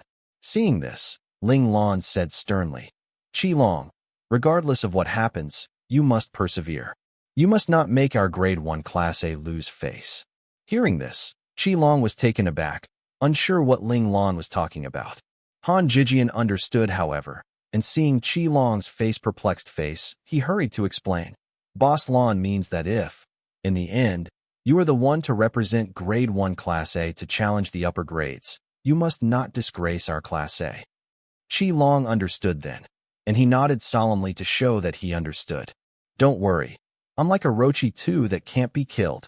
Although Qi Long wasn't sure what the Rochi Ling Lan had mentioned before meant, he really liked how it was described as impossible to beat to death, thinking that the description fit him very well. Ling Lan couldn't help but laugh, though of course she kept her reason for laughing to herself. However, she hadn't laughed for long before her face paled even more. The force trying to suck Ling Lan's awareness into the learning space was gradually increasing in intensity, and Ling Lan almost didn't manage to resist it, almost fainting right then. Seeing Ling Lan's face becoming even paler, Qi Long and the others no longer dared to talk to Ling Lan and affect him even more. Soon, they had rushed to the recovery pods which had been supplied by the combat hall for the students. Luo Lang hurriedly opened one of the recovery pods, and Qi Long and Han Jijian supported Ling Lan to lie down in it. Ling Lan only had enough time to say a breathy thanks, and then she could no longer resist the yet stronger pull and fainted on the spot. Qi Long saw Ling Lan close his eyes and enter a deep sleep, and then they slowly closed the recovery pod. Seeing the healing fluid envelop Ling Lan, their faces were writ with worry, but for now, all they could do was watch over him. There was nothing they could do to help Ling Lan but wait for him to recover. They only hoped that this time would go by faster. However, in the end, Ling Lan did not wake up in time, and so was absent for the final match. This was equal to a loss by forfeit. Qi Long became the Grade 1 Class A first rank, and also received the right to challenge the upper grade Class A top rank. This was the cross-grade challenge tournament that all the students were excited about. The cross-grade challenge tournament would begin tomorrow. Within the combat hall, there would be only one arena. The lowest grade would keep challenging upwards until he lost. Of course, he could also keep winning until he reached the final match, successfully claiming the peak to become the true Scout Academy #1. Still, all the children of Grade 1 Class A knew that Ling Lan was the true top rank, the undisputed king of Grade 1 Class A. On this point, even Qi Long himself had no doubts. When Ling Lan, who had had her consciousness forcefully extracted, opened her eyes once more, she found that she wasn't in any particular instructor's training space, nor was she in the main hall of the learning space where Little Four was at. Instead, she was in an extremely dark and gloomy tunnel. Ling Lan couldn't help but frown. She wasn't a stranger to tunnels in the mind space. Once, one of Instructor Number 5's twisted experiments had been held in this sort of setting. Of course, that experience definitely could not be called pleasant, so Ling Lan was not a big fan of this sort of surroundings. Still, Ling Lan was also very clear on the fact that whether she liked it or not, she would have to stay put here. The learning space had never put anything up for negotiation. Ling Lan waited for a good long while, but no instructor presented themselves. The furrow of her brows deepened. What exactly was going on? Hello, is anybody there? Instructor number 1? Instructor number 5? Instructor number 9, yelled out Ling Lan. She did not want to waste time here on this sort of endless waiting. Remember, on the outside, Qi Long was still waiting to fight a match with her, and she really didn't want to be a no-show. The only response Ling Lan received was a gradually fading echo from the tunnel. There was no human response. After some thought, Ling Lan raised her hand to rub at her forehead and said with a helpless tone, "Little Four, stop playing, come out now." She thought that this could be a prank by Little Four, but unfortunately, silence was still the only response Ling Lan received. And so Ling Lan was stumped. Could it be that she had guessed wrongly? Ling Lan's brows were scrunched up tightly as her gaze swept over her surroundings in hopes of being able to find some clue. If this was a test, the learning space would definitely provide some sort of hint. The lighting in the tunnel wasn't very good. She could only see for a distance of about 10 meters. All around her was a thick darkness, just like a black hole capable of devouring everything, so still and quiet that she felt suffocated. Ling Lan took several slow steps forwards, and it suddenly got even darker. Ling Lan squinted her eyes, trying to get her eyes adapted quicker to the meager light that was almost darkness. Ling Lan thought that it would be dark all along the tunnel, but unexpectedly, it got subtly brighter right in front of her as she shuffled along, and then she found that 2 meters ahead, on the wall on her right-hand side, there was a small platform jutting out, with a small oil lamp sitting on it. The lamp was emitting a feeble light, lighting up the area around it for several meters. How stingy. Couldn't they have put out a bigger one? A brighter one? Ling Lan was a bit disgruntled. As a girl, she really hated the dark. Ling Lan's grumbles had just faded when her face went slack in surprise. She had noticed that she was surrounded by thick darkness once again, not a trace of light visible. Seems like this tunnel has a curve to it.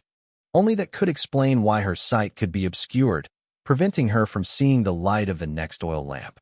Ling Lan continued to move forwards. When she once again entered the place where the light was the darkest, She saw something from the corner of her eye, which made her let out an involuntary cry of surprise. She felt as if the wall at that section was not the same as what she saw earlier, an even flat sheet, but instead had highs and lows as if marked with something. Could it be that the wall contained some secret? Or perhaps the information of the test? Ling Lan felt a surge of excitement. She quickly retreated back to where the oil lamp was, and with a leap through the air, she plucked down the oil lamp from its platform. Looks like there was a reason for setting out oil lamps that can be removed. I actually overlooked that. Luckily, my sight is amazing, letting me see things that most people can't, so I didn't miss it in the end. Even as Ling Lan congratulated herself, she became even more cautious. She had sensed that the test set by the learning space this time was not easy, no instructions from the instructors, and also no hints from the system. She even suspected that, if she hadn't discovered the key point hidden on the walls, she might very well have gone around in never-ending circles in the tunnel until she managed to find it. Or perhaps, if she never managed to find it, she would be here until she died. Ling Lan shook her head vigorously, telling herself to stop scaring herself. She lifted the oil lamp and continued onwards with a hand on the wall. Finally, the uneven section of wall she had noticed revealed itself before her. It turned out to be a realistic, lifelike mural.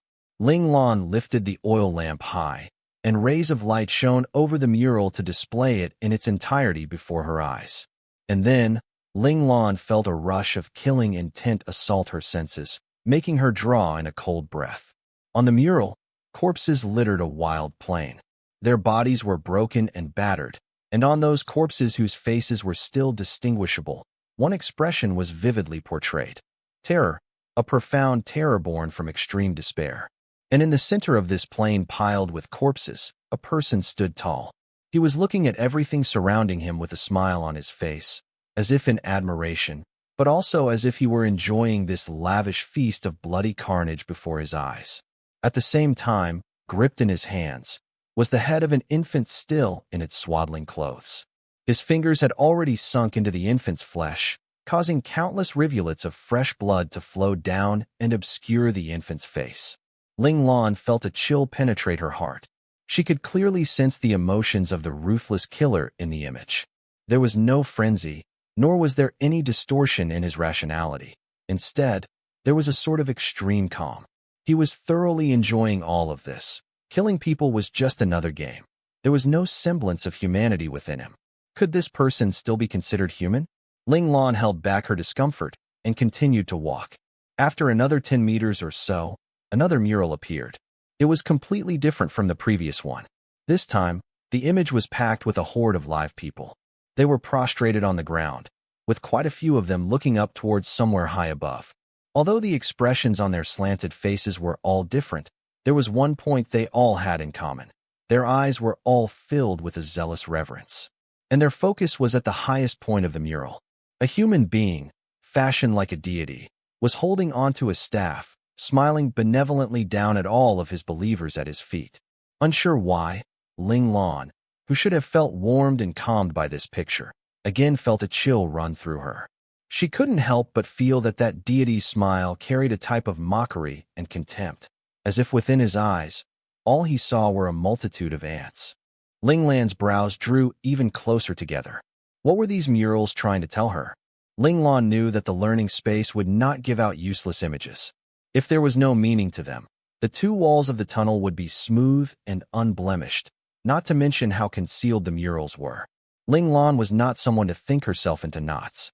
Since she couldn't figure it out now, then she would just continue moving onwards to find the answer. Subsequently, more murals appeared one after another, bringing Ling Lan through demonic realms, fantasy dreamscapes, spiritual planes, and also bestial wildernesses. All kinds of strange and fascinating worlds presented themselves before Ling Lan one by one. Even as Ling Lan was awed and stunned by all of them, her confusion grew. What exactly were all these seemingly unrelated murals driving at? Just like that, Ling Lan skimmed over all these murals one by one. After approximately half an hour, when the countless murals were starting to make Ling Lan's eyes cross and head spin, yet another new mural appeared. This time, Ling Lan found her steps stopping as she exclaimed loudly in surprise because this mural was completely different from any of the others she had seen previously. It was not depicting the story of any gods or demons, but chronicled the life of a regular human being. Indeed, it was a long mural split into 6 panels, and though the images on the 6 panels were different, they all featured the same protagonist. In the first panel, he had a confident smile on his face, and his eyes danced with excitement. Carrying his own weapon, a bastard sword, slung over his back, he walked out of his own world. In the picture, behind the protagonist was a golden paddy field. It was harvest season, a peaceful refuge. In the second panel, he came to a world buffeted by foul winds and bloody rain. He saw hell on earth, as a group of bandits raped and pillaged a random village. Young and filled with a sense of righteousness, he was enraged, drawing out the bastard sword from behind his back to clash with the bandits. The story was picked up closely in the third panel. At his back, countless youths followed his lead, lifting all kinds of weapons to fight back, finally killing every single one of the bandits. And then, since the village had already been destroyed, the survivors all willingly decided to accompany him on his travels. In the fourth panel, the group helped many other people who needed similar help. They lifted their weapons to defend themselves and to defend others. And here, the people gathered around the protagonist had increased. In the fifth panel, 2 different camps of people were warring with each other. The protagonist was standing in the middle of one of the camps, his bastard sword lifted high above him, pointed at the enemy as he shouted to attack. Countless warriors followed his lead into battle, courageously charging at the enemy. In the final panel, he had ascended the dragon's throne, which represented the right to rule. He was smiling, while the warriors who had followed him faithfully by his side had their arms raised high as they cheered. Joy and excitement were written all over their faces, for they had managed to defeat all the enemies that had threatened them and establish the utopia they had dreamed of, achieving success and establishing a legacy. Ling Lan wondered at this strange turn. After all, the previous murals had all depicted stories of spirituality, gods and demons. It was a bit hard to take this sudden lane shift into a record of the struggles of a human. Ling Lan only paused for a moment. When she finished looking over the entire mural, she chose to continue moving forwards. She had only taken a few steps when she abruptly stopped, and as if thinking of something, she quickly backtracked to return to that image on the first panel. In short order, she skipped to the 6th panel, and then Ling Lan's initially calm face turned grim in an instant. Is this image trying to tell me about the corruption of a human heart? Gaining power, but losing one's true self in the process?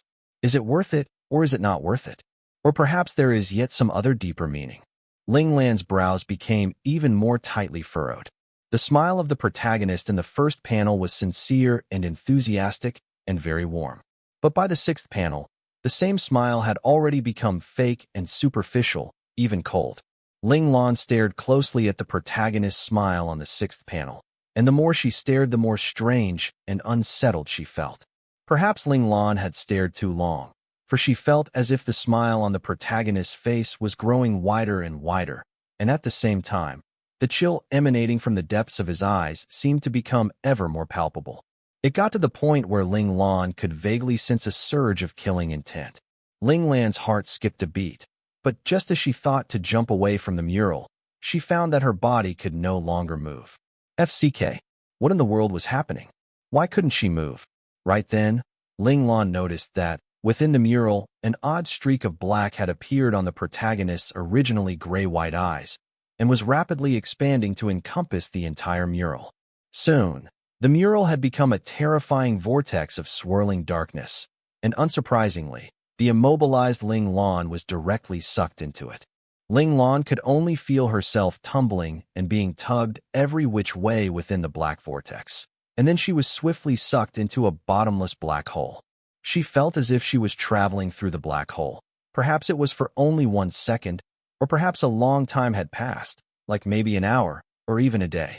Ling Lan's awareness became somewhat dulled, and just as she was blanking out, light flashed before her eyes, and she was spat out from the black vortex. Ling Lan felt herself falling rapidly. At this time, Ling Lan could see that she had arrived at an unknown small valley and was now hurtling down towards a small grassy hillside. Ling Lan didn't know if this patch of grass was potentially dangerous, so she took in a deep breath, and using her developed core strength, she swept her right foot down several times, sending several strong gusts of wind flying down towards the grass. These winds thoroughly ruffled the grass below, sending the wild hares hiding within scattering in fright, with even several ground rodents among them. The possibility of there being a hidden swamp or traps, none. The possibility of concealed venomous insects and other dangerous pests, infinitely close to zero. In that split second, Ling Lan determined that the spot she was about to land on was safe, and so she freely allowed her body to fall. Still, she remained cautious, for Ling Lan knew that in an unknown world, there would also be unknown dangers. After landing safely, Ling Lan carefully observed the surroundings of her landing point. Seeing that there really was no danger, only then did she take the time to take a closer look at the beautiful valley before her. The view in the valley was breathtaking. On the distant hillsides, countless trees grew, a patch of gold here, a patch of vibrant red there, and verdant greens were everywhere. At the foot of the hills, the thick grass was interspersed with wild flowers in a variety of colors, swaying gracefully in the wind. There was also a small brook that weaved among the flowering meadow, concealed by the surroundings in some parts while clearly displayed in others. Like this, it had a sort of bashful beauty, a somewhat elusive quality about it. But nearer to her side, the brook suddenly widened considerably, becoming a small river which was neither too deep nor too shallow, and there were even some palm-sized fish frolicking within it. On the river bank, clusters of multicolored wild flowers were scattered across the ground, and as the river water flowed over cobblestones of varying hues, the beauty of the flowers entwined with the radiance of the shimmering water, the splendor of each enhancing the other. Just like that, her eyes were treated to an idyllic portrait of a fairy tale land, giving Ling Lan the mistaken impression that she had returned to the earth of her previous life. Although back then she had only seen such beautiful scenery online, she still remembered how enchanting those images were. Now, in this current world, it was already impossible to see this sort of beautiful natural scenery. The more advanced technology was, the more damage was done to the environment. Even though the Federation now had countless inhabitable planets which resembled Earth, it was impossible to find scenery as beautiful as that which had once existed on Earth. By the brook, there was also a small footpath, meandering off into the distance in two directions. This proved that this valley was not uninhabited, otherwise there would not be such a path. Seeing this, Ling Lan was undoubtedly glad, because this meant that she would be able to find out quickly where she was, or perhaps find out what she was supposed to do next. Although Ling Lan's entry method this time was rather strange, she had already determined that she must have entered one of the specially designated missions of the learning space. Only when she completed the mission would she be able to return once more to the Great Hall of the learning space, or perhaps to one of the instructor's training spaces. In fact, Ling Lan was very suspicious. This hintless setup, where one had to rely solely on one's own ability in a wild goose chase, was very much like something the insane instructor number 5 would cook up. Only he would do such an irresponsible thing, throwing her into the mission realm without any notice. If it were number 1 or number 9, they would definitely meet up with her first to give her some guidelines. Of course, this was all just Ling Lan's speculation and could not be confirmed. She would have to first finish this mission and return before she could find out for sure. So, the first thing Ling Lan needed to do was find out what her mission was this time. Otherwise, she wouldn't be able to take the next step. This was currently Ling Lan's biggest problem. It wasn't like before, when the instructors would explain the mission or when the system would announce the parameters. This time, it was clear that she had to rely on her own investigation and judgment. Were those murals a hint for part of the mission? For some reason, Ling Lan just could not put those murals out of her mind. There was just something about them that made her think that they were a key point, but in what way exactly, Ling Lan just could not say. Since she couldn't glean anything from the murals right now, she would just look for some new clues in this place first. Her mind made up, Ling Lan started moving. She first looked at the direction of the river flow, and then started walking along the footpath, heading in the direction of the source of the brook. Ling Lan really liked to start from the beginning. That way, she believed that regardless of whether she wanted to search or to solve a problem, the order would be systematic, and it wouldn't be as easy to miss anything. Just like that, Ling Lan slowly followed the path to wind up those little slopes. She ascended step by step, and after about 30 minutes, when Ling Lan turned a corner along the footpath, she saw a large mountain in the near distance. At a glance, she could see that the path would end abruptly before that mountain. This way should be a dead end. If she wanted to save time, Ling Lan should just turn back now and search for clues in the other direction. Brows furrowed, Ling Lan looked towards the mountain, considering whether she should just turn back here. Ling Lan, you must remember, there is no such thing as almost in the study of physical skills, and there are definitely no shortcuts. Through hard training, knowing means mastering everything. If not everything is mastered, then it means you do not know. There are only these two categories, no other. Instructor number 9's clear voice suddenly rang out in Ling Lan's mind in recollection. Back then, when she was still learning the foundational physical skills, instructor number 9 had asked her whether she knew them yet. Being cautious, Ling Lan had replied by saying that she almost knew them. This answer caused instructor number 9 to give her a good long lecture, warning her that she should make sure everything she does is really at 100% before thinking of her next step. 100% confirmation, is it? Ling Lan scratched her head and released a quiet sigh, giving up on the notion of heading back. There shouldn't be a time limit for this mission. In that case, she might as well run to the end and see. Ling Lan knew that if she didn't take the effort to make sure, she would not be at ease. Ling Lan continued onwards towards the towering mountain, and after approximately half an hour, Ling Lan finally arrived at the base of the mountain. This mountain had a curve to it, curving inwards and causing an oval plot of flat ground to appear before it. On the plot of land were many trees of varying heights and sizes. Some of the trees were incomparably thick, having already grown here for who knows how many centuries, perhaps even millenniums. Meanwhile, it had only taken one glance for Ling Lan's eyes to light up, because she had noticed an almost imperceptibly small path winding into the forest. This was all thanks to number 1, who had previously made her stay in a primordial deep forest for several months, leading her to learn how to find those very well-hidden yet safe paths, no matter if they were created by wild beasts or herself. The corners of Ling Lan's lips quirked up into a smile. So it was true that 100% confirmation was needed for anything, otherwise too many chances would have easily slipped by unnoticed. With a light heart, Ling Lan stepped into the woods. Following that concealed pathway, she walked past this short 30 meters of forested land, and what met her sight was a tiny fissure, so small that it could have been missed, right at the bottom section of the mountain. This fissure was so thin and narrow that it would have been unnoticeable from a distance. Even at a closer distance, without going through those tall, imposing trees blocking her line of sight, it would have been impossible to see it. A strand of sky one, was it? It truly was extremely concealed. The trick with the line of sight, along with the trap of habitual thinking, would easily cause most people to overlook it.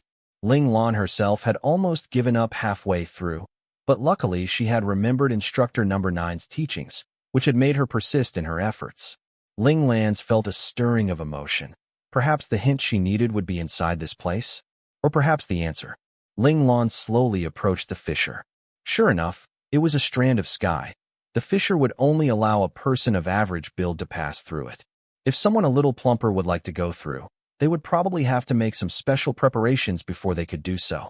Of course, for Ling Lan, there was no problem at all. Ling Lan's spiritual appearance was currently that of a 6-year-old child. At the very beginning, when Ling Lan had first entered the learning space, Ling Lan's spiritual self had yet to merge completely with her current body, so her spiritual avatar had looked like her old self from the previous world for a period of time. But after that, as she grew older and the merge completed successfully, Ling Lan's spiritual avatar had slowly matched up with her outer appearance, so she now looked exactly the same inside the learning space as she did in the outside world. Ling Lan successfully went through the strand of sky, and unexpectedly, there was another valley within the valley. The first thing she saw was a large lake. It was likely that this lake was the source of the little stream she had followed along the way here, while the water source for the lake must be the snow melt coming from the surrounding mountains reaching up to the sky. Ling Lan skirted the edges of the lake, which was emitting wisps of cold air, and continued following the path. After walking for another 2 to 3 minutes, an expanse of glinting gold came into view, causing Ling Lan to squint involuntarily. This was a large paddy field, which could be described as stretching as far as the eye could see. When the wind of the valley swept by, a golden wave would roll through the field. Right now was the harvest season of the valley, and Ling Lan had the sudden urge to rush into the fields and gather up all that bountiful grain. The commoner mentality of her previous world was acting up again, influencing her thoughts and emotions. Ling Lan couldn't help but chuckle at herself. Just as Ling Lan was about to continue moving on, a thought flashed through her mind. She recalled the mural that had caused her to be sucked into the black hole. In the first panel of that mural, wasn't there a paddy field just like this? Could it be that she was now within the world on that mural? This was actually highly probable. Since she had been sucked in by that mural, then it would make complete sense for her to have entered its world. If this deduction was correct, Ling Lan would have to think. What exactly did the learning space want her to do by sending her into this world? Thinking back on the protagonist's smile in that first panel and in the final panel, about how the two smiles appeared so similar yet conveyed such different meaning, Ling Lan felt as if she were on the edge of an epiphany. Did her mission have something to do with those smiles? Ling Lan had just thought of this when a mechanical voice rang out from the skies of the valley above her. Congratulations! You have identified the vital clue. Now assigning the learning space's exclusive mission. Seek out your correct evolution pathway. Right after the announcement by the system, a large black vortex appeared once more before Ling Lan and sucked her in without any fanfare. FCK again.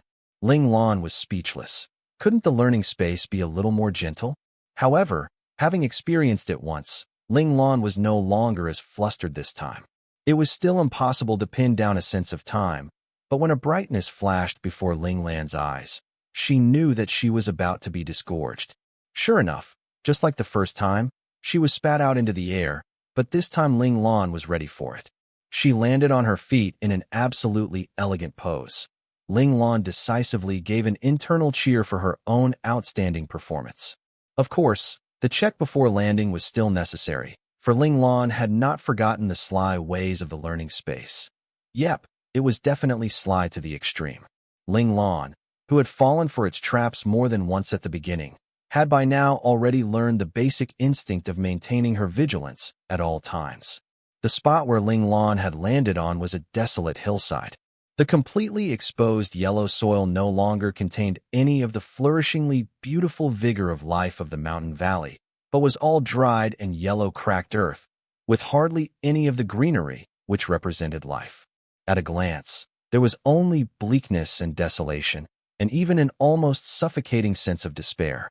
Even more frighteningly, a weathered old road weaving through the land was already stained with a sheet of red, the way littered with corpses. Not too far from Ling Lan, some frightened people were running in desperation, while a group of frenzied men chased them from behind with swords and knives in hand. Ling Lan could see that this was definitely the scene from the second panel.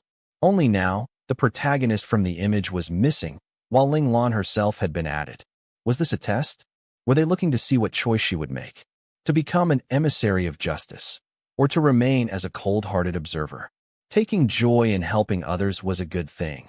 Ling Lan felt that this was the basics of being a good person. However, there was a prerequisite to this. Before helping, she had to consider whether she had the ability to help, and also whether the other was someone worthy of her help. For instance, these people before her right now, those folks running away, were they worth her help? Also, how strong were those people carrying weapons? Were they good or bad? Ling Lan, who was standing high up at the top of the slope, looked down at the bloody scene below with a cold expression, as if she could see none of the loss of life going on. Why? Why did those people just think of running, and did not even try to fight back? Ling Lan's emotions were a little conflicted, somewhat sympathetic and filled with hate for the attackers, yet also a little disappointed with the victims. In fact, those people running away were not much fewer in numbers than those chasing them. If they had really wanted to fight back, the situation wasn't entirely hopeless. Ling Lan looked at the person right at the front of those escaping, and saw that the person's eyes were filled with a desire to live so intense that it had turned into a fervor which cared nothing for the costs incurred in its pursuit. And abruptly, Ling Lan felt as if she understood. When faced with a situation where their life hangs in the balance, humans would reflexively choose the path which they feel is the safest and most dependable. Like right now. In this sort of desperate situation, as long as he could run just a little faster than the other people, the man would be able to escape from the range of the slaughter, which meant that he had the hope of surviving. This was basic human instinct, a deeply concealed inner ugliness. It was a demon that would be released in this sort of desperate times. Ling Lan couldn't help but laugh, the sound laced with mockery. Wasn't this just another version of survival of the fittest? Unfortunately, Ling Lan's gaze turned to those killers giving chase. The contempt and cruel joy in their eyes were unmistakable. All this just proved that no matter how hard the people tried to run, it was useless. All of those people trying to escape would not be able to outrun the killers' blades. The killers were just whetting their appetite for the kill by first playing a game of cat and mouse, enjoying the spectacle of ants displaying the baseness of their humanity. Ling Lan suddenly thought of the invasion of Japanese troops into China in her previous world. The Guangdong army of a mere 20,000 men had actually managed to conquer the entire northeast China. This result was undoubtedly ludicrous. Just the total population within those provinces was enough to flatten the Guangdong army several times over. So why had they been able to invade and take control so easily? Was there the same baseness of humanity at play then? Ling Lan shook her head and laughed in spite of herself, and cast off all the stray thoughts in her mind. The current Ling Lan was only the Ling Lan of this life. The previous world did not concern her anymore. Just then, at the very back of the pack, an older man finally could not evade the swords any longer. He fell to the ground, but at the same time, he gave a strong shove to the young man who had been dragging him along all this time as they ran. Xiaolong, run quickly. Knowing that he had no hopes of survival, the old man grabbed onto one of the chasing killers as they stepped over him. He held on with a death grip, and his face was filled with a savage sort of release. The young man who had been shoved forwards did not dare to stop, and could only keep running forwards with all his strength, tears streaming down his face. He could not let this chance gifted by his relative go to waste. The old man was swiftly killed under the hacking of blades, and one of the killers spat on his corpse as he pulled back his sword, and said scornfully, "Thinking to survive from our blades?" In his King dreams. A dream, was it? Ling Lan's right hand surreptitiously slipped a sharp dagger from the side of her calf. She held the hilt in an inverted grip, with the end of the hilt between her thumb and index finger. Meanwhile, her left hand pulled out an extremely short tri-edged trench knife.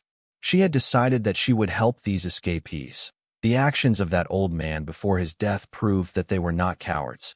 It was just that there was no one to spark their rage and courage. Perhaps Ling Lan's killing intent was too strong, for one of the killers who was in the midst of enjoying his slaughter suddenly turned to look in Ling Lan's direction. Of course, Ling Lan wasn't planning to hide. Just like that, she stood high above and watched them, waiting for them to move.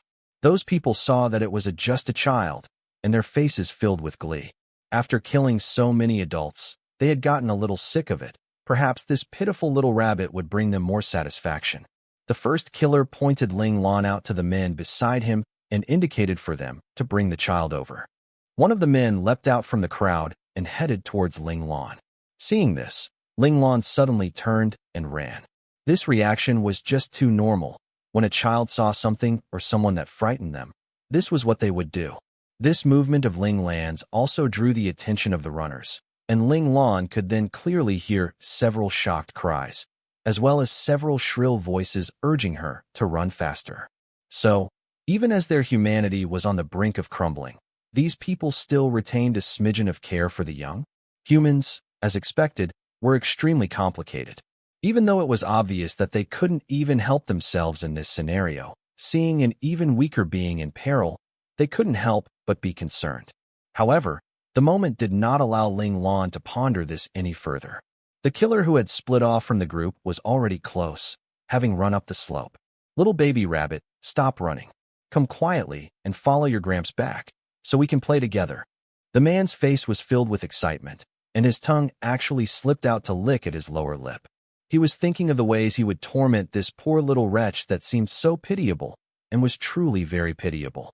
Originally, Ling Lan had decided to just kill the other here, because she had already drawn the opponent to a blind spot out of view of the other people. But when she heard this, she changed her mind. She decided not to do anything, and let the other capture her. Ling Lan wasn't going to let any of them go. She wanted to keep all of them right here. To do this, it wouldn't be easy. Ling Lan didn't know if the opponent had something that could transmit messages instantly. If she made a move, and the person had reflexes quick enough to send out information on her to the rest of his group, it wouldn't be good. It was true that Ling Lan wanted to help these people, but she also didn't want to bring trouble on herself. To avoid this, she would have to kill all the enemies here instantly. If these people were unprepared, she was confident that she could get them all in one go. But how could she make them lower their guard to let her draw close? That had been Ling Lan's only problem, and now, with this, the problem was no longer a problem. Ling Lan screamed as she was grabbed by the other. She struggled desperately, but how could her tiny body escape the powerful grip of an adult man? The man cheerfully dragged Ling Lan back to his group. Behind him, the tri-edge knife in Ling Lan's left hand was already positioned over the other's heart. At any strange movement, her knife would be thrust without mercy into the other. "Chief, here's a cute little mouse." The beast holding onto Ling Lan threw her directly before his leader, where Ling Lan cowered and peered at them fearfully. Meanwhile, those people running away had also been surrounded by some of the other killers, who were herding them towards Ling Lan's direction. Sure enough, the killers had just been playing around with these poor people, giving them the false impression that they had any chance of survival. From the corner of her eyes, Ling Lan saw the despair on the ash-pale faces of the people being herded back at sword point. The opponent's sudden burst of speed let them know once and for all that they had never had any hope to begin with, and so they gave up on themselves. Why did they have to give up? Were they not willing to even try? Failure and giving up were what Ling Lan hated the most. Your life was your own. Even if it had to end, shouldn't it be of your own choice? Doesn't look like someone from their village. He really looks so fresh and lovely. The leader immediately noticed how different Ling Lan was compared to the others. His brows drew in slightly, and there was some doubt and suspicion in his eyes. Ling Lan's expression stayed unchanging. Other than fright, there was just more fright. It perfectly encapsulated how a 6-year-old child would react when faced with strangers, when faced with danger. Yup, thank you very much to instructor number 5 for teaching her all these random useless things. Now they were actually useful. Perhaps it's a child from a merchant group. Didn't we just rob and kill a merchant group yesterday on the old road? One of the men didn't think it was a problem. It was quite normal after all for some people to slip through while they were busy robbing. His subordinate's words cleared up the leader's concerns, though he really wasn't all that concerned to begin with, and had only been a little puzzled. After all, what harm could a 5- or 6-year-old child do? Even if the child had a kitchen knife, it was a bigger worry whether the child would cut themselves. True, then let us have some fun. The leader's words made the men around him burst out into raucous laughter. Some of them were even itching to get started, eager to personally torment this pitiable little mouse. Wouldn't extreme terror look interesting on a child's face? Meanwhile, the other people who had been chased over to observe didn't dare to make a sound, afraid that if they made any noise, they would be the one to be tortured and killed instead. Of course, some of them even had the guilty thought that perhaps if this child could satisfy the perverse appetites of these demons, maybe they wouldn't be killed. Ling Lan had not pinned any hopes on these people to begin with, but unexpectedly, someone within the group actually tried to beg for mercy on her behalf. "I beg you, please let him go. He's just a child." From the corner of her eyes, Ling Lan saw that the one who spoke was the young man who had been pushed by the old man. His face was full of entreaty, though of course, more despair. Perhaps he too knew that speaking out was useless, but he had still chosen to open his mouth at a bid for that almost non-existent chance of hope. "Ha ha, punk, such pretty words. Then, would you like to die first in his place?" The head stared at the young man in amusement. He was truly interested to see if there really was someone who would be willing to trade their life to save a completely unrelated stranger. How could that be possible? Ling Lan knew very well that she herself would never do such a thing. She also didn't believe that there would be someone so saintly that they would willingly give their life for a stranger. However, the youth's reply stunned Ling Lan. For a moment, She even thought that she was experiencing an auditory hallucination. That young man had actually stated that he was willing to trade his life. FCK. Darn learning space. Couldn't it present a slightly more normal scenario? Ling Lan scorned it mentally, but it couldn't be denied that her heart had sped up for a beat at the moment she had heard this answer. Perhaps her heart also couldn't understand how an imbecile like this could exist in this dimension. Haha, little mouse, looks like you have pretty great luck. Someone's actually willing to die in your place.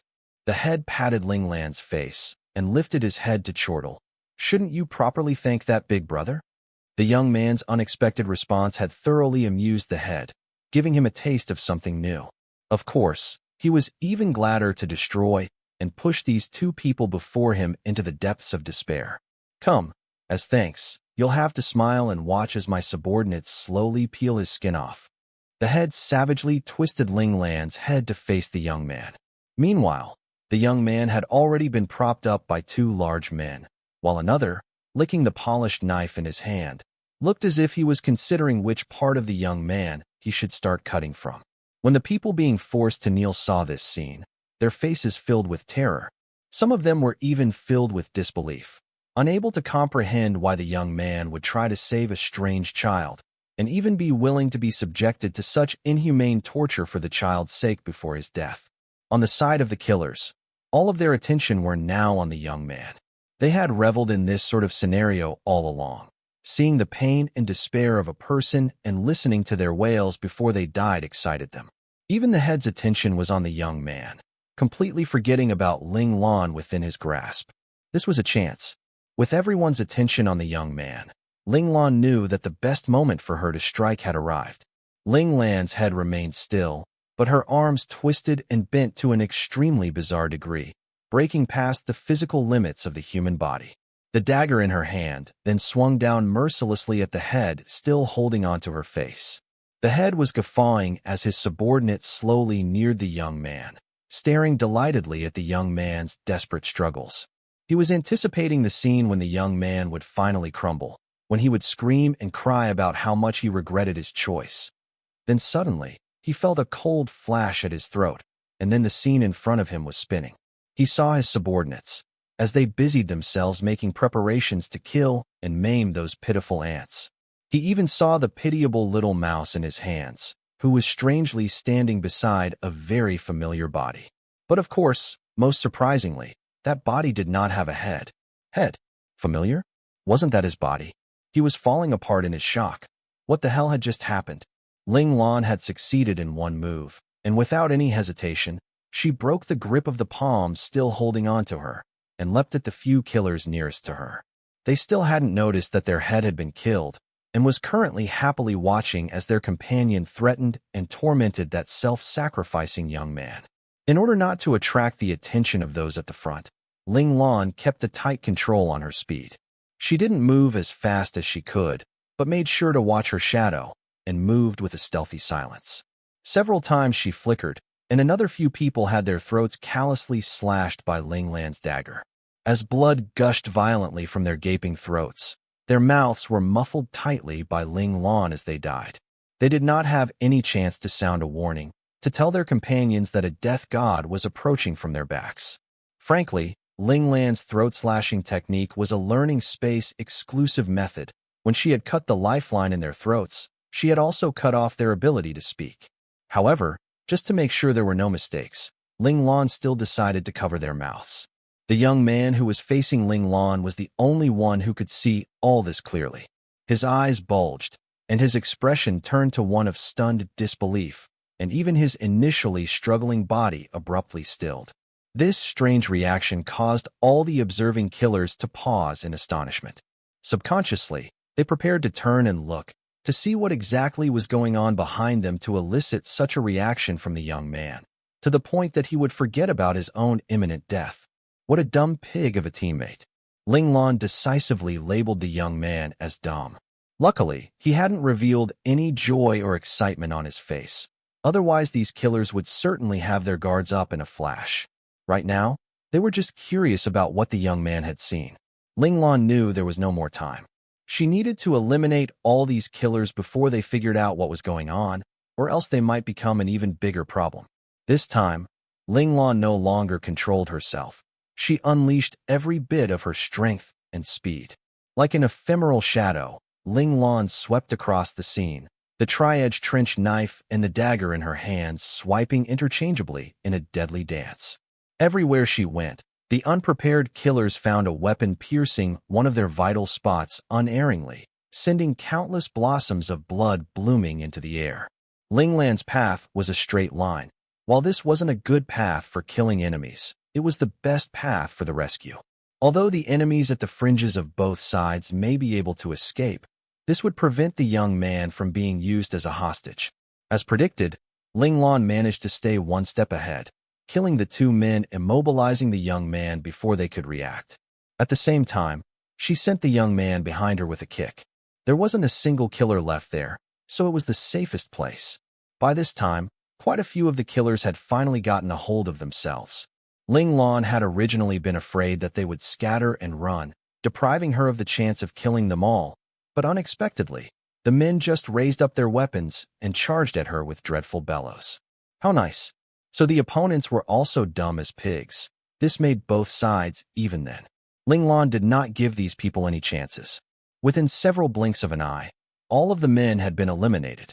Meanwhile, there wasn't a single speck of blood on Ling Lan's body, other than the dust which had been thrown up into the air during the fight. On this desolate plain, countless corpses had been added once more, but this time, the bodies were those of the merciless killers. Ling Lan stood up straight and coolly stowed away her weapons. She looked down at the head's head on the floor, whose frozen features still held that crazed smile with a trace of fear, unimaginably creepy.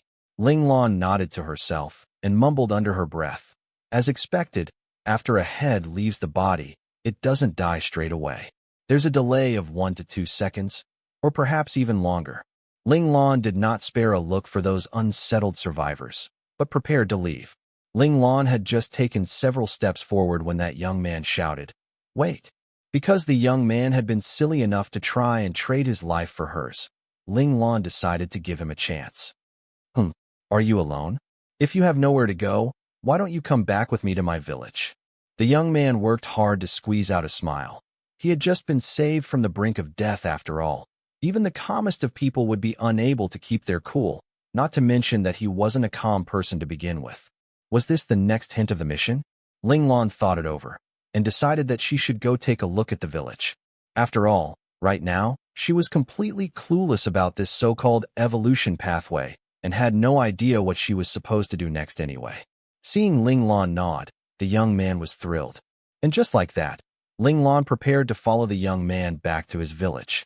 Before they left, the people recovered some of the possessions they had had to discard while running, so everyone had a large bundle on their back as they prepared to set out. However, a majority of their companions were to remain here forever, never able to return. The survivors were unsure how they were supposed to face the relatives of those people who were eagerly awaiting their return. On the road, Ling Lan found out that these people were all from the same village. Their excursion this time was to procure some necessities at a small town about 30 li away. They had never expected such a terrible thing to happen. Ling Lan followed them as they made their way around a small hillside, and the desolation was noticeably clearing up as they progressed, with more and more greenery becoming visible. The young man told Ling Lan that their village was built around a natural heaven-blessed spring, which was the site of the green lung of this wasteland, allowing all the people in their village to survive in this arid land. After traversing another distance of road, a green abundance of grass came into view. But when the young man turned excitedly to tell Ling Lan that they were about to arrive at the village, Ling Lan's expression changed dramatically. She signaled for everyone to hide, while she quietly crept ahead. Luckily, this wasn't a boundless expanse of flat grassland, but was a hilly area with plenty of erratic ups and downs. Soon, Ling Lan had followed the curve of the mountain to arrive at the mouth of the village. However, one look at the scene before her eyes, and Ling Lan understood that the young man's village was also facing the tragic outcome of being massacred. On several large trees by the village gates, a significant number of strapping young men were already bound and hung on the branches, some still alive. Meanwhile, around them, the elderly, the women, and the children were all tied together. They were kneeling on the ground and struggling desperately, crying and screaming as they tried to crawl closer to their loved ones. Laughing uproariously, the killers watching over them used their weapons to knock down anyone who tried to resist, and made them watch on helplessly as their sons, husbands, and fathers had their bowels cut open and their hearts torn out, dying before their very eyes. Scumbags. The rage in Ling Lan's heart flared into a furious flame. This scene had thoroughly crossed over the line of Ling Lan's forbidden territory. If at the start Ling Lan could be said to be hesitant to intervene because she hated troublesome matters, right now, Ling Lan just really wanted to kill every single one of these scumbags that definitely could not be considered human anymore. However, Ling Lan wasn't someone who would let rage get to her head. She wasn't going to allow a moment of recklessness to cause her to fail to rescue these people and lose her life instead. Ling Lan still remembered that phrasal hint given by the system. An exclusive mission. It was likely that she wasn't permitted to die in this mission. The moment she died, the mission would end, never to repeat. After dealing with the learning space for almost a full 6 years, Ling Lan was very familiar with the learning space's mission reward mechanism. The stranger and more unique the mission was, the more generous the reward. With regards to the exclusive mission, just based off the word exclusive alone, Ling Lan could confirm that the mission reward would definitely be generous to the point where she would regret it if she didn't manage to get it. Therefore, from the very beginning, Ling Lan had never even considered giving up. No matter how great the difficulty, she must complete this mission. Ling Lan closely observed the situation and found that there were only 17 men watching over the villagers. However, Ling Lan suspected that there were more men around than this group of killers. Otherwise, the 100 or so strong young men of the village would not have been rounded up so easily. There were probably more killers within the village proper. Killing off these 17 men was actually not that difficult, but the true difficulty lay in how she could kill all of them before they could sound the alert and regroup. And like before, she needed to prevent a hostage situation from happening. After considering it for a moment, Ling Lan snuck back to where the young man and the others were hiding and relayed what was happening at the village entrance to them. Just as everyone was panicking, with some even suggesting that they should just abandon the village and run, the young man once again offered a differing opinion. He felt that they should go back and save their relatives, otherwise their lives would be meaningless. The young man's tenacity and passion moved the others, so everyone ultimately decided to go to the village entrance to try and rescue people. Of course, they were also well aware that everything was moot without Ling Lan's help. Involuntarily, all of their gazes fell on Ling Lan, but only the young man's gaze was filled with apology. He had only invited the solitary Ling Lan to follow them out of good intentions, hoping that he could put down roots in their village and stop having to wander. Never had he expected that he would cause Ling Lan to be dragged into danger once again. Ling Lan's original plan was to coordinate with these people anyway, to draw away some of the guards from the village entrance. So, she did not rebuff them, but instead presented them with a straightforward account of her plan. Perhaps everyone had things they wanted to protect at all costs, for although Ling Lan's plan could very well cost them their lives, at that moment, not a single person backed down or voiced any objection. With faces filled with determination, the villagers agreed to execute Ling Lan's plan. Seeing these people whose mental states were completely different from how they were initially, Ling Lan realized that humans, despite having countless faults, when placed in a situation where they had to protect something they just couldn't live without, their decisions may very likely astound. Take the situation right now, for example. These people no longer displayed any of the selfishness they had at the start. Ling Lan led them to a hidden call won by the village entrance, and then she sneakily dashed closer to the village entrance to lie flat on the ground. Luckily, Ling Lan was now a child with a small body, so even though there wasn't much cover near the village entrance, a slightly larger rock still managed to conceal most of Ling Lan's body. Once in position, Ling Lan turned to the call and gave the others the hand signal to begin. Those people abruptly stood up, lifted the wooden staffs and rocks they had found lying about, and rushed out of the call. "Bastards! I'm going to kill you all of them shouted in unison. The commotion startled those men at the village entrance, but when they saw the ragtag group with their makeshift weapons, they burst into wild laughter. In fact, there even was some element of pleasant surprise in their reactions. gleeful that more prey had decided to serve themselves up for their amusement. In contrast, some of the women and elders tied up there started yelling in shock and terror, "Run away! Don't come!" At this point, they considered their lives forfeit, so those who were still free should just stay away. Every saved life counted. Among the 17 people, there was a small head. He signaled for 10 men from the group to go capture those suicidal people. Ling Lan calmly watched as the 10 men passed by her side and rushed towards the colonel. Meanwhile, the group, led by the young men, faltered and started to pull back amidst the cries of their relatives, actually turning tail to run. These actions naturally made the 10 men chasing after them laugh even harder. As this was happening, the remaining 7 men did not stop their killing games. The head let his subordinate pull out one of the women who had yelled for the others to run. But their chosen target was not the woman herself, but was the little girl child of 3 to 4 years of age clinging to her. Another 2 subordinates came out and savagely ripped the little girl away from her mother. They paid no heed to the little girl's terrified wails, tying her hands together securely, preparing to hang her on one of the large trees of the village entrance. The tree that they chose was already filled with countless other murdered villagers. Seeing this, the woman went berserk. Without any hesitation, she lunged at the man holding her daughter. Although her hands were tied behind her back, she still sunk her teeth into his wrist, trying to make him let go of her daughter. In order for her own daughter to have a chance of survival, she didn't care if she had to give up her life. The woman portrayed the selflessness of maternal love to the max, causing Ling Lan's heart to clench, aching in sympathy. This detestable learning space, why did it have to show her such a scene?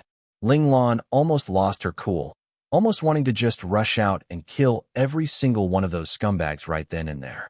But number 5's crazy torments had not been in vain. Ling Lan's spirit wouldn't waver just because of this scene. Still, even so, both of Ling Lan's hands were clenched tightly over the weapons in her hands, almost as if she were going to crush them with her grip. The woman actually knew that what she was doing was useless. Her daughter still wouldn't be able to escape death in the end. Still, she refused to give up, desperately holding on to her bite on the killer's wrist.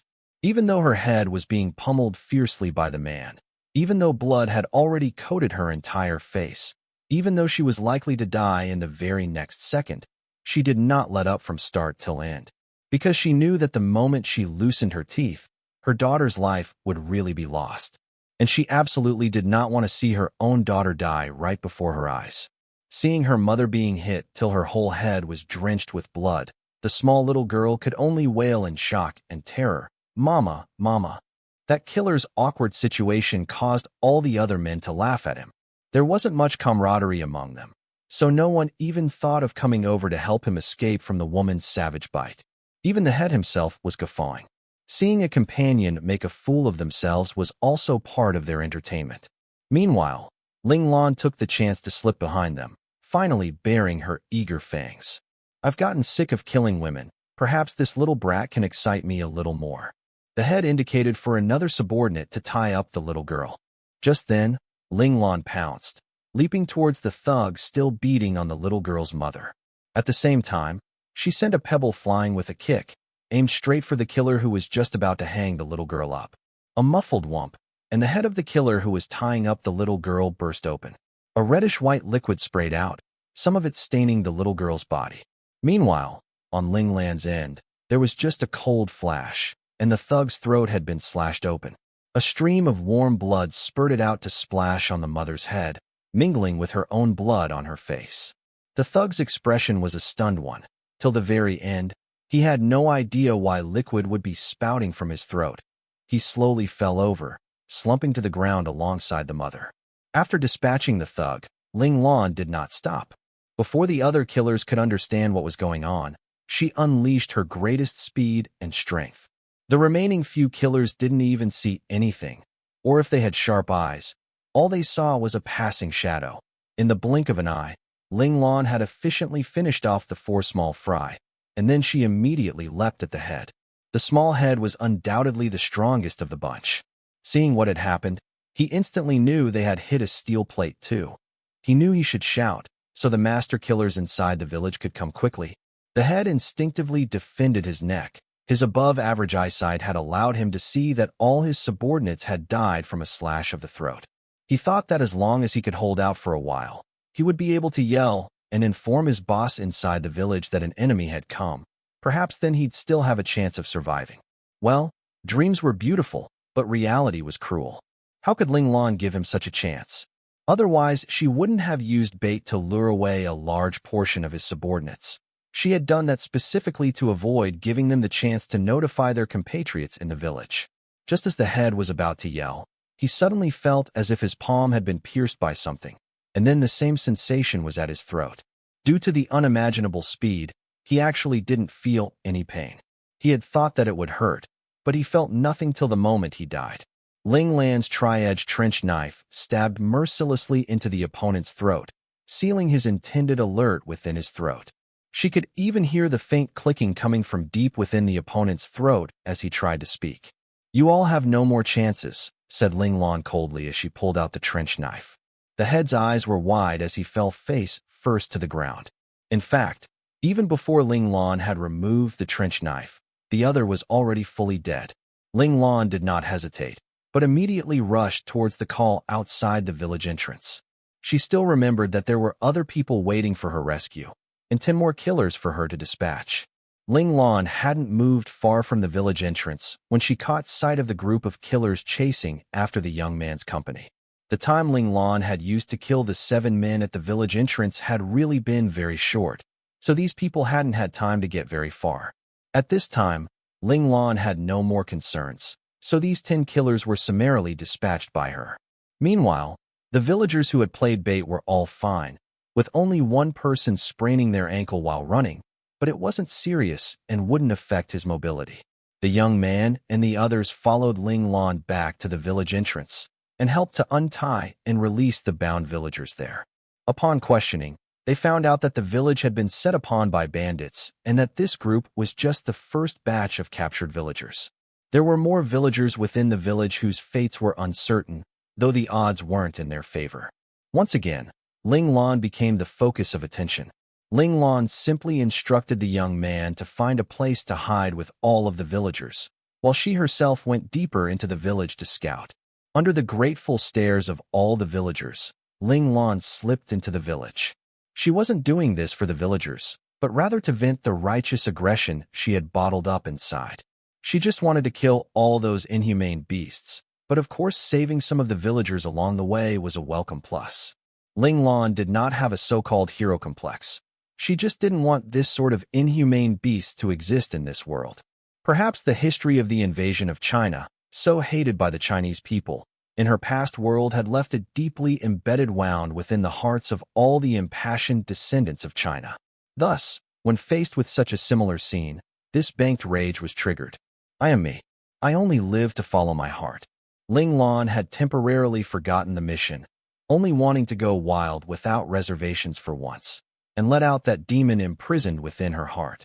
Indeed, under Number 5's insane torments, Ling Lan, who had once lost control of herself, was just like a demon who would cut people down like grass. And right now, facing this group of beasts wearing human skins, was the best time for the demon within her heart to resurrect. A trace of madness bloomed in Ling Lan's eyes, but this madness was very restrained, so honed and focused in its intensity that it presented as calm. Ling Lan secretly snuck into the village. By now, the inside of the village was a sea of blood, a true hell on earth. Quite a number of the villagers had died on the roads or in their doorways, every one of them with their eyes wide open, staring sightlessly at their ruined village, unable to be at peace. Their facial expressions differed. There was fear, despair, and even some with a sort of speechless grief and indignation. Perhaps they were filled with bitter hate, wondering why this catastrophe would befall them when they had just been peacefully living out their lives. Along her way, Ling Lan crouched down, silently closing the eyes of one of the villagers who had died a traumatic death. Right then, there was not a speck of emotion in Ling Lan's gaze. It was as calm as water, and a rush of terrifyingly cold air was emanating from her body. As she walked, whenever she saw any killers alone or in small groups, Ling Lan would decisively dispose of them before silently leaving. If she saw a large group of thugs together, she would go around them. Perhaps these killers were too engrossed in their killing frenzy, for they did not notice at all that their companions were being slowly picked off little by little. Then, at one point, when Ling Lan had once again gotten rid of another batch of thugs, she accidentally missed one who had been relieving himself in a hidden corner, out of sight. Ling Lan noticed her mistake swiftly and sent a dagger flying through the air to pierce through the other's throat, but it was still a step too late. A sharp whistle rent the blood-stenched air of the village. Ling Lan couldn't help but make a soft sound of regret. Just as she had feared, the thugs really had a way to pass on a message instantly. Without a doubt, the other thugs would now be wary and on the defensive, which would make Ling Lan's hunt a little more difficult. Still, it was just a little more difficult. A cold smile appeared on Ling Lan's lips. The hunting game would not end just because of this. Ling Lan's figure slowly disappeared from her present location. By the time the other killers rushed to the scene, all they could see was their companions' corpses lying on the ground, without any sign of the one who killed them. This incident was quickly reported to the main leader of this particular massacre, who immediately gave the order for his subordinates to gather, naturally not forgetting to ask them to bring hostages along with them. He highly suspected that this master killer may have ties with the village people. As they gathered, Ling Lan managed to kill off yet a few more groups of thugs, saving a significant number of villagers in the process. But Ling Lan did not stop to talk to any of them, only continuing on her hurried way after killing the thugs. The villagers had no idea where Ling Lan came from, but this did not prevent them from being grateful for her help. Moreover, Ling Lan did not know that some of the rescued villagers didn't just leave. Some of the strapping young men found some weapons and made their own rescue teams, silently making their way in different directions, hoping to save even more of their loved ones and other village folk. Meanwhile, outside the village entrance, the young man, after finding a relatively safe location for the younger kids, the weak and infirm old folk, and the fragile women, as well as some injured men who could not fight, led the remaining villagers who could still put up a fight to pick up the weapons of the killers Ling Lan had killed and rushed over to. Along the way, many bloody battles broke out. The villagers went head-to-head with small groups of killers and paid a bloody price to overwhelm these killers stained with the blood of their relatives, saving their own relatives who were still alive. Only when all of the killers had gathered before the main leader did the leader discover that this place which, in his eyes, was a place where they could kill and indulge in their perverse interests, had actually cost him around 2/3 of his men, leaving behind only about 100 men. DM in it. Who is it? Show yourself. The main leader was enraged by this drastic loss of men. He signaled for one of his men to bring out one of the hostages, and then bellowed, "If you don't show yourself, I'll kill him." Since the hidden attacker had come for the sake of this village, then they must certainly care about the lives of these ants. As long as the others showed themselves, the leader believed that he and his men would definitely be able to hack the attacker into 1,000 pieces. After waiting for a minute, the surroundings still remained silent as a tomb. With vehemence, the leader shouted, "Kill him." The villager was summarily executed by his subordinate, and blood coated the ground, drawing the terrified screams of the other villagers. I'm not a saintly matron or a benevolent hero. All I know is, only keeping calm will give me the chance to accomplish my goals. Ling Lan held on tightly to the weapons in her hands, her eyes coolly observing the bloody scene before her. Indeed, her goal was to kill every one of these beastly scumbags and save as many villagers as she could. As such, she could not give in to irrational ardor. The leader saw that his first threat was ineffective and signaled for a subordinate to bring out 3 more villagers. This time, one of the villagers was a tiny baby still in its swaddling clothes. Ling Lan's irises contracted, and she shut her eyes in anguish. Did she have to continue tolerating this? Do I really have to wait until they become tired of killing and become distracted, and a chance presents itself for me to make a move? God damn it. My heart tells me, no, I don't want it to be like this. Instructor number 5, your so-called insane level training didn't work after all. Otherwise, why can't I become truly cold-blooded? Why can't I turn a blind eye to an innocent child dying before me? Could this be my forbidden ground? Does this count as a human weakness? According to my instructor's words, I should restrain this tendency towards mercy to become stronger and not yield to my soft heart and compassion. I should restrain it, but within Linglan's heart, a dilemma occurred for the first time. Her initially steady heart started showing subtle signs of uncertainty. Within the learning space, number 5 and number 9 barged into number 1's space unannounced. Number 1, who had been standing alone in the virtual space deep in thought, saw the uninvited guests and was rather displeased. Coldly, he said, "What did you two come here for? I would like to know what Dao Ling Lan will choose in the end." Number 9's face was full of worry. If Ling Lan selected a Dao unsuited for her in her evolution, she may very well end up doing double the work for half the results. In contrast, number 5 smirked evilly. "I hope she walks the path of the heartless Dao, or maybe the killing Dao." This was a type of shortcut. Although the barriers she would face in the later stages with these Daos would be a little more difficult than other Daos, that was after all a consideration for the future.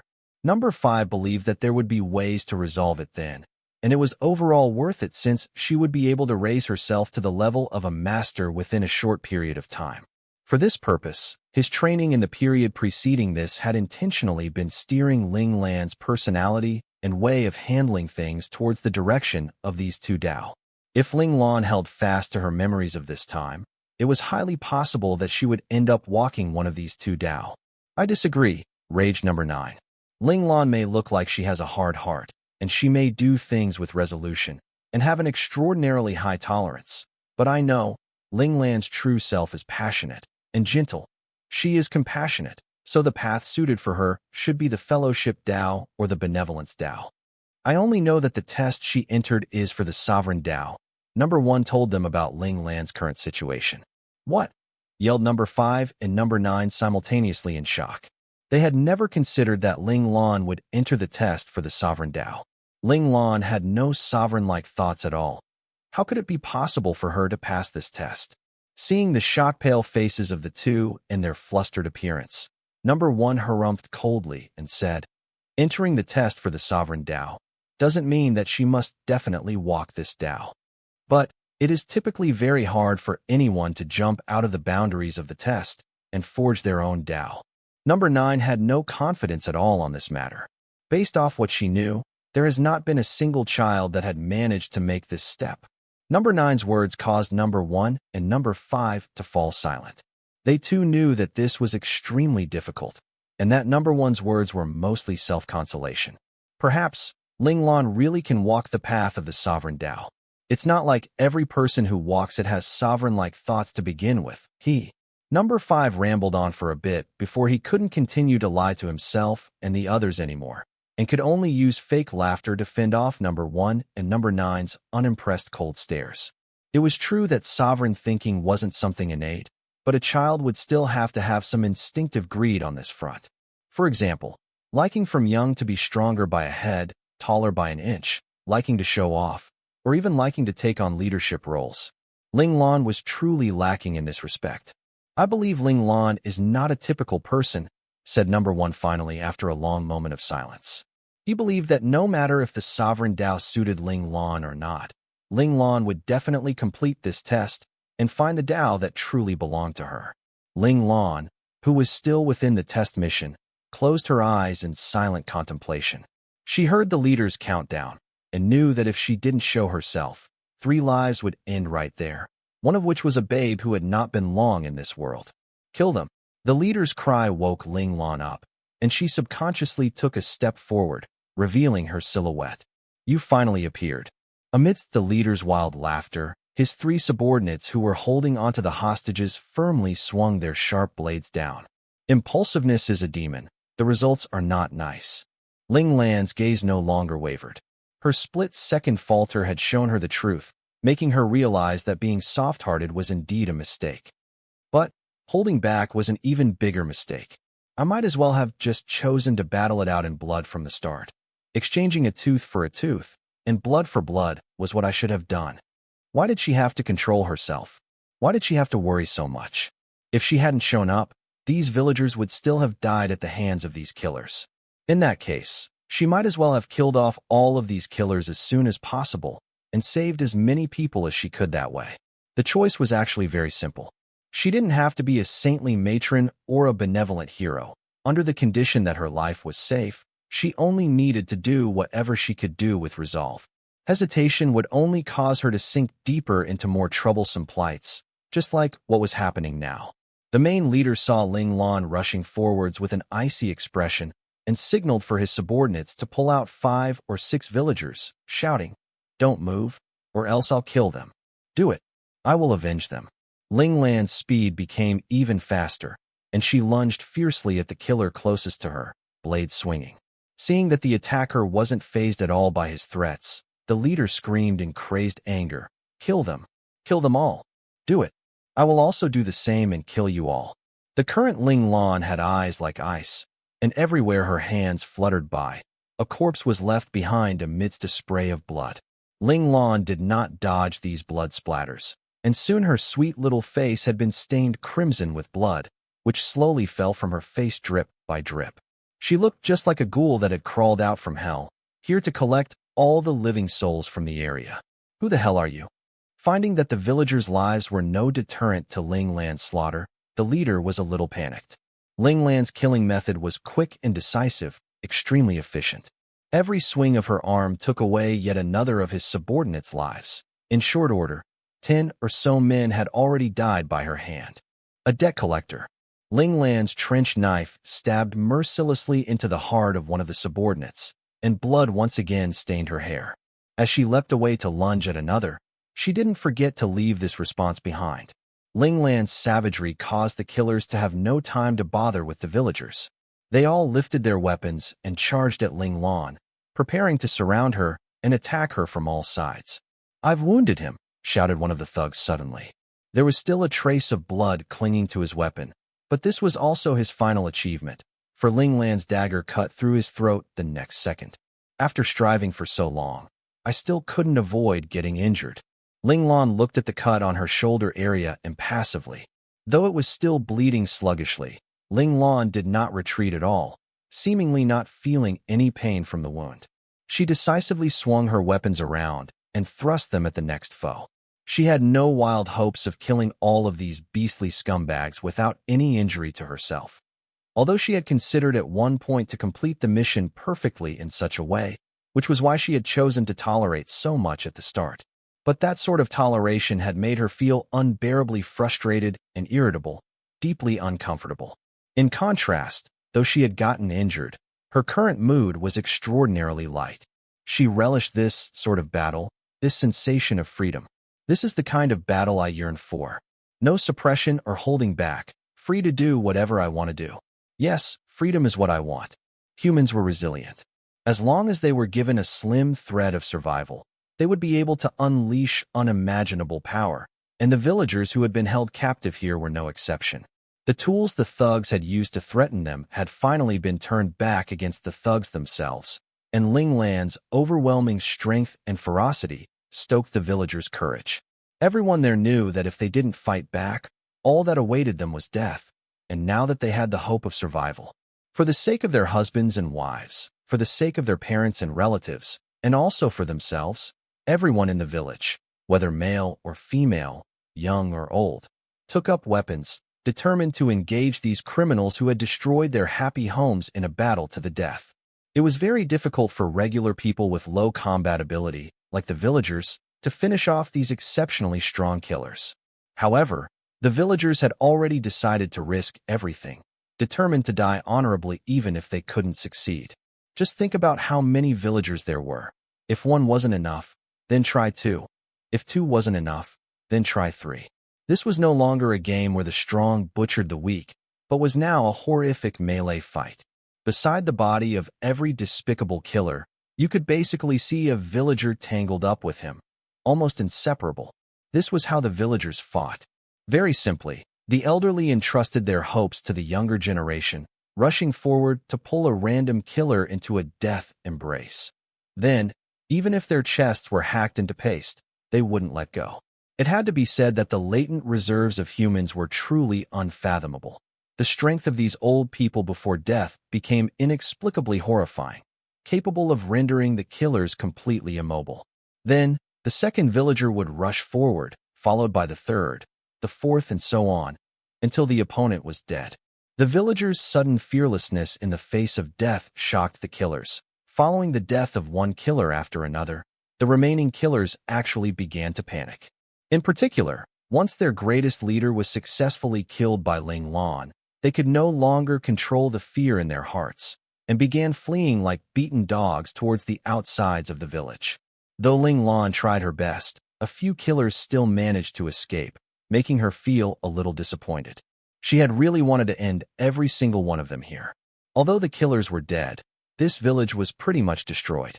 Only 30% of the villagers had survived, with a majority being women and children, as well as a small number of young men.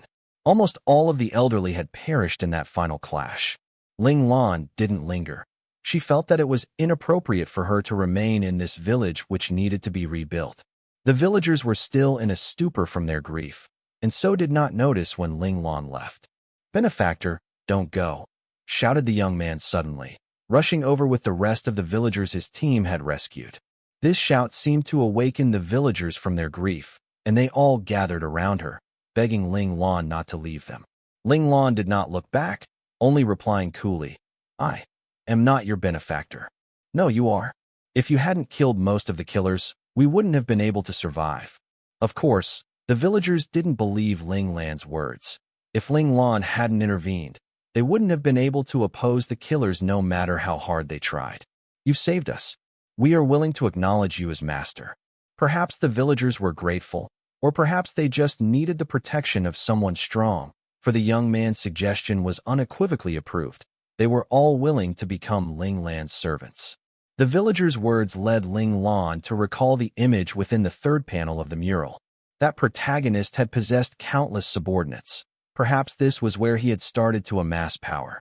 According to the mission itinerary, she should just agree and continue to experience all the images within those 6 panels of the mural. Perhaps then she would complete the mission.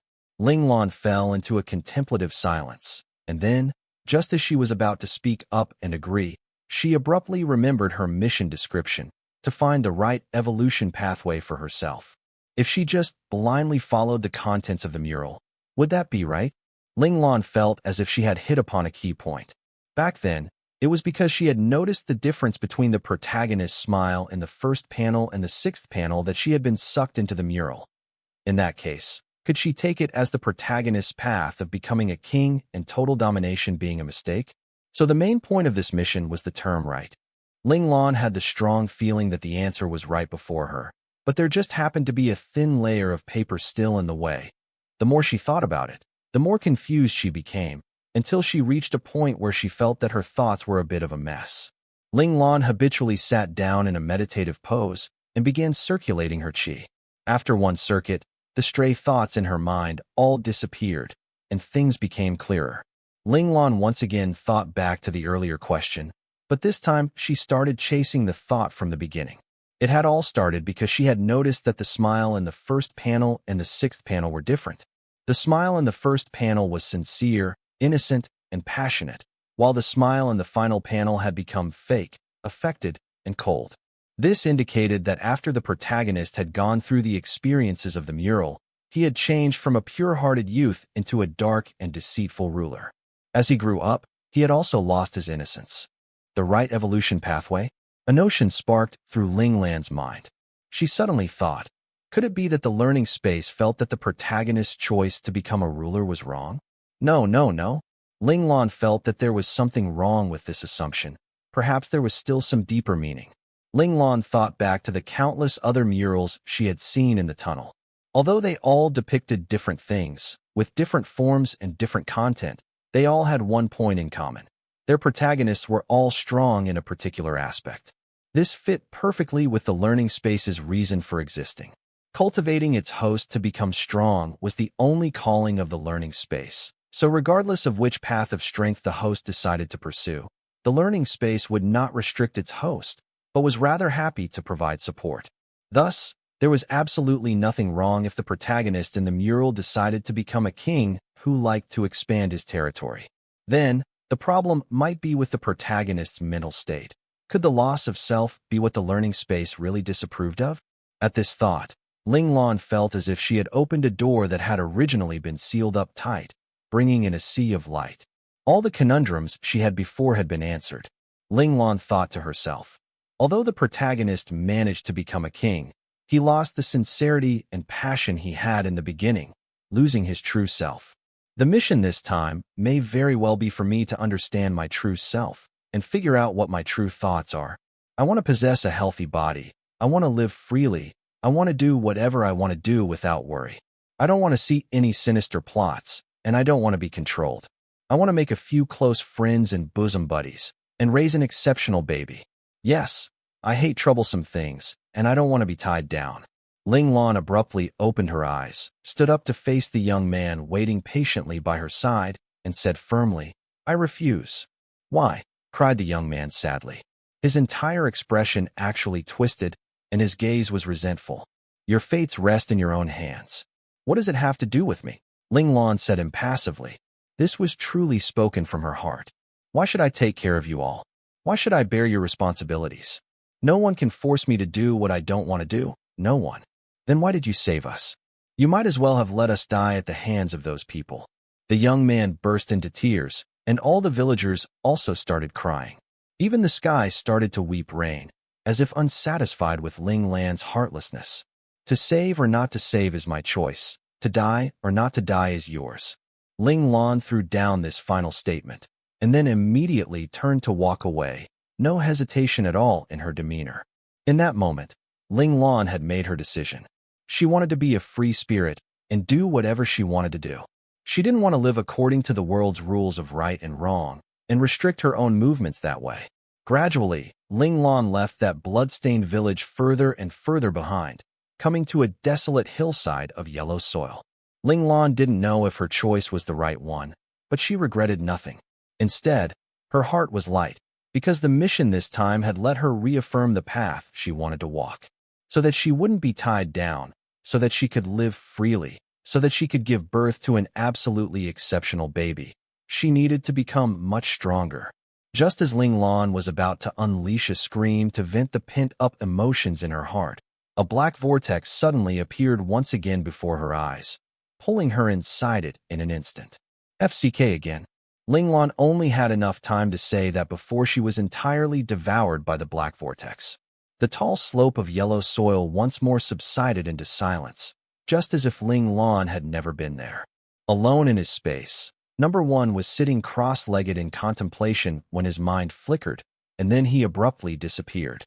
At the same time, with joyful faces, Number 5 and Number 9 also disappeared from within their own spaces, and the three of them appeared together before the gates of the test of Tao. Very quickly, a black vortex appeared before them, and then a small figure dropped out from it. Ling Lan calmly adjusted her posture in the air, and then landed safely on her feet. "Ling Lan, congratulations, you have passed," said instructor Number 1 coolly. Number 5 and Number 9 shared a glance, subtle knowing smiles on the corners of their lips.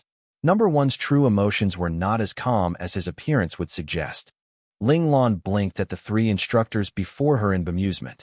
She hadn't expected this mission to involve all three of her instructors at the same time. The fact that even the usually aloof Number 1 had appeared made her feel rather touched. "What's going on, instructors?" asked Ling Lan. Number 9 was the most anxious. She immediately opened her mouth to ask, "Ling Lan, what Tao did you choose?" "Tao?" Ling Lan was taken aback, but understood right after and replied quickly, "I didn't choose any of those Taos." "How could that be possible?" Number 9's face was filled with disbelief. Passing meant that the testee had found the Tao that belonged to them. Why did Ling Lan have to say that she hadn't chosen a Tao? Number 9 wasn't the only one who didn't believe her. Even the typically contrary Number 5 also didn't believe her. Only Number 1 had an unfathomable look of deep thought on his face.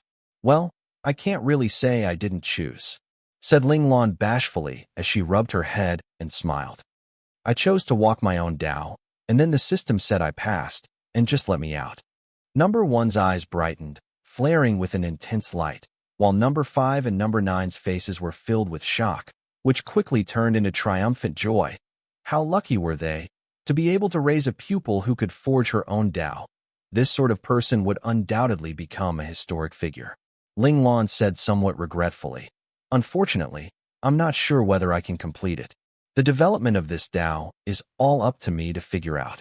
After Ling Lan had been sucked in by the black vortex from the scene of the second panel, she hadn't appeared in a new scene, but had entered an expanse of nothingness instead.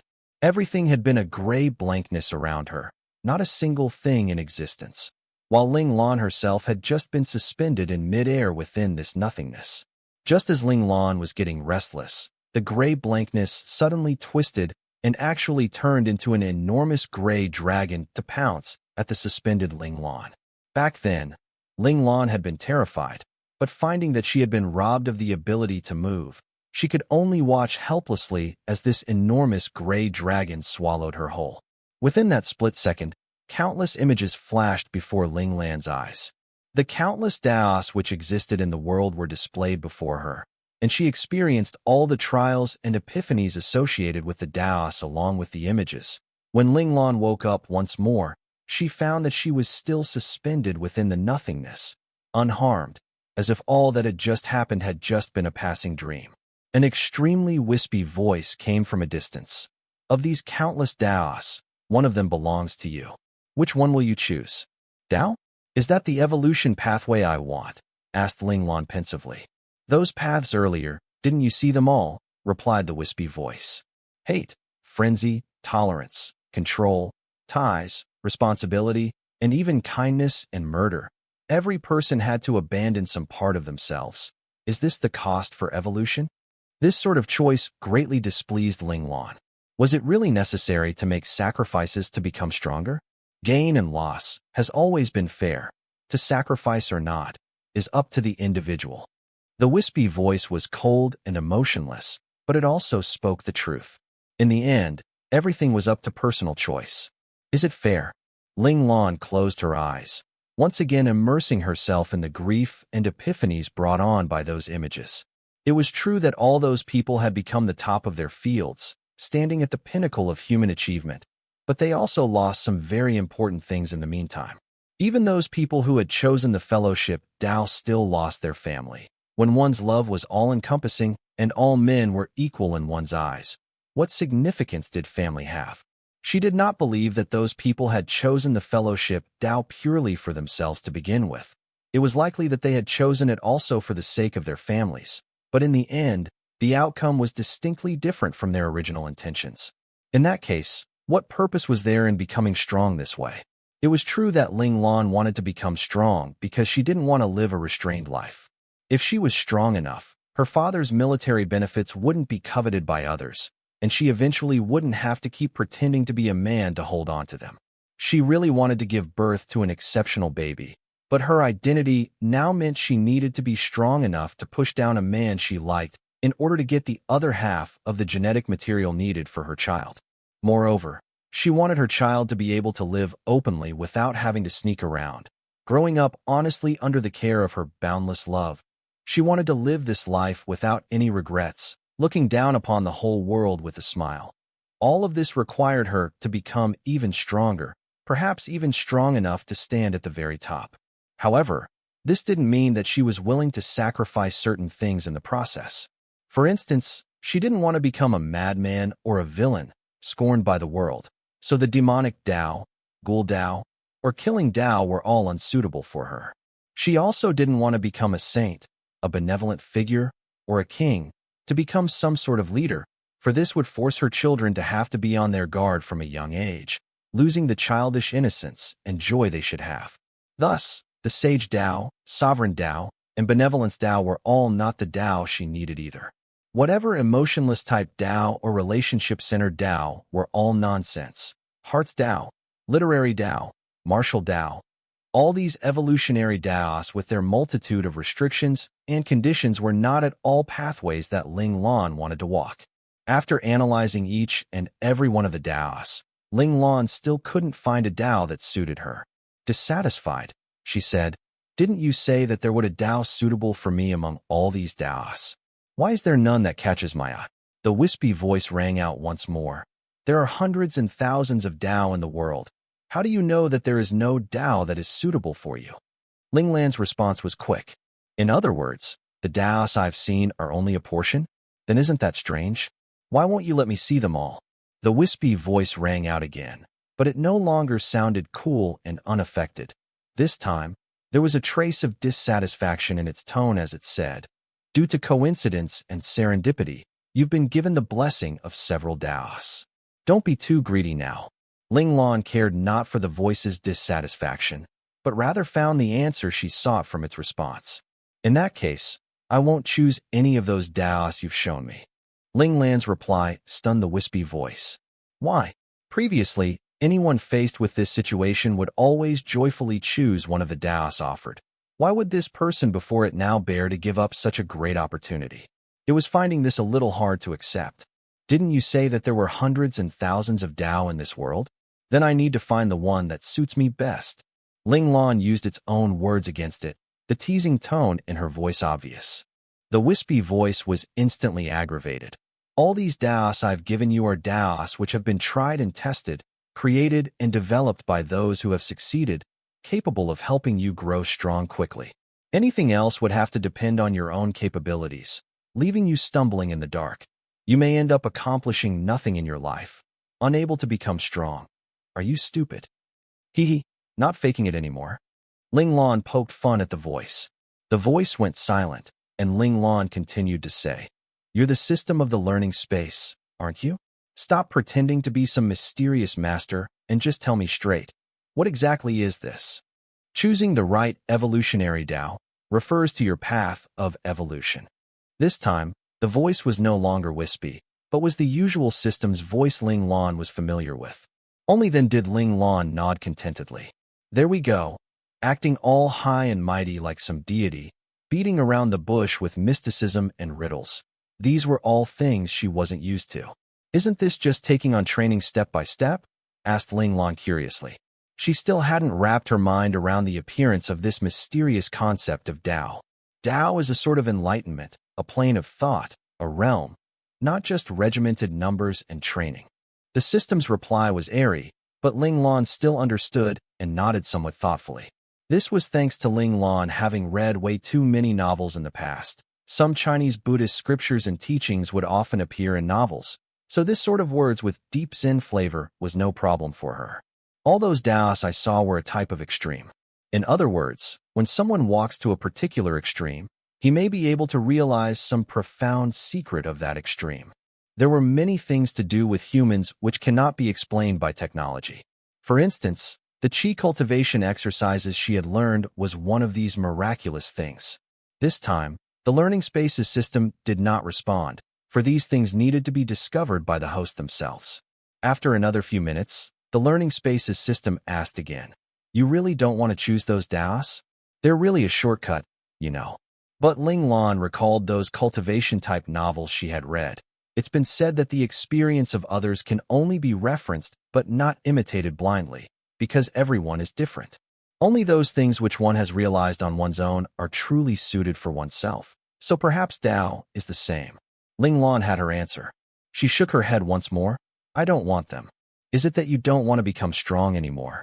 The system's voice was somewhat disappointed. Its host Ling Lan was exceptional on so many fronts, so it just couldn't understand why Ling Lan would give up this obvious chance to become strong. "Of course I want to, but like you said earlier, only one Tao of the hundreds and thousands in this world will be suitable for me, and I really want to walk that Tao," said Ling Lan firmly. "Even if you end up a complete failure, you mustn't regret this," cautioned the system once more. No regrets. Ling Lan was a greedy person. She wasn't willing to cast away her feelings. Perhaps this avarice would ultimately cause her to lose the chance to grasp Tao, but she believed that even if she never found the Tao that belonged to her, she could still become strong. In that case, shutting down the learning space's legacy system. Since the host had no need of it, then there was no need for the existence of the learning space's legacy system. Following this announcement, Ling Lan felt all the miscellaneous images of Tao within her mind being extracted, along with all the accompanying epiphanies. At the end, a thundering voice crashed down. "What is Tao?" The answer spilled forth from within Ling Lan. "A human's true heart." Her reply echoed throughout the space, and the light in Ling Lan's eyes grew brighter and brighter. She said firmly once more, "Yes, a human's true heart." "And what is your Tao?" "Freedom," an existence without shackles, so my Tao should also be free, not limited to the boundaries of any Tao. It is the existence of any possible Tao. Ling Lan abruptly lifted her head, and the light in her eyes was so bright it could almost illuminate this entire virtual space. So, I shall name my Tao as the Dominance Tao. Congratulations, you have passed. The voice of the system rang out once more, telling Ling Lan the good news. Before Ling Lan could continue to ask any questions, she had been whisked away again by a black vortex, and when she was spat out once more, she had already arrived at where instructor number 1 and the others were at. The Dominance Tao, is it? Number 1 peered intently at Ling Lan, and a momentary trace of satisfaction flit through his eyes. This was truly the dominant heir his disciple should have. He was very pleased with Ling Lan's choice. Mission completed. Ling Lan was sent back to the great hall of the learning space by number 1 and the others. Little 4 was sitting in a corner, nodding off. When Ling Lan appeared, Little 4 was immediately shocked awake, and opening his eyes to see Ling Lan, he quickly pounced and hugged her tight. The sudden extraction of Ling Lan's awareness while she was scheduled for combat had thoroughly frightened Little 4. Although Little 4 was also a member of the learning space, he was a support intelligence entity responsible for helping the host to handle general affairs and had no control over the actions of the learning space. Still, he secretly made a resolution. He would make himself evolve further so that he could help Ling Lan bring the entire learning system under her control, so that the learning space would no longer be able to extract Ling Lan's consciousness as it liked. This incident led both Ling Lan and Little 4 to find their respective objectives for becoming stronger. The two of them no longer just went with the flow, but began working purposefully for the future. By the time Ling Lan woke up, the arena battles were already all over. Ling Lan ended the ranking battles this time in second place. Ling Lan wasn't all too bothered by this, for Ling Lan's current goal was already not something this small little scout academy could satisfy. She wished even more for even more powerful people to fight. Ever since Ling Lan came out from the learning space, she had already vaguely gained some insight on the existence of Tao. Although she still couldn't borrow any of its energy, this was enough to imbue her body with a trace essence of Tao.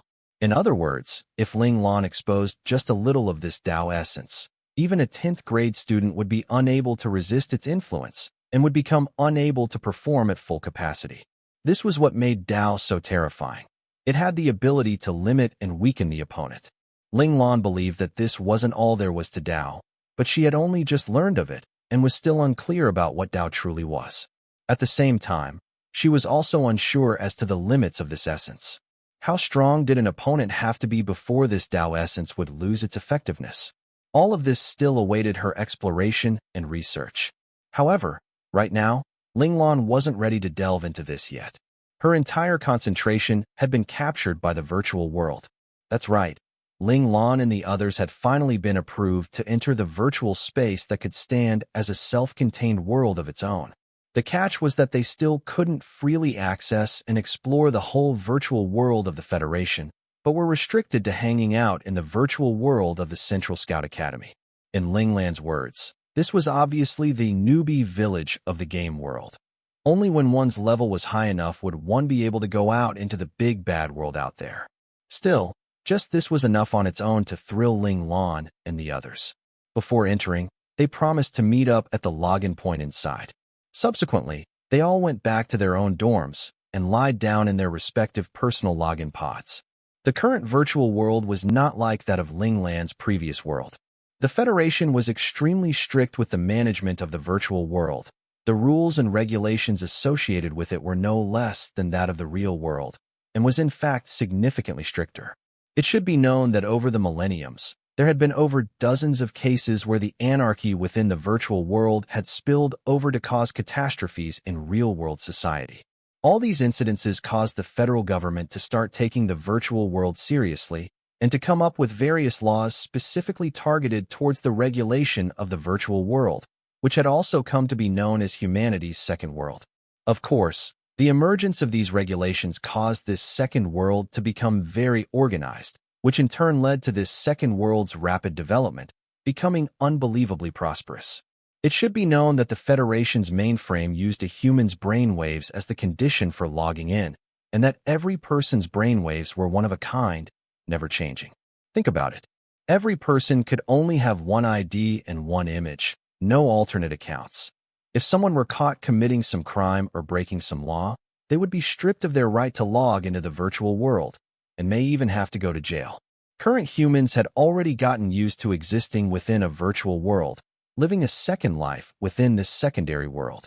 This made people care very much about their own IDs, taking care with their virtual selves, obeying the law.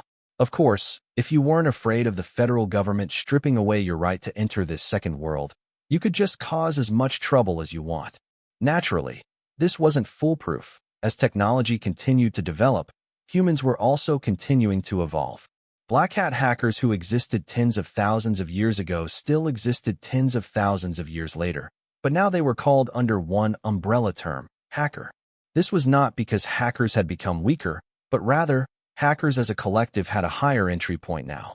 Only those whose minds had mutated in a way that allowed them to hide their true self within the virtual world could become a hacker. Of course, among the hacker collective, there was still a side branch. That was a group of hackers who had the power to harm the electrical brainwaves of other humans, thus being able to commit murder within the virtual world. They were known by the people of the Federation as virtual specters, a scary existence capable of eating the souls of humans. Of course, all this had nothing to do with the present Ling Lan. It was impossible for Ling Lan, who could only hang around the virtual world of the Central Scout Academy, to bump into these fearsome beings. She was currently excitedly waiting for the connection from her login pod to go through. Very quickly, Ling Lan had arrived at a large hall. It looked very familiar, actually being the exact replica of the Central Scout Academy's Great Hall. This caused Ling Lan to sweat drop. Who knew the academy would be so shameless as to set the login screen of the login pods to be the school's Great Hall? Ling Lan looked left and right, but didn't notice any selection icons of any kind. However, in the near distance, a glimmering pillar of light could be seen slowly rotating. Just as she was puzzling over the situation, Ling Lan suddenly heard a familiar voice ring out inside her mind. "Boss, do you want to change your name and appearance?" "Little Four? How did you get here? Hadn't she been brought here by her brainwaves? How had Little Four been brought along?" Little Four said smugly, "Who do you think I am? I am the god of the virtual world. As long as there is a login signal, is there anywhere I can't go?" Before Ling Lan could ask any other questions, he asked again, "Boss, do you want to change your name and appearance?" "I was just wondering why there wasn't the option to change my appearance. Where is it? Quickly, tell me," said Ling Lan happily. This was her first time encountering the virtual world, so she was truly clueless how to go about doing things. At these words, Little Four's expression turned scornful as he said, "Please, boss, what option to change your appearance? There's no such thing. Once the mainframe has confirmed your brainwaves, it'll automatically model your virtual self after your real-world name and appearance. And this is also the only ID you can use to enter the virtual world." Ling Lan said glumly, "Then there wouldn't be any sense of being in a virtual world. Isn't that just like reality? Otherwise, how would the government here be able to control this virtual world?" Little Four wasn't at all surprised. Ling Lan sighed deeply, feeling rather disillusioned, but she abruptly perked up and asked, "Little Four, what did you say earlier?" Little Four cast a scornful look at Ling Lan, wondering if Ling Lan had gotten dementia so young. "I asked if boss wanted to change your name and appearance." Ling Lan clapped her hands together loudly. "Yes, that." Confused, she asked, "Little Four, if the mainframe generates name and appearance automatically after confirming my brainwaves, then how can you help me change my appearance and ID? And if you help me to change them, will I be stuck that way from now on?" Little Four glared at Ling Lan, miffed that Ling Lan thought so little of him. He sniffed and said, "Am I that lame? Who do you think I am? God, I can change your brainwave information every time you log into the mainframe, and let you have a different appearance and ID every single time." Ling Lan was moved. "Doesn't that mean that I can have countless alternate accounts?" Little Four said smugly, "That's right, but I recommend you start out with just your real account and just one alternate account for now. Making too many would also be a waste." "Why would I use an alternate account?" Ling Lan didn't think that she needed to do anything illegal or unconscionable, so she really didn't see the need for an alternate account. Little Four looked at her, as if she were an idiot. Don't you want to go out and look around? With the appearance of an adult. Ling Lan blinked, startled, but was then overwhelmed with joy. I can go out? Not just stay confined here in the Central Scout Academy. Unhappily, Little Four reminded her once more. Boss, I already told you. I am a godlike existence. All the restrictions of the virtual world doesn't exist for me. Yup, it's like what you mentioned before, all tofu walls one. Ling Lan felt dizzy with joy. She thought that she would still be trapped within the Scout Academy for another few years before she could come into contact with the greater world outside. But unexpectedly, because of Little Four, she could enter mainstream society right now to get a true understanding of this world. However, Ling Lan quickly calmed herself. 6 years of training within the learning space ensured that Ling Lan would never remain in an abnormal mental state for long. Once again, she refused Little Four's offer because she needed to log in with her real ID and image for today. For this was the day she would be meeting up with her other companions in the virtual world for the first time. Still, Ling Lan also told Little Four that the next time they had the chance, she would use a fake adult appearance to explore the outside world, to get a better understanding of this virtual world. Under Little Four's nudging, Ling Lan walked to stand before that pillar of light, which was actually the teleportation tunnel to enter the virtual world. Ling Lan only hesitated for a moment before stepping resolutely into the light. Ling Lan's entry point was a large plaza, which vaguely resembled the plaza of the Central Scout Academy, except it was bigger and wider. This was also the first entry point for all the students. Ling Lan could already see several familiar figures sitting on one of the long benches in the plaza not too far away, waiting for her to arrive. Ling Lan walked over, smiling as she said, "You all sure move fast. All of you actually arriving before me." Seated on the bench, Han Shuya pouted and said somewhat sulkily, "Boss, you are the last one. What took you so long? We've been waiting for almost half a day." Beside Han Shuya, Luo Chao smiled shyly at Ling Lan, face filled with a quiet joy. For the past few days, because she was afraid that she would affect Ling Lan and the other boys during their fights, she had not gone to the hall to cheer them on, and this had caused Luo Chao's spirits to become a little low. When she saw Ling Lan once more, Luo Chao's mood immediately brightened immensely. Qi Long, who had become slightly impatient due to the long wait, hurriedly said, "I've asked those NPCs too. There are a lot of missions here, which can give us cash, or even let us learn some combat moves." Qi Long, with his passion for fighting, was completely helpless against this temptation, almost ready to abandon his boss and run off to seek the true path of combat. Seeing how eager and restless everyone was, Ling Lan said, "Why don't we first exchange contact information, and then just go our own ways for a bit? We can just contact each other if we need any help." Okay. Ling Lan's suggestion was unanimously approved. They all also believed that it was much more convenient to move separately. Just like that, each of them recorded down the other's contact information, and then they all went their separate ways. After everyone had left, Little Four asked listlessly, "Boss, what should we do now?" Little Four, who had already been to the real virtual world, just couldn't muster up any enthusiasm for this enclosed little world. Let us just explore this newbie village a little. In contrast, Ling Lan was very interested, for this was the very first time she was encountering the virtual world. She never expected that it would be so realistic. When she had first seen Qi Long and the others, she had almost thought that they were still in the real world.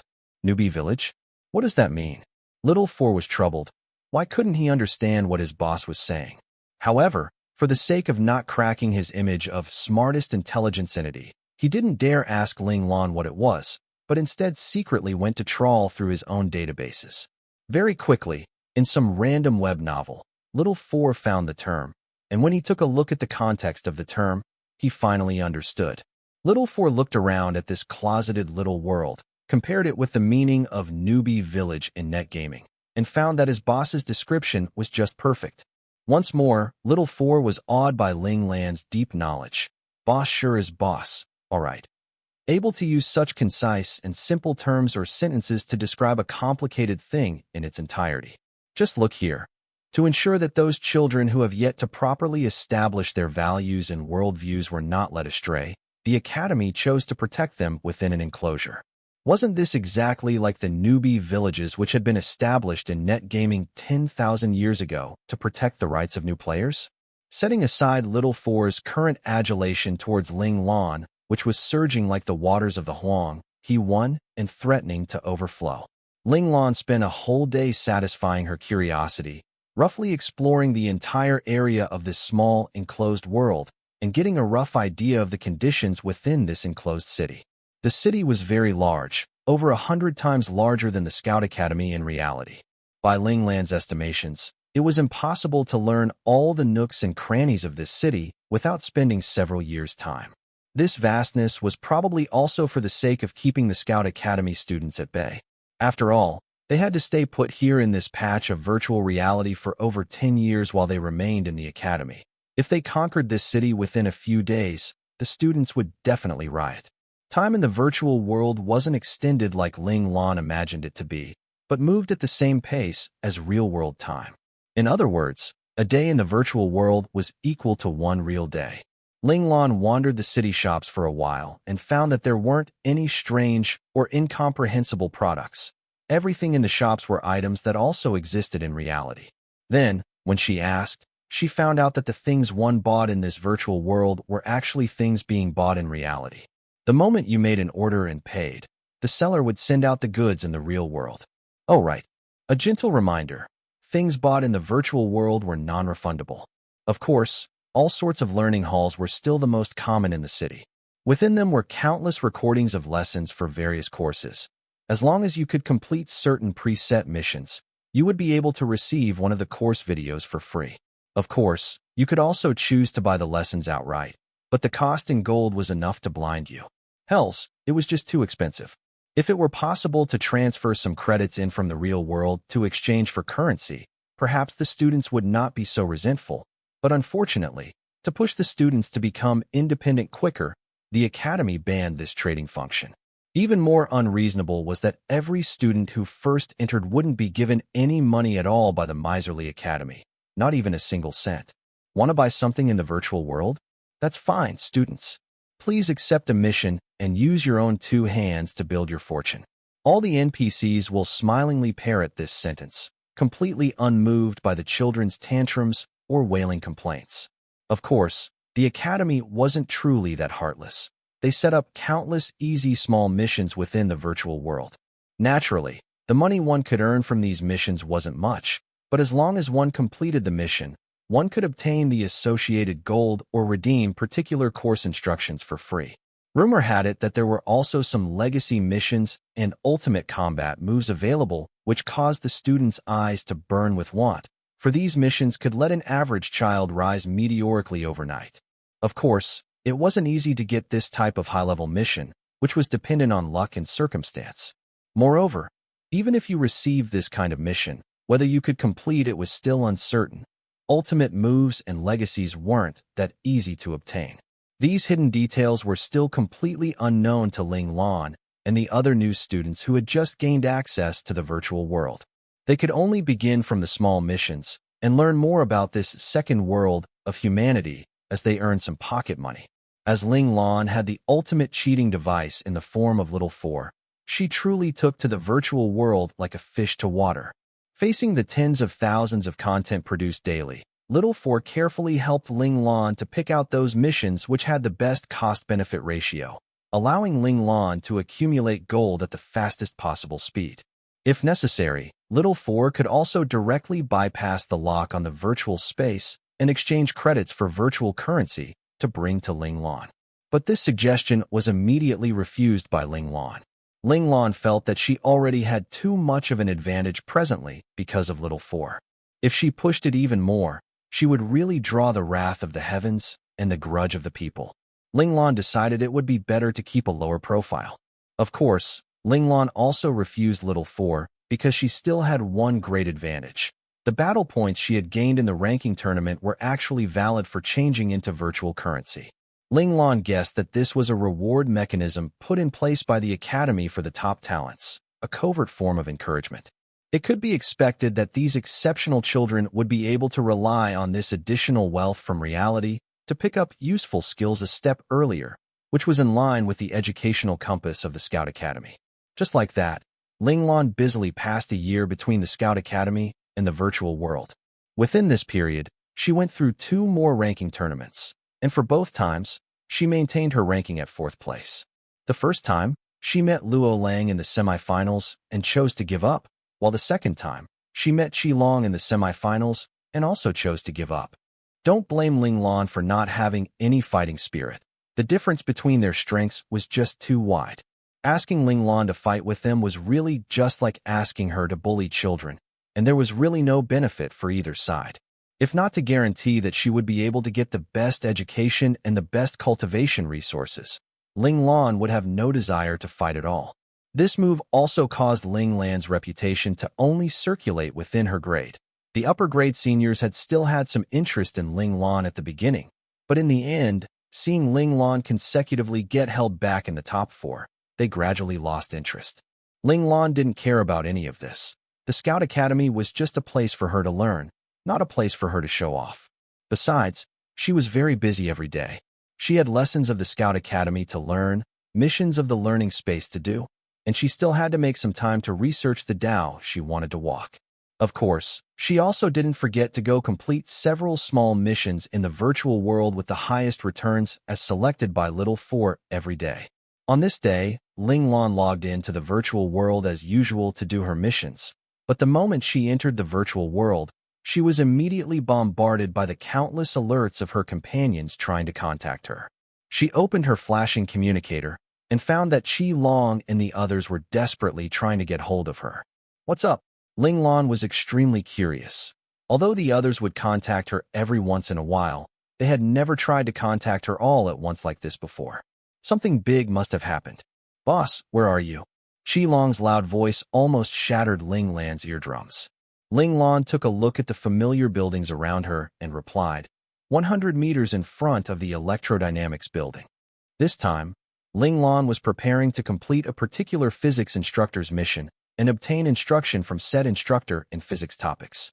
This wasn't in the form of a video, but was a personal one-on-one instruction. Furthermore, the instruction time awarded depended on how well the mission was completed. In other words, the better Ling Lan did in the mission, the longer the instruction time she would get. This was also why she was willing to take on this mission. Boss really likes to joke. "You can even measure out 100 meters just like that," said Qi Long amidst silly laughter. He had of course picked up on Ling Lan's dissatisfaction in her tone. It must be because of his overly loud volume earlier, but he was really just too excited and just couldn't control it. "Don't accept that mission right now."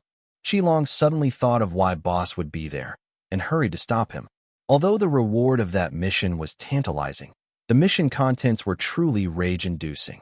It was an examination mission, involving 2 solid hours of examination time. Of course, this wasn't the reason why the children would be driven wild. Were there any dumb children who could enter the Central Scout Academy? They weren't at all afraid of tests. But, as a mission from a physics instructor, why were the contents being tested from all subjects? Even the smartest child would have 1 or 2 weaker subjects. Thus, a majority of the children had all failed, with only a few all-round abnormals who managed to scrape by. Among Qi Long and the others in the group, only Han Jijian had managed to pass the test and receive a month of face-to-face instruction. This caused Han Jijian's knowledge in electrodynamics to improve in leaps and bounds. According to Han Jijian, he didn't have to worry about anyone chasing up to him in this subject for the next 5 years now. It was truly fantastic. "Reason?" asked Ling Lan calmly. She wasn't someone who would easily give up on her objective. Qi Long would have to give her a convincing reason, otherwise she would still choose to proceed with the mission. "Come quickly to Mecha Street. A legacy mission has appeared here." Qi Long tried to lower his voice, but he couldn't hold back his excitement. He was so moved that he was on the verge of frenzy. Legacy mission? Really? Ling Lan was startled by this news. Within this year, she had gradually come to understand some of the secrets of the virtual world, finding out that it was possible that there were some legacy missions here just waiting for the right person to come along and find it. Still, that was just a rumor after all. She had yet to hear of any student who actually obtained a legacy mission, but of course this didn't include any students who may have obtained a legacy and then kept it a secret. Of course, really. This mission has already been verified by the Academy. Now everyone is preparing to go give it a try, but I hear from the students who've tried that the test of this mission is really weird. They all lost without knowing why, and was sent directly back out. But no one really believes what they say, and are all waiting to go try it once for themselves. Boss, that's a legacy mission. Legacy. Qilong spilled all that he knew in a flood, shouting in his enthusiasm. Qilong just couldn't contain his excitement. The term legacy could not be used lightly in this world. Only those strong enough to reach the level of an imperial operator and beyond had the right to bequeath their life's learnings through a legacy method to a disciple. And a legacy mission was a type of test set by an imperial level and above fighter to choose a disciple. It can't be. Aren't legacy missions the type that can only be stumbled upon by luck? Why would they have an open test this time? Ling Lan's first reflex was to think that this was a joke, but then, considering Qilong's straightforward personality, he would never joke about something as major as this. So, she started asking for more information. I'm not sure about that myself. Maybe the one who set the legacy mission just likes to use this kind of wide-scale elimination method to choose a disciple. Still, I like it, said Qilong, grinning happily. He felt that he would have very little luck with those legacies which depended on chance, so he was ecstatic to see this type of publicly accessible legacy mission. Plus, he felt that this sort of legacy was fairer. Qilong would think this way due to his personality, being someone who favored the direct approach. Just looking at the convoluted twists and turns of some things gave him a headache. So it's a C-selection one, Ling Lan exclaimed in realization. Of course, Ling Lan's words made Qilong on the other end of the communicator gasp out in repeated admiration once more, for he felt that this descriptor was truly perfect for the situation. The skin on Ling Lan's face had gotten exceptionally thick by now, having gotten used to taking credit for all those net terminology or modern slang so popular in her previous world. Thus, she just calmly took it in stride and told Qilong that she would hurry over immediately. Although Ling Lan wasn't particularly keen about this public legacy mission, this was still Ling Lan's first encounter with a so-called legacy mission after all. She was very curious, and so decided to hold off on her current mission and go take a look at Qilong's area first. Little Four fully supported this plan. He was very annoyed at himself for overlooking this legacy mission, and so decided that he would analyze this sort of legacy mission closely to avoid missing them in the future. He would make sure to find all the legacy missions and present them to his boss. It had to be said that Little Four was really very greedy, actually planning to round up all the legacy missions within the virtual network. Luckily, Ling Lan didn't notice what Little Four was thinking right now. Otherwise, she would certainly be rendered speechless. Legacies weren't like the Chinese cabbages they could eat every day. As its name implied, Mecha Street was a street filled with mecha shops. However, in the newbie village, the enclosed city of the Scout Academy, what the shops sold were all kinds of mecha figurines of different sizes, readily available for the students to peruse to better understand this world's strongest solo weaponry. Whether they were male or female, as long as they had money, they would definitely buy one of the mecha models they liked. The mecha models were very realistic. The materials used to make them were actually of the same alloy type as real mecha. That said, real mecha were made with the highest grade materials, while the models were made with secondary level materials, along with some miscellaneous junk materials. Still, every part of the mecha was made perfectly, just like on a real mecha. All movable and removable parts worked exactly like a real mecha, and even the controls and operational instruments within the mecha's cockpit were all present and accounted for. This made them perfect for letting the children learn about the internal structure of mecha and some of its basic operations. The moment Ling Lan arrived at Mecha Street, she could see countless students surging in a particular direction. So, without even having to ask Qilong for directions, Ling Lan knew exactly where she should go. It was very likely that these students had all rushed over after hearing the news.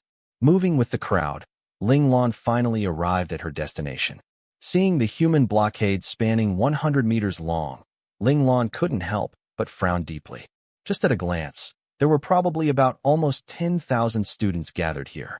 Ling Lan could only contact Qilong once again to find out where they were. Because they had arrived early, they were now stuck about 60 to 70 meters to the front. They had never expected that within a few short minutes, over 10,000 students would have rushed over. Now, they were stuck with no way to move forward or backward, and so could only stay put and wait for their turn to take the test. Seeing this, Ling Lan decisively turned around, prepared to go back to her earlier mission. So many people. Who knows when it'll be before it's her turn? Ling Lan didn't have that much time to waste. In fact, her time had been tight to start with. But Little Four stopped her, asking her to wait a while, before disappearing in a hurry. Ling Lan thought of Little Four's abilities, and so decided to be patient and wait. However, she didn't like to be surrounded by people, so Ling Lan looked around to her left and right. The shops on Mecha Street were basically all three-story buildings, with the lowest level being taller than the floors of a regular building by about a half-story, because the model mecha on the first floor were all very big and tall, some even reaching a height of up to 3 meters high. These models could allow a person to sit in the mecha's cockpit to experience firsthand how it really felt to operate one. But of course, the price of this type of mecha wasn't cheap. Without external financial support, relying solely on the students' own efforts to gather money, it would be impossible to purchase these mecha without investing up to 7 or 8 years of time. Of course, if Ling Lan wanted, with Little Four's assistance, she would be able to purchase it after 2 years at max. The second story of the shops were where the well-crafted miniature model mecha were displayed, available for perusal and purchase by students who liked collecting them. Meanwhile, the third story was where the cashier was located, and where one could go to pre-order some model mecha. After all, some mecha were extremely expensive, so the shops didn't want to tie up too much of their cash flow in stock. Every mecha seller's shop front was decorated uniquely and with personal flair. There were those which drew inspiration from sci-fi and fantasy, while others were simple, some traditional, and even more in line with modern trends. Ling Lan's attention had been drawn by a shop roughly 3 meters in front of her. A canvas sign full of vintage flavor hung from its walls, and a string of small red lanterns trailed down from the roof of the third story. Ling Lan's eyes flashed. Perhaps she could make use of this. Before she could be surrounded by people, Ling Lan took advantage of the little space she had around her to take 2 small quick steps, and then, with a spring of her toes, she leapt off the ground. Owie, who stepped on my head. A small student whose attention had been absorbed by the front suddenly felt someone stepping on his head. He quickly looked up and saw a small, nimble figure flying by. Someone is jumping on top. Quite a few other people had also noticed Ling Lan's actions, and they all began making a racket. Ling Lan could be seen flying to land on the side of the wall of the shop, where she tugged on the string of lanterns with one hand to send herself flying upwards once again. Ling Lan's body was extremely agile. She managed to flip up onto the roof in an instant like a nimble monkey. FCK, so that's also a way of doing things. Those observing abruptly realized that it wasn't absolutely necessary to walk on the ground to move to the front. Those with fast reflexes immediately copied Ling Lan and began climbing up the shop. However, it wasn't long before everyone else gathered their wits and leapt towards that string of lanterns. The result was tragic but predictable. How could this small string of lanterns bear the weight of so many people? It snapped from the middle, causing many of the students on the lower half to fall down. It would have been fine if things ended there, but at that moment, everyone was still rushing towards that shop, thus resulting in a disastrous stampede. It was said later that countless students had been evicted right out of the virtual world because of this stampede incident. When those students tried logging in once more, they were warned that their virtual bodies had been destroyed by unbearable pressure and that they would have to wait till 3 days later before they could log in again. This caused the students to beat their chests in frustration, full of bitter regret. If they had known this would be the outcome, why did they have to try and follow that despicable person's shortcut? If they had just obediently kept their place in line, they were likely to have gotten their turn after just a full day and night of waiting. Ling Lan had no idea that her spontaneous movements had actually sparked such a tragedy within the virtual world. She sped over the rooftops, and it wasn't long before she saw Qi Long and the others hemmed in on all sides by people. 1, 2, 3, 4, 5, 9. Yup, every one of them was there, all stuck within the crowd. Making a direct call to Qi Long's communicator, Ling Lan said smugly, "Lil boy Qi Long, I see you." It was rare that she had the urge to tease them. Ling Lan sat on the edge of a rooftop and looked down at her friends peering around trying to find her when they heard the news. "Boss, where are you? Why can't I see you?" Qi Long was very surprised. He was barricaded on all sides, stuck, So how in the world had Boss come to find them from over 100 meters away? Han Jijian lowered his head in thought, when suddenly an idea popped into his head. He looked up and immediately saw Ling Lan grinning and waving at them.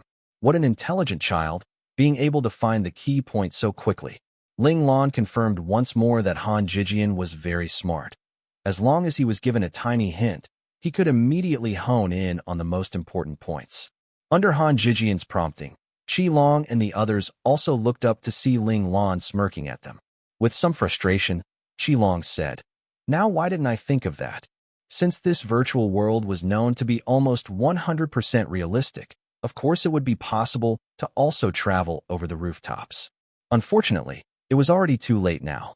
They were squeezed within the crowd, unable to find any space to sprint towards a shop wall. In the end, they could only regretfully let Ling Lan help them to go ahead and find out about the contents of the mission. Ling Lan naturally did not object. She waved a casual farewell to them and then disappeared. Han Jijian sighed and said, "Boss Ling Lan is truly the boss, always able to think of things we'd never think of. Compared to him, we're just too weak." Rather than martial prowess, Han Jijian was more admiring of Ling Lan's intellect. This was a natural focal point for intelligent people. Qi Long nodded in agreement and said somewhat dejectedly, "Yeah, we all learn combat arts together, but in the end, while we can still only use them as sparring stances, Boss can apply them as killing tools already." Qi Long would still pester Ling Lan to spar with him every once in a while, and Ling Lan would accept if she was in a good mood. Both of them would only use those common combat arts taught by the school during those spars. However, for the exact same move, while Qi Long was still just replicating it as taught, Ling Lan was already simplifying it and absorbing it, making it truly part of her own personal combat arts. Those observing from the sidelines may not have been able to see the situation clearly, but Qi Long, who was in the thick of it, knew very well that Ling Lan was truly very scary. His combat ability had already surpassed them by too much. At times, he would even get the illusion that the pressure Ling Lan exerted was as formidable as his father's. Because every time they crossed moves, Ling Lan would always pull back right before he would hit his fatal spots. To an outsider, it would seem as if they were fighting evenly, but in fact, Ling Lan was just holding back.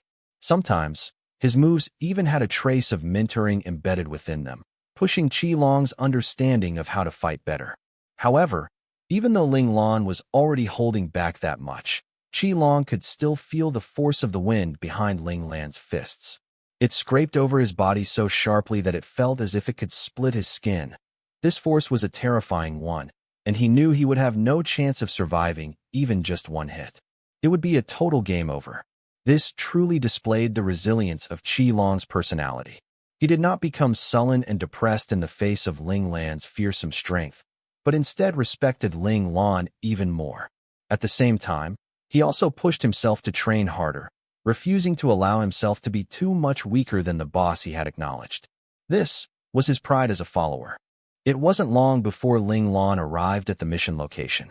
Frankly, if you didn't look closely, it would be impossible to see where it was, because the entire mecha street was filled with people. The ground wasn't visible no matter which end you looked at. However, Ling Lan's eyes were sharp. She noticed that at the entrance of one particular shop, the children were lined up and entering one at a time, and so she knew she had found the right place. Ling Lan did not choose to jump down, for she suspected that if she tried to cut the line right then, it would definitely incite the rage of the crowd. If that happened, no matter how adept she was at fighting, she would still be beaten up by all the students like a rat crossing the street one. So she laid flat on the roof and peeked over the eaves to look down. As she expected, the third story had windows. That being so, she positioned herself, and then, hanging down with her feet hooked on the eaves, she managed to touch the windows of the third story. Right now, Ling Lan only hoped that the glass wouldn't be anything insane like bulletproof glass or tempered glass. She tapped on the panes lightly, and the glass produced a crisp and clear sound. It should just be regular glass. Ling Lan decisively clenched her fist and threw a heavy punch. A crisp bang rang out, and there was now a hole in the glass. Ling Lan continued to rain several more blows at the window until all the glass had been shattered. Ling Lan's savage method was noticed by the students below, and a furor broke out among the students waiting on the street. They had never even considered such a violent way of entering a shophouse. Quite a few of the students were mentally chiding themselves. If they had only known of this method earlier, then they wouldn't have had to wait so patiently in line for so long. Ling Lan paid no mind to the envy, jealousy, hate of the students below. She loosened the grip of her legs, both hands grabbing on tightly to the window frame, and nimbly flipped herself from outside the window into the shop. But when Ling Lan got a better look at the scene inside the shop, she was instantly depressed. Because, of all the places she could enter from, she had coincidentally entered the room where the portal to the test was located. As a result, she was immediately caught red-handed by the instructors posted there to maintain order. An elderly instructor with a white beard pointed a trembling finger at her and raged. "Who are you? From which grade? How can you be so disrespectful?" Ling Lan was wearing the red uniform specific to the special classes, so it went without saying that he was one of those prideful princes. The only question was which grade he was from. Ling Lan swiftly took a look around the room and found that other than the one angry old teacher in front of her, the other teachers, especially those of the younger generation, weren't as angry as she would have expected. Some were even smiling slightly with a trace of approval in their gazes. This action of hers was obviously going against the established order of things, and may even create chaos and confusion. Why weren't the instructors offended? Why would they even approve? Ling Lan abruptly remembered that this was a world where the strongest survive, where everything was decided through strength. Was intelligence also considered a type of strength? Did the Academy openly announce this legacy mission, but never really intended for the children to enter the test under normal pathways? So, this method of hers, which would seem so rebellious and off the beaten track in her previous world, was actually considered a display of intelligence here? Ling Lan did not linger on the idea, letting it sweep by without thinking any more of it. This was because she needed to respond properly to the instructor. The Academy placed top priority in respecting one's teachers and honoring the truth, and Ling Lan had no intentions of flouting this tradition. "Good day, teacher. I am Ling Lan of Grade 2 Class A." Ling Lan's calm self-introduction caused some of the teachers to break out into laughter. This child showed no hint of shame for being caught doing something wrong. His expression was closer to that of an innocent babe's. "Even if you are a child from Class A, one of the most excellent of students within the Academy, I will submit a complaint to the school administration on your horrible behavior and make them take away your right to be in Class A." Ling Lan's easy attitude without any sign of repentance had thoroughly enraged the already angry old teacher. The old teacher's words made the younger teachers around him smile bitterly, silently shaking their heads. This elderly teacher was infamous within the Academy for being mule-headed. Right was right, wrong was wrong, no ifs and buts about it. He was a stubborn old fogey who would show no mercy. It was for this very reason that the Academy administration had put him in charge of keeping order here. They were hoping he would be able to frighten some of the Academy's more unruly students with his sternness and keep them in check. Who knew that before he could have a chance to frighten those naughty students, he would already clash with an intelligent child with unorthodox thinking? The younger instructors were all glum.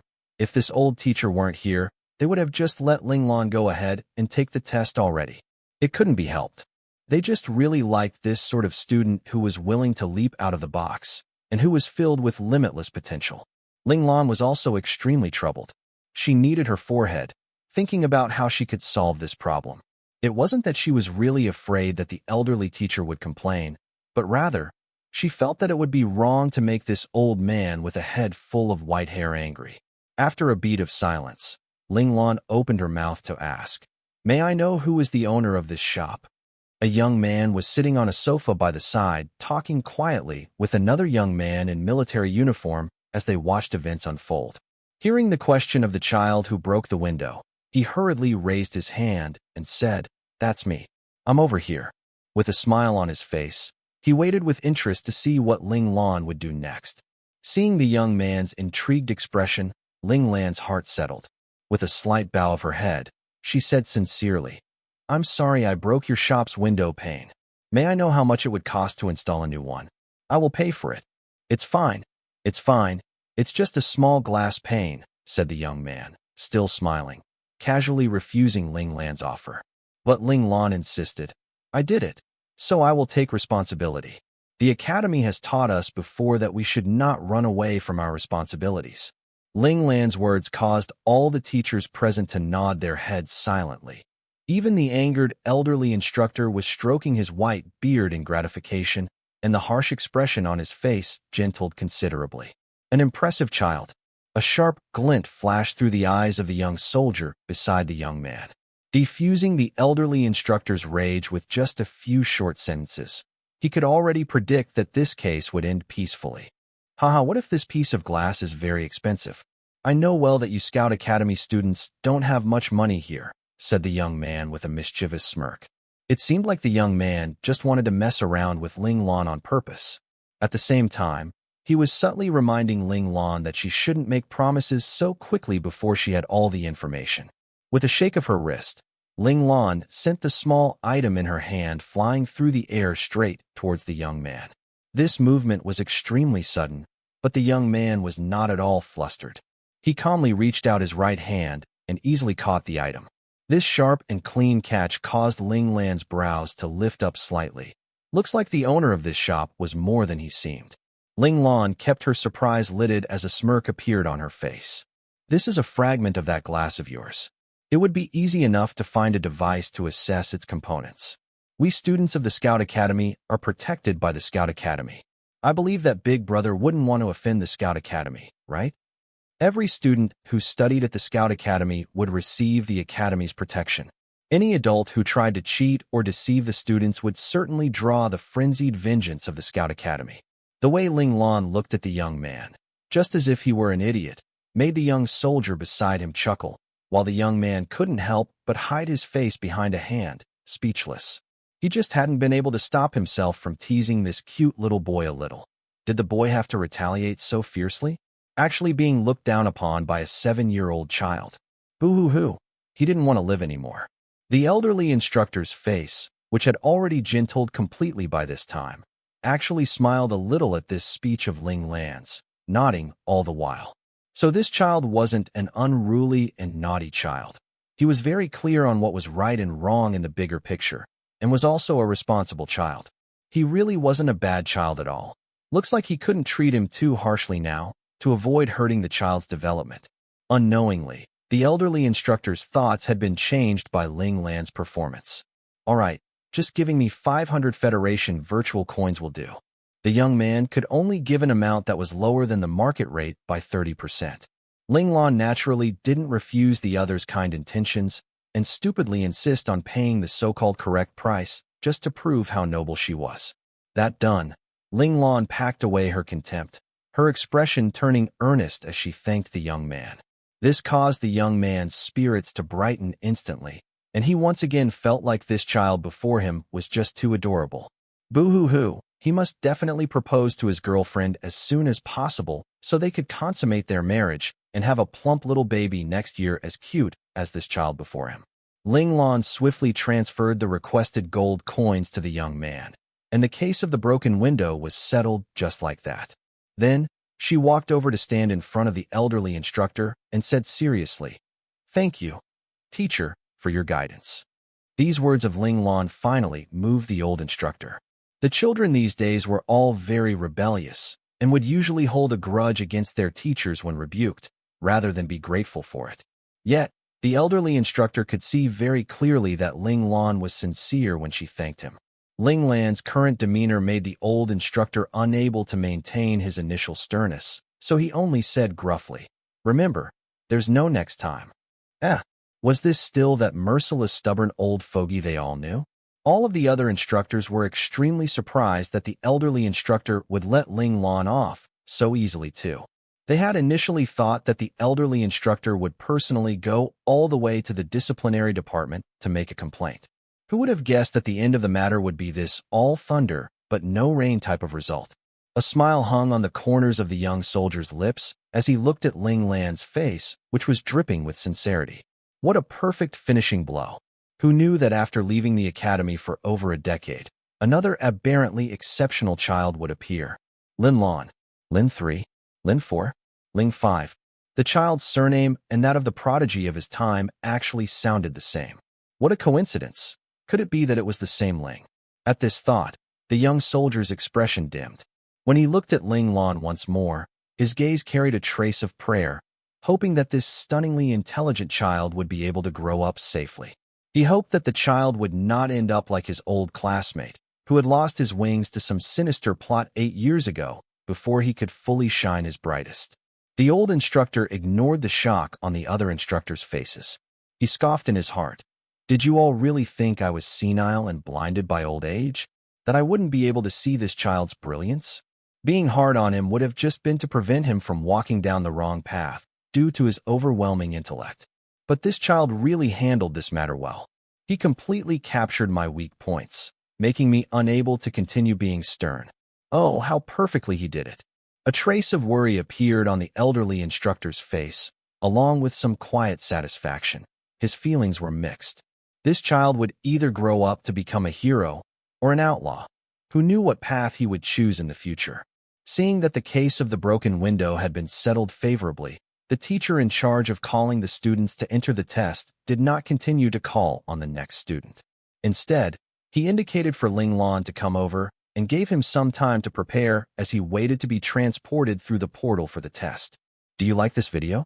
Let me know by giving it a thumbs up and leaving a comment below. Don't forget to subscribe and hit the notification bell to stay updated on my future uploads.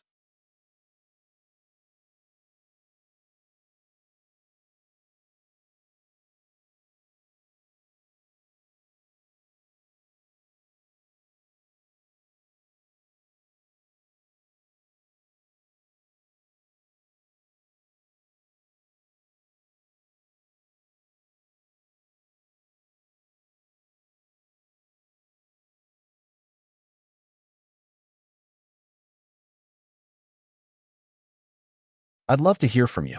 Thanks so much for watching. Did you enjoy this video? If you did, make sure to hit that notification bell so you never miss an update.